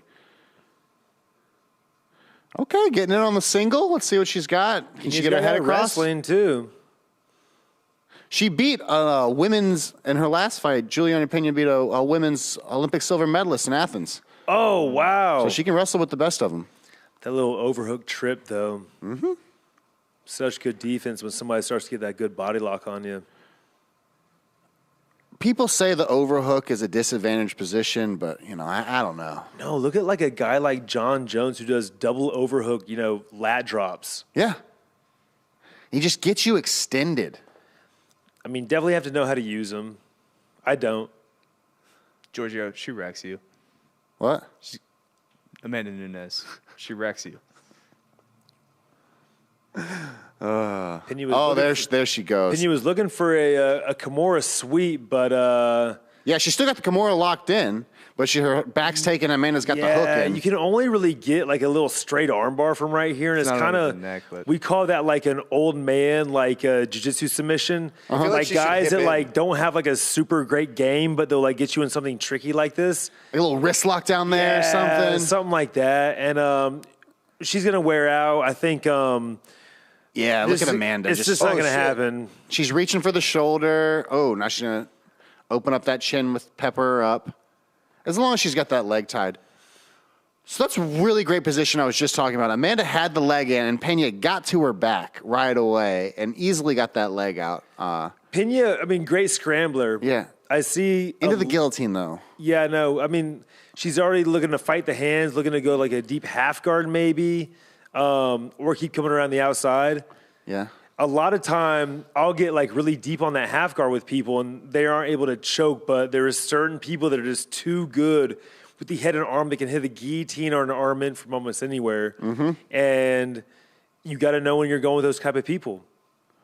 Right. Like if they get any part of their body around your neck, they just like it sinks. It's like quicksand Yeah, almost. You try to get your neck deep enough, but they won't allow you. They're just so good with that, you know, with that head control, with that chin strap. Pena playing a little lockdown. Okay, she just took it away there. Looking for that Kimura again. Yep, outside Kimura. I don't think she's gonna. No, I mean it's really hard to get that when you're telegraphed. Amanda cupping the inside of her thigh there, which is like the real easy defense for that Kimura. Wow, and Pena Pena's can- slick. Yeah. Where about Pena blowing out her forearms here? Yeah, absolutely. Squeezing and holding forever. That's a lot. And, you know, she has to do it or she's going to get ground and pound. And, you know, like a move like this every time is not like this is never your primary option. This is always secondary, shall I say tertiary? I mean, this is not what you're going for right away. This is kind of like, fuck, I'm stuck. Let me go for this Kimura sweep. Right, If I and don't get it, oh, here I am, crossface underhook with the best fighter in the world on top of me. Super.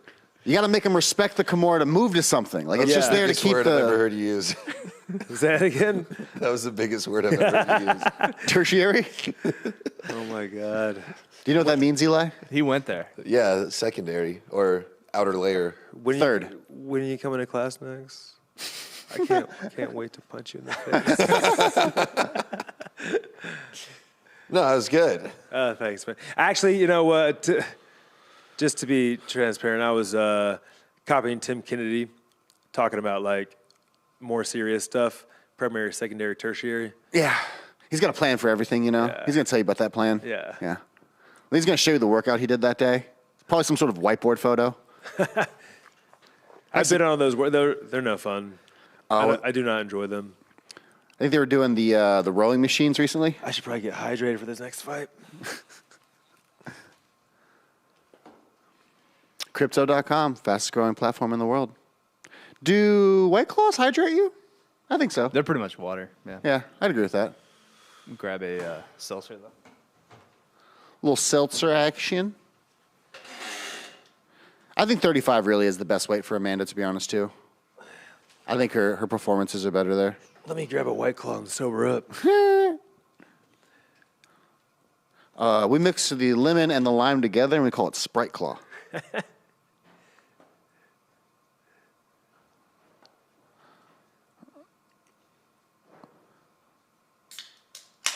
She made it through round one, and honestly, yeah. I mean, you kind of look at Nunes. She's got the bloody. She kind of she just walks through a bunch of stuff. She does. I She think gets hit and she just kind of keeps coming. Yeah, some of her defense earlier in the rounds was just pushing on her forehead and keeping her at bay. Yeah, I think she's just not used to any of these females being big hitters. I mean, the biggest one is of Shevchenko, and those were tough fights. Oh damn! Is Amanda bleeding? She is. Pena made her bleed her own blood. Oh! Whoa. Wait a minute. Whoa. Remember that thing that I said I was joking about in the first round? You were joking about the second thing. Yeah. Not the tertiary thing, though, Eli. No. Oh! Whoa. She's Ran into that landing jab. shots. See, I don't like this style of fight where you get hit and you're like, I'm just going to Move forward. run in and get hit again, try to hit you harder. I don't like that either, but if anyone can do it, it's Amanda Nunes. That's a good point. And baiting Pena into a slugfest is probably what she wants. That's a good point, too. True, but she's not throwing that calf kick anymore. This is very I exciting. now see Pena going for it and then coming in hitting something. Pena, I was don't- going to say she looks a little more worn right now, but, She's landing shots though. I think she's going to Yeah. punch herself out. well, can I just put, they both look sloppy as shit. Yeah, but Pena right now, she has to be thinking, I'm going to beat Amanda Nunes. If I'd I like- keep going, I'm going to... I'd like to see maybe a feint or a jab at this point. I think because either one of them can make the other one bite so hard.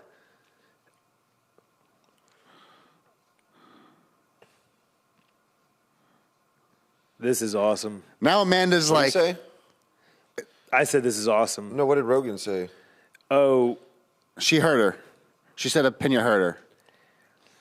Pena keeps going straight on that back Right, leg. and then It kind this- of makes her seem a little more like unathletic or, not mobile. I think she's got nothing with that front leg She looks real sloppy, too. Oh, that's what it is, huh? from the calf kicks in the first Yeah, round. you're right. Wow. I mean, this is still a long time in this round. These rounds are long, man. Yeah, there's three more. And there's three more Someone's of getting them. finished.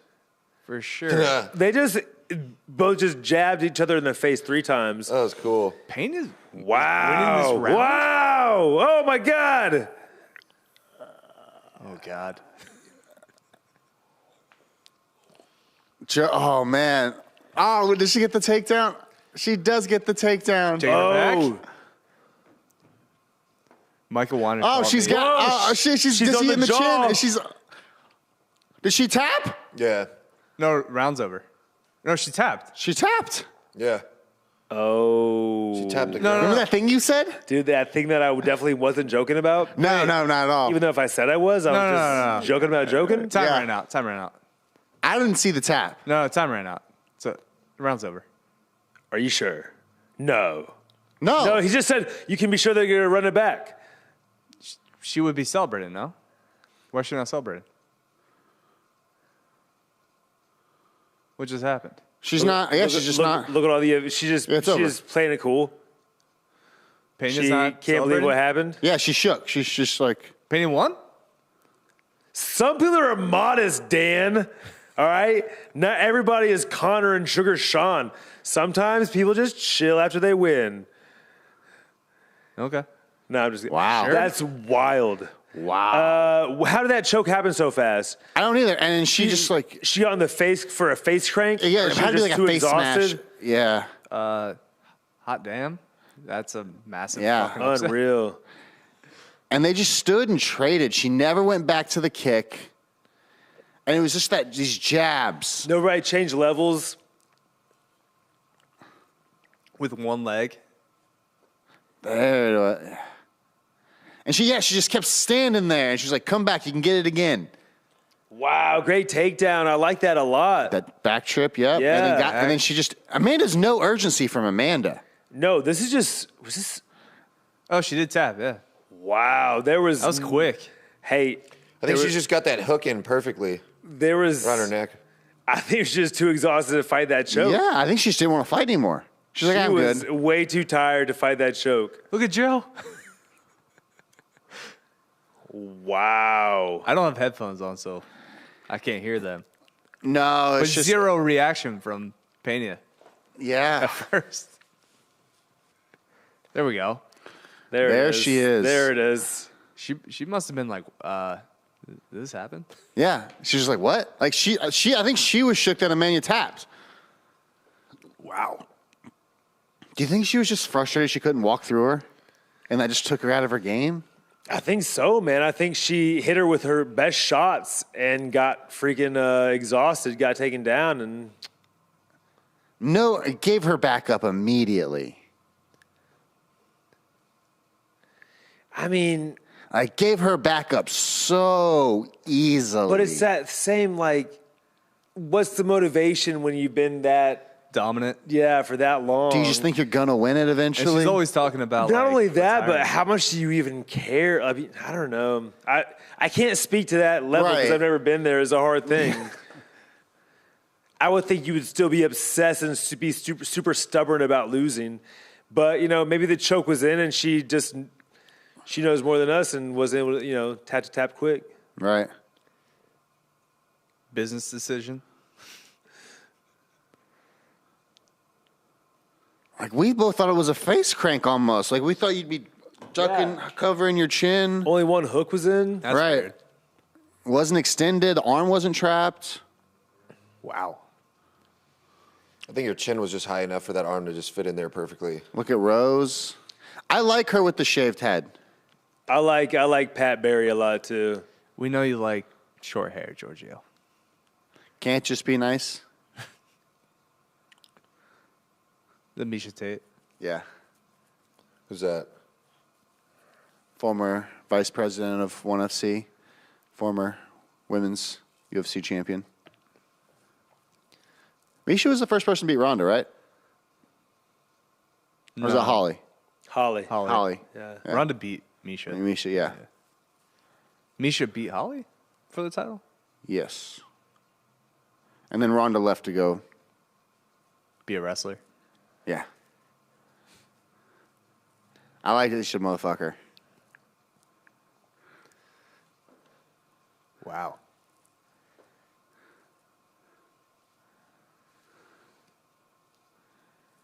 She's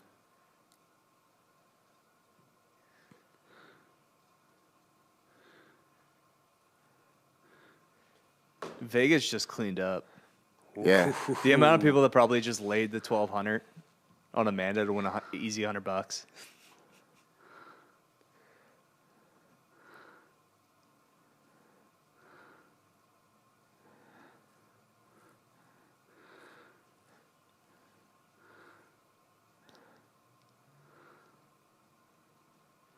UFC's probably a little happier with this now. It's not deep. Her shoulder's in there. Look, Amanda's.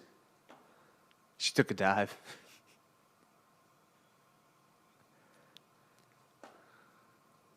Wow. So she didn't know that Amanda tapped. She had to ask the commission Yeah. if it was over. That's what I'm saying. Like, Amanda just was like, I'm good. Yeah. Still got one more title. Does Amanda just hang it up now? Just hang out? Or she got to drive under her again? Like, I don't know. Maybe she's like, I gotta save 145. Make sure they don't cut the division. So I gotta be champ. Well, I was just saying she looked better at 35, but I guess foot in my mouth. I mean, her face. I would not have guessed that second round going that way after the first. Yeah, so I definitely feel like I could beat Amanda Nunes now, Dad. Oh, yeah? Well, I'd like to see have Shevchenko and Pena fought ever. I don't know. Who has beaten Pena?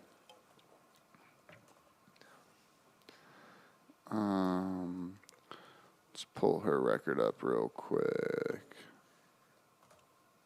We got one more fight, Eli. One more fight.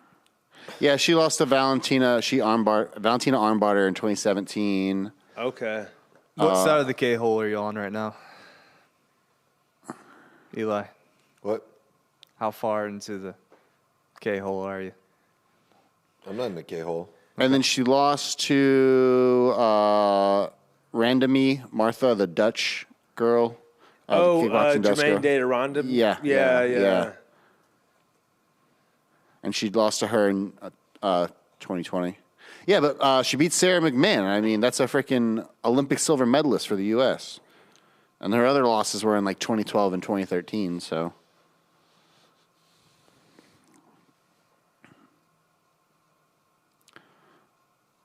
What's she saying? Happy holidays, happy New Year's. Hard not to like her, dude. She's awesome. She really is, but I don't. Yeah. She's Juliana very Peña's a classy little in her cringy, loss. too. All right, I guess. We're all a little starstruck here. A little, yeah. Bamboozled. A little bamboozled, but that's what we wanted, right, Dan? Cheated. We wanted an early stoppage Yeah. to get us to this. Yeah, Jared main event. Leto. Yeah, this is with Jared the Leto. Fucking hunter hat. Fuzzy Cool hunter hat. hat. He's starting his own cult, right? He has to be. He's such a cult guy. Man. Juliana, good for you, girl. Amanda staying and slugging with her like that was interesting. It was very sloppy. Like, she just wanted to bang. Didn't go back to the low kick that was so successful. Like, it's not the mentality of a champion. You know, it's not how you stay focused and go win another. She still is easily the female GOAT right now, but If you're keeping the score at home, that's 3 underdogs that have won on the main card right now. really. Underdogs are 3-1 right now. That's right. That's right. We just needed Pava was the one we kind of wanted. Paiva is the one Paiva. that did not Yeah, come but through. good for Sean for finding his feet again. You got to love that. Like Do you think him? maybe he needed a couple of those to get it out of his system. Do you think him and Cheeto run it back eventually? I hope so. I really hope so.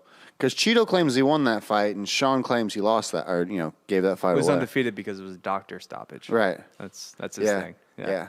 Very Connor-esque. Yeah. You call it doctor stoppage. Doctor stoppage. Because like his leg just gave out or something. Yeah. I mean, even though DP checked it, and No, I'm talking about O'Malley. yeah. Yeah. Woo. All right. I have Poirier here, but I don't feel great. The up kicks. I don't know why I think up kicks are going to be so important here, but I think the up kicks from Oliveira on his back with DP gets takedown against the cage. Maybe Oliveira stays away from his boxing. Like, Charlie Olives looks good right now. he's so good. He's so long. He's everything we wanted Tony Ferguson to be.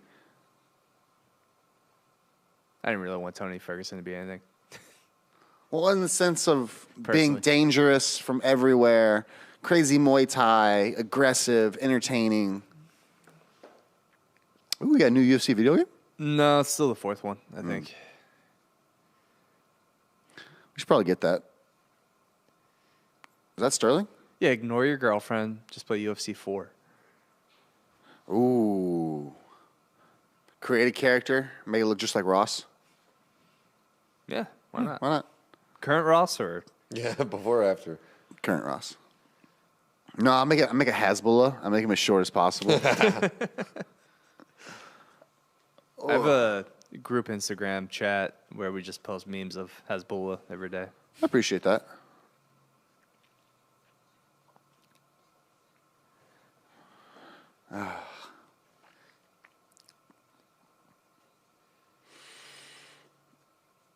I feel like people think that Dustin is the champion.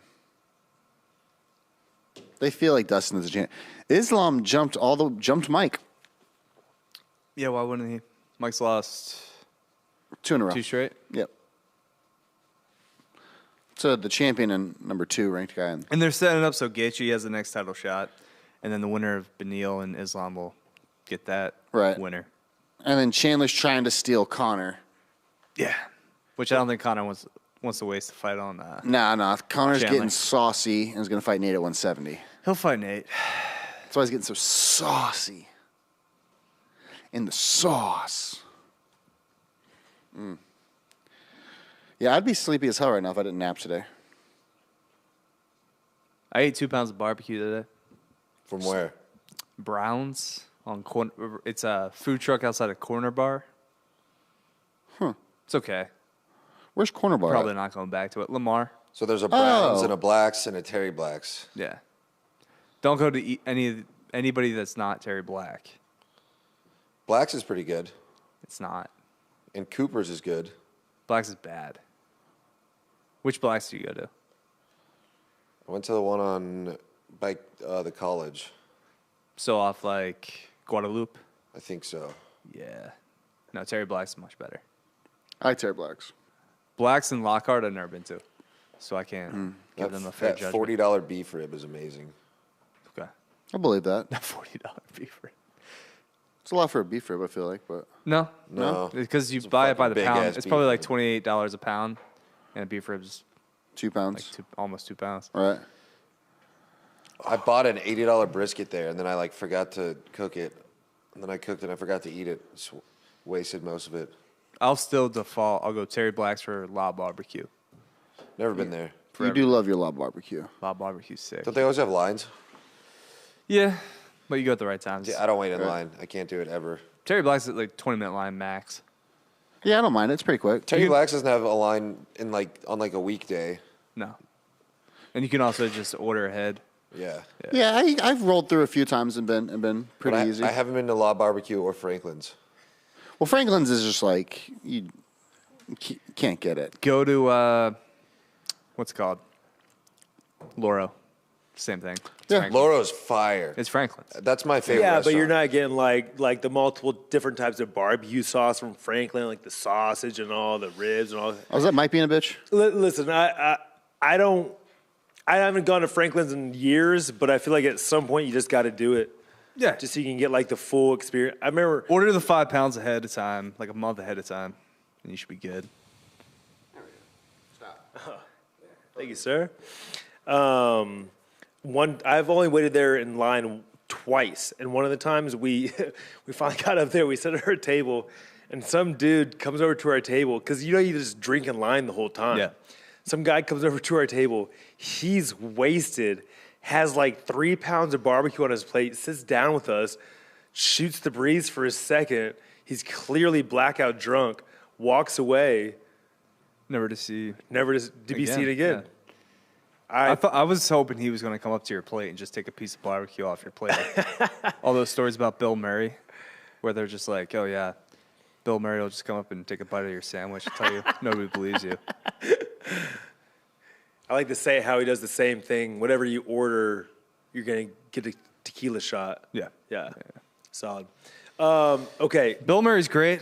I just, the Bill Murrification of Bill Murray. No doubt. Not so cool. Yeah. You can shouts to the chive for that, I guess. I mean, I've got a freaking T-shirt with him, his face on there. Distant Relative. Y'all been to that one? Over at Meanwhile Brewery? Distant relative. It's a No, bar- I've barbecue heard joint. good I've heard good things. Ooh, baby. Just got put on the list, right? Oh, my God. It's excellent. They used to be- Interstellar up north, too. Interstellar on 620. Yeah. Oh man, they've got a Frito pie sausage it's pretty next level. Okay. Distant Relative, they'll do like some soul food style stuff like oxtail on Texas toast with pimento cheese. Yeah. Whoa. They do some rad stuff. Yeah. Leroy and Lewis is one of my top dogs as well. That's good, yeah. Yeah. What's the place on the food truck in Bolden Acres that does like CM CM Smokehouse. Smokehouse. Dude, they got the Blue. brisket cheesy gordita crunch Gordita or crunch. whatever My it is. favorite. The brisket blues Oh, hybrid? got bacon yeah, jelly buddy. and Blue cheese. No, they crush it, and I mean, not only they were already crushing it, but the fact that they do my Taco Bell favorites, like as soon as they do a With freaking brisket. Dorito like taco with brisket on it, I'm done. Yeah, That's it. I'm friends with the guy who owns that, Cade Mercer. That's what the CM is for. Okay, peak Austin. okay, name drop guy. He caters Kill Tony sometimes, or he used to. Well, they always do they do all the food for Vulcan. Yeah. At most of those shows, at the Secret Show, and the other ones, right? I don't know if they still do, but they used to. Oh, well, Honestly- I really enjoyed that they did. The best drama in town is the barbecue drama. Just like the Oh, yeah. the backstabbing and like the people just going from place to place. There could be some serious like infidelity, but I more care about the barbecue drama. barbecue drama, yeah. Yeah. Who went to whose different smoke pit? You know, It's like I trained you and now you left. you were a mesquite guy, and now what? Yeah. They don't fuck around. It's like once you sign up, they expect you to be working for them for life.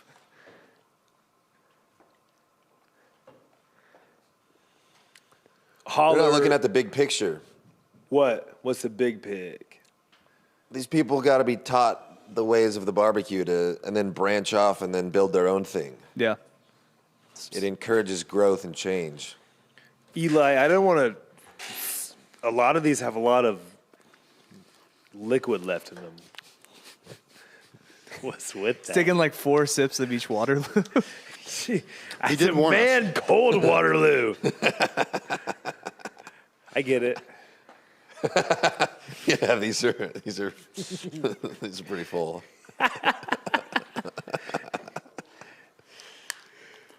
Strawberry's a shitty flavor anyway. What? No, strawberry's good. Oh, it's top dog flavor, dude. No, the grape or Hot the black dog cherry. flavor? Top dog. Black cherry. Hot dog flavored water? Listen, I'm Hot blue, dog LaCroix? blues, reds, or pinks. Don't give me yellows, greens, oranges. I'm good with that too. I a see what berry you guy. mean there. I can get down with some Limp Bizkit though too. Yeah, red or blue, Keep rolling, Dan. Pokemon. everything. Except for Steve-O. clothes. Steve-O gets his tweets every Red time. Pokemon. Always, sure. always go Charmander. You want a heart route. You don't want a Bulbasaur and I had a Charmander in Squirtle like are third too. grade. Yeah, they're way too. I don't know what any Easy. of that is. You never played Pokemon? Nope. Didn't miss much. Yeah. What were you doing? Talking to girls? I was talking about talking to girls. He might have just missed out on Pokemon. He was training, Eli. I'm that old.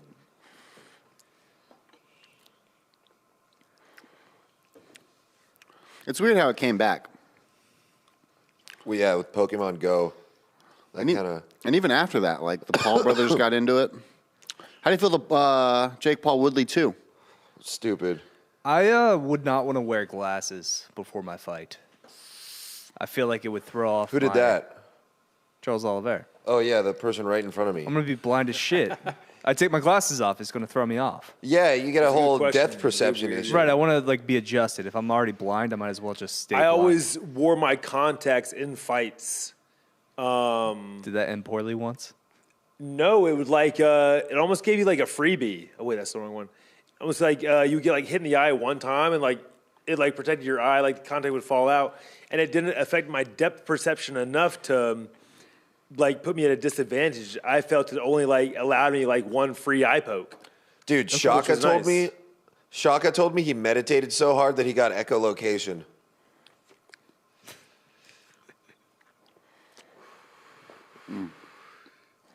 Have you seen him like training with a blindfold on?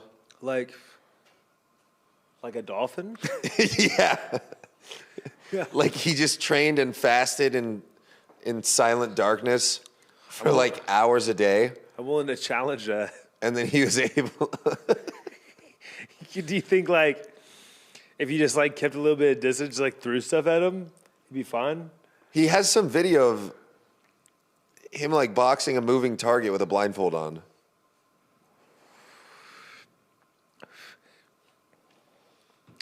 He told me some crazy stories. You seen that video of the cop with the Bluetooth? No. The security guy with the Bluetooth? in his The one ear. that does like this really stupid training videos. Yeah. Yeah. Oh, the Detroit. Oh, that guy's the best. Who is he? I've only seen one thing. Is he messing with all of us? I hope so. He's got like 3 million followers. It's insane. And the memes that come across him What's are his even name? better. It's Is he on Detroit. Yeah, it's.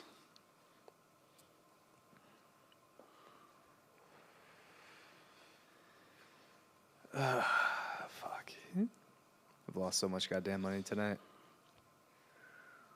What am I doing on my phone? Did you really? Yeah. You were looking up something for You look someone. up the Detroit cop with the Bluetooth earpiece and the MS-150 mountain biking Detroit gloves. Urban Survival Training. Yes, That's the guy. that's it. Urban survival. You've for sure seen him.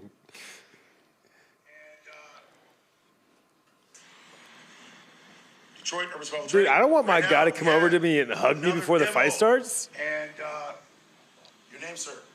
Is that a power play? This is a personal Are you trainer. are you just playing on the microphone in right Los now? Angeles. Yeah. Flew in just Okay. to train with us. All right, so you're not gonna bend. You're gonna make yourself strong, and you're gonna push right here, palm back. Just push me back, and you're not gonna let me move you. You're gonna resist, okay? He's just pushing against Come his here. chest.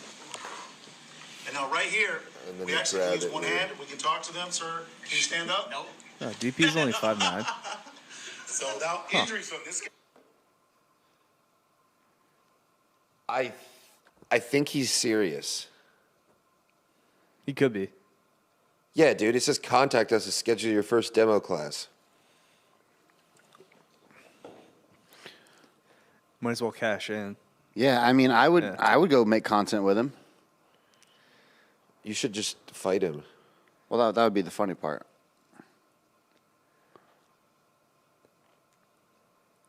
All right, what's our His prediction for his this? stop from getting soccer kicked to the face was just grab their pants and trip Who do them. you got in this fight? Poirier. I'm going DP. I think the hands are going to be too heavy. I Yeah. think he's going to be able to defend Think that'll work? Oliveira's hands too well. I think he'll be able to defend the takedowns. I don't think he'll get stuck trying to take him down and being in trouble because I think that's trouble for him. I think in rounds 3, 4, and 5, he'll be much more safe to take him down and ground and pound if he wants to and grind that way. So you think Poirier's going to take him down the later rounds? Correct. If it comes to that, if he feels that necessity. If Charles gets overwhelmed in the boxing early and pulls guard, what happens? I would hope Poirier stands, tries to back out, make him stand up with him. Just kick, kind of that low side kick from standing. I would actually, like what I tell my guys, turn your back, walk away for like a second. The ref will stand up immediately. I feel Right. like too many guys waste opportunities when they hurt somebody. They have them on the ground and they think about like entering in to like strike with them. Like they don't know how to get past the up kicks or the guard. Right. And they spend too much time there with the guy that's fucked up on the ground. When in reality, boom, they knock him down. They realize they don't want to try to follow him to the ground because the up kicks are too powerful. Turn your back. The ref will immediately stand it, and you're back engaged in the striking. It forces the ref to get it going again. Correct. Yeah. Whereas a lot of guys kind of go like 1 foot in, 1 foot out. Like, am I going to let them stand? They back off. They come back in. They can't really like make a decision. Right, and if you're looking at him, looking like you're going to engage, the ref can let you do that. But if you Correct. turn, it's like, no, we Yep. gotta. Yeah. So if that were the case, I wouldn't want to play in Oliveira's guard at all. No. I would just turn around. And make You the don't ref want stand him back on up. his back during this fight. Nah. Which is a crazy thing to say. Right. Dustin wants him standing until he's unconscious. Yeah. Who has the better tats? It's DP, right? Can't have your child on your chest. I mean, it's a good portrait at least. Yeah, it's not the worst. This guy's name on his back. Got a horse too. Not having my name on my back in Old English is probably one of the biggest successes of my life. I really It's just wanted too that long. for a long period. Gregorius is too. Yeah. It's too fucking long. Dude, I have your last name tattooed on my back. That'd be great. You guys should fight, and loser has to get the other's last name on the back. It's very Jake Paul-esque. One of my friends, one of my frat bros, he's He's a successful lawyer now in Houston. He had "Only God Can Judge Me" tattooed on his back at one point. Nice. Now removed, but What frat? Sig Up at Texas. Yep. Okay, that sounds right.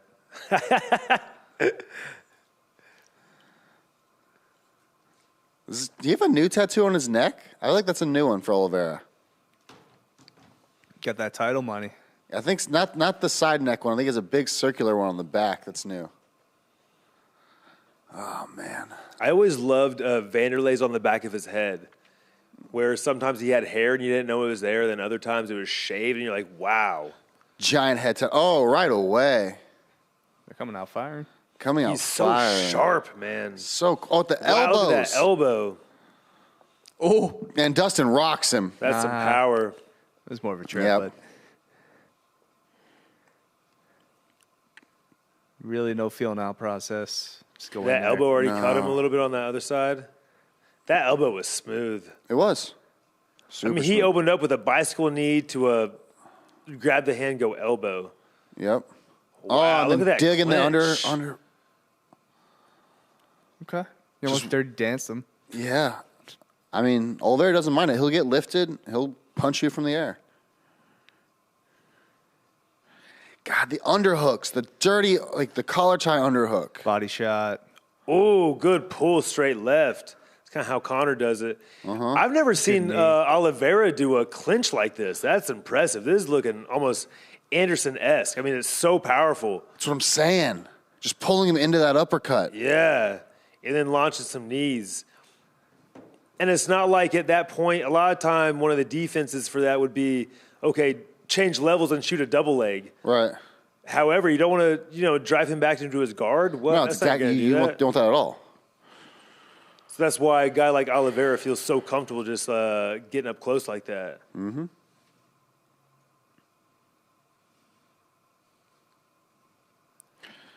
But every time Poirier hits him, I feel like he can put him out. He is throwing heat. All right. Now, if he can keep that arm trapped.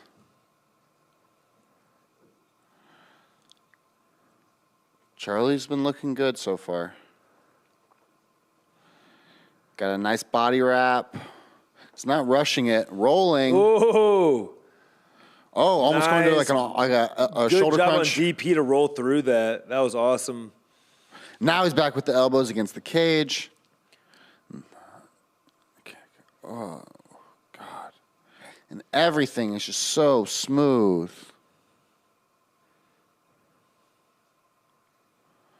Jab. Poirier jabs back.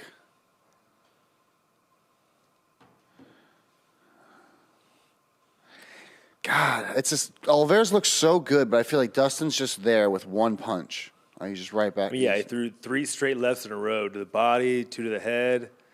He just got big power.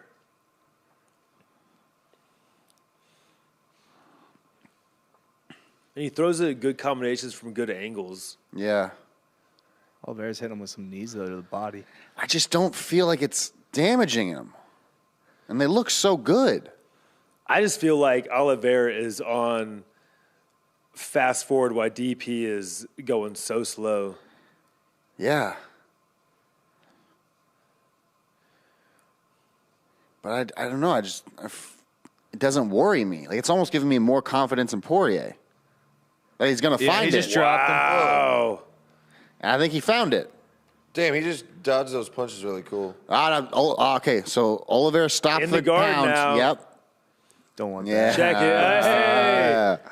He didn't have to turn around. Oliveira was happy to get back up.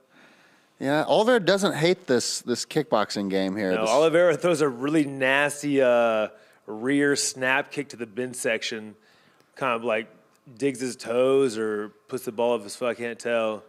But it's straight left by DP. and now, chin yeah, on Wow.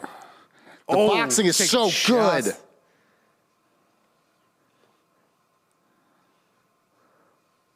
Dustin might just have that like otherworldly power. Yeah, but I think Charlie. These Charlie's guys holding his own are, with his shots. Yeah, I mean, the reason DP is not swarming him right now is because Oliveira stumbled him.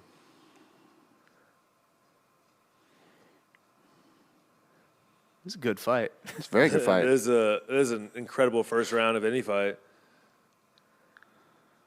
Yeah. Oh. I don't think this goes the distance.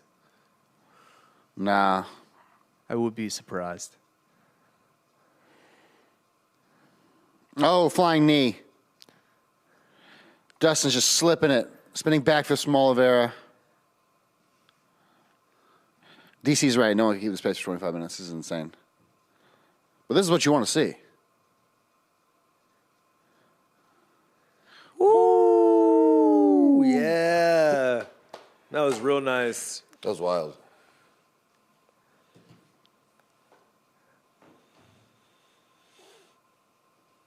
If we get 4 more rounds of that, I'll be happy.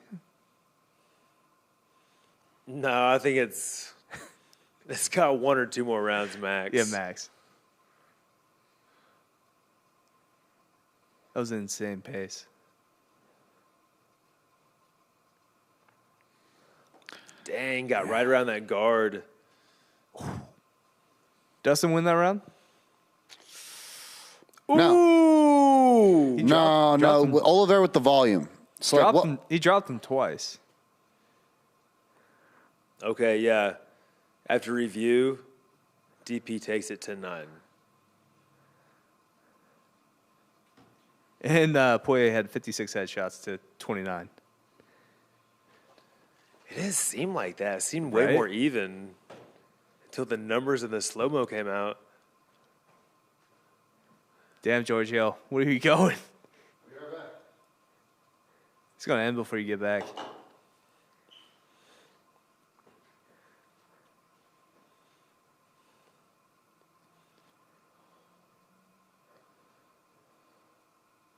I do agree, though. Oliveira looks way faster.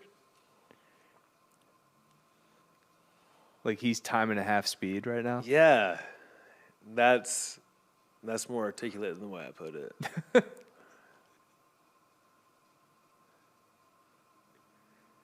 What do you think about that one, Eli? Articulate. Ooh, Oh, no. Got a heavy whizzer. Not man. heavy enough. Never let a grown man take your back. Oh, Micah. Oh, Or your arm. Oh, no. he's so way. slick. You missing a transition, brother. Oh, no. I saw it on the other TV. No. Shit. Oh, man. I did not think he was going to end up on bottom after that. Ooh, so like, I like this too for Oliveira, to be honest. There's a lot of, if he can pass this guard, Justin's got a nice figure 4 there. I think he's going to keep this figure 4 locked as much as he can. DC's saying he doesn't know why DP rolled. I don't know why either. So Maybe he he can get submitted. really felt his arm was in danger. But I think he it did. didn't look like it. But it's that split second, like, and I don't hate DP here. Yeah, but I'll take Charlie on the ground. He just rides him out. No, he 3 needs to minutes. keep the triangle guard, Joe. Like, he's got to keep Charles' hips behind him. If he takes that away, Charles is passing immediately. No, he can't. There's too much time in the round to sit here, though. He's got to, let it go and try to wrestle up. Wrestle up, protect his neck, and that's all he can really do. Because he's not going to sweep him, so he's got to belly down. He should compact into a little ball and expand. Because pulling him to the butterfly guard or releasing that full guard. Just No, he's got to get feet on the hips, play an open guard of some sort. Charlie's just raining push down him to elbows. be able to push him away or kick to the abdomen very easily. Push him away, frame underneath his face, or hand on the head. Right. Yeah, I think he should go full fetal position and then get foot on the hip and shoulder. I feel like this sucks.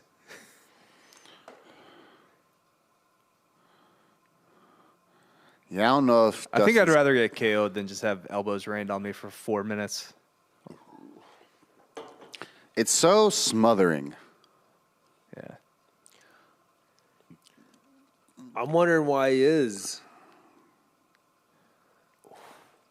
That's what you have to worry about. when he postures up and elbows down. Isn't this situation like a perfect time to use rubber guard? I feel like no one uses it. He just can't. Like Oliveira's jiu-jitsu is too good. So like, yeah, it's There's like He could throw that leg over and catch him and break his posture and hold it. All right, there we go. it's just it's not part of his game. I feel like it's not part of a lot of people's game. Anytime I've done that in MMA, it has led to a safer position. I mean, Tony's really the only one who made it popular, famous.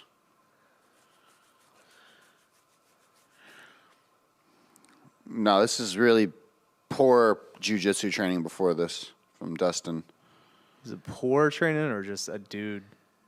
Just I mean, he different just should have had a game plan from this position of how to escape, like an escape series that he worked to Yeah, get but to you his said feet. earlier Oliveira has the best jiu-jitsu in the UFC, so And it's similar to counter wrestling. When you learn to sprawl and you get a good sprawl against a wrestler, you can win that position when they try to take you down. Like Dustin needs an escape.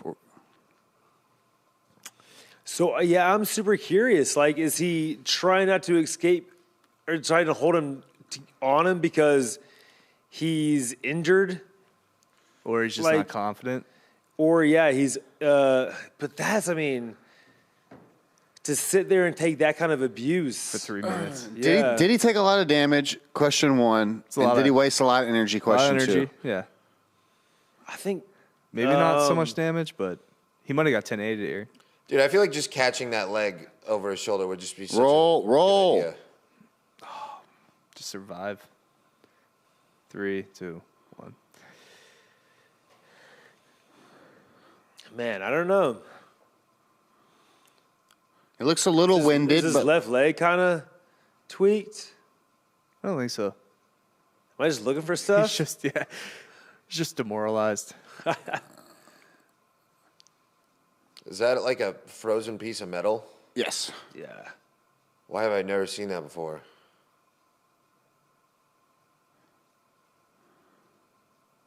It's like a. Does that help a lot or no? Been Andrew question Why do they all have bleached hair? for the camp and the team. It's really a shitty color, though. It's like pea yellow. Was that 10-8? It's like the same No. color as your You hair. don't think so? No. All right. There was never, like, 10-8, in my opinion, is in place of a Almost stoppage. finish, yeah.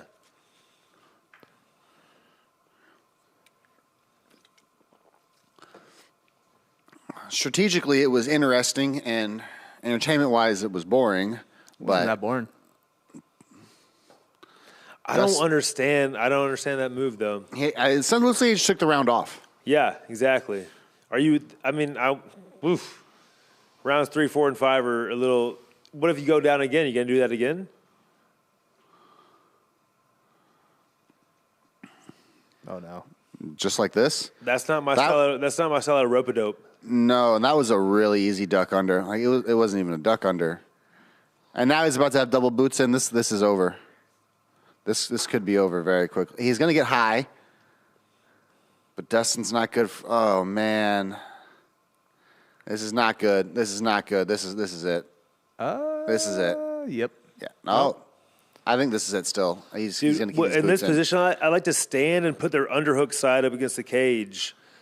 So they can't like flex it out. And you kind of like just squeeze your overhook on it against the cage, and they can't do much with it. I mean, it's a little obvious too late right now.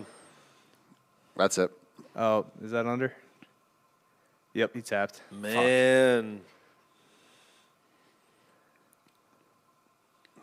Oof. Handedly won that fight.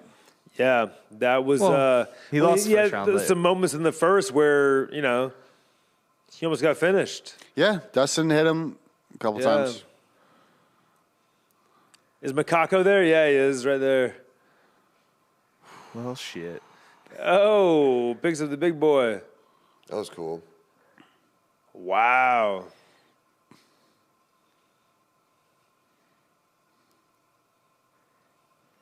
Calling out Gaethje. There we go. Gaethje is a dog. Gaethje can wrestle. This is a different animal. Do we know if KHE wrestles? He can. He out-wrestled Michael Chandler when he dove through that legs when Michael picked him up for that double leg and broke him. He broke him when Michael couldn't finish that double. Okay. Man. Like, I remember before the Habib fight, he had 0 takedown attempts in his career. Yeah. That was funny. Yeah. It's a scrambler. Yeah. All right, so does he have the next shot at Oliveira, or will Yeah. it be the Nah, It's the KHE. winner of Dariush? that's after. Okay, Yeah, so it's I like KHE, that. Oliveira, and then the Yeah. winner of Benil in Beautiful. Islam will get that winner. But shit, man. I got wrecked tonight. Did you lose everything you bet? Pretty much. Oh, man. That was a bad night. Thank you all for joining us here tonight. Thank Andrew Craig for coming in. It's a super surprise and a wealth of knowledge here, breaking it down for us live. It's been Guys, awesome. appreciate y'all having me. That was a blast. Yeah. Thanks, Eli, Eli for coming through. staying awake the whole time. Really appreciate that. Almost ate all the Getting into brownie. beer. I'm sorry, everyone. Yeah, but You got to finish Boys each and is every better. Waterloo. Yeah. well, you're representing Giggle Boys right now. Giggle Boys tomorrow at Yeah, 11 Giggle a.m. Boy- yeah. Main channel. Giggle Boys, thank you all. Well, fuck. I guess I got to respect Charlie Olives more.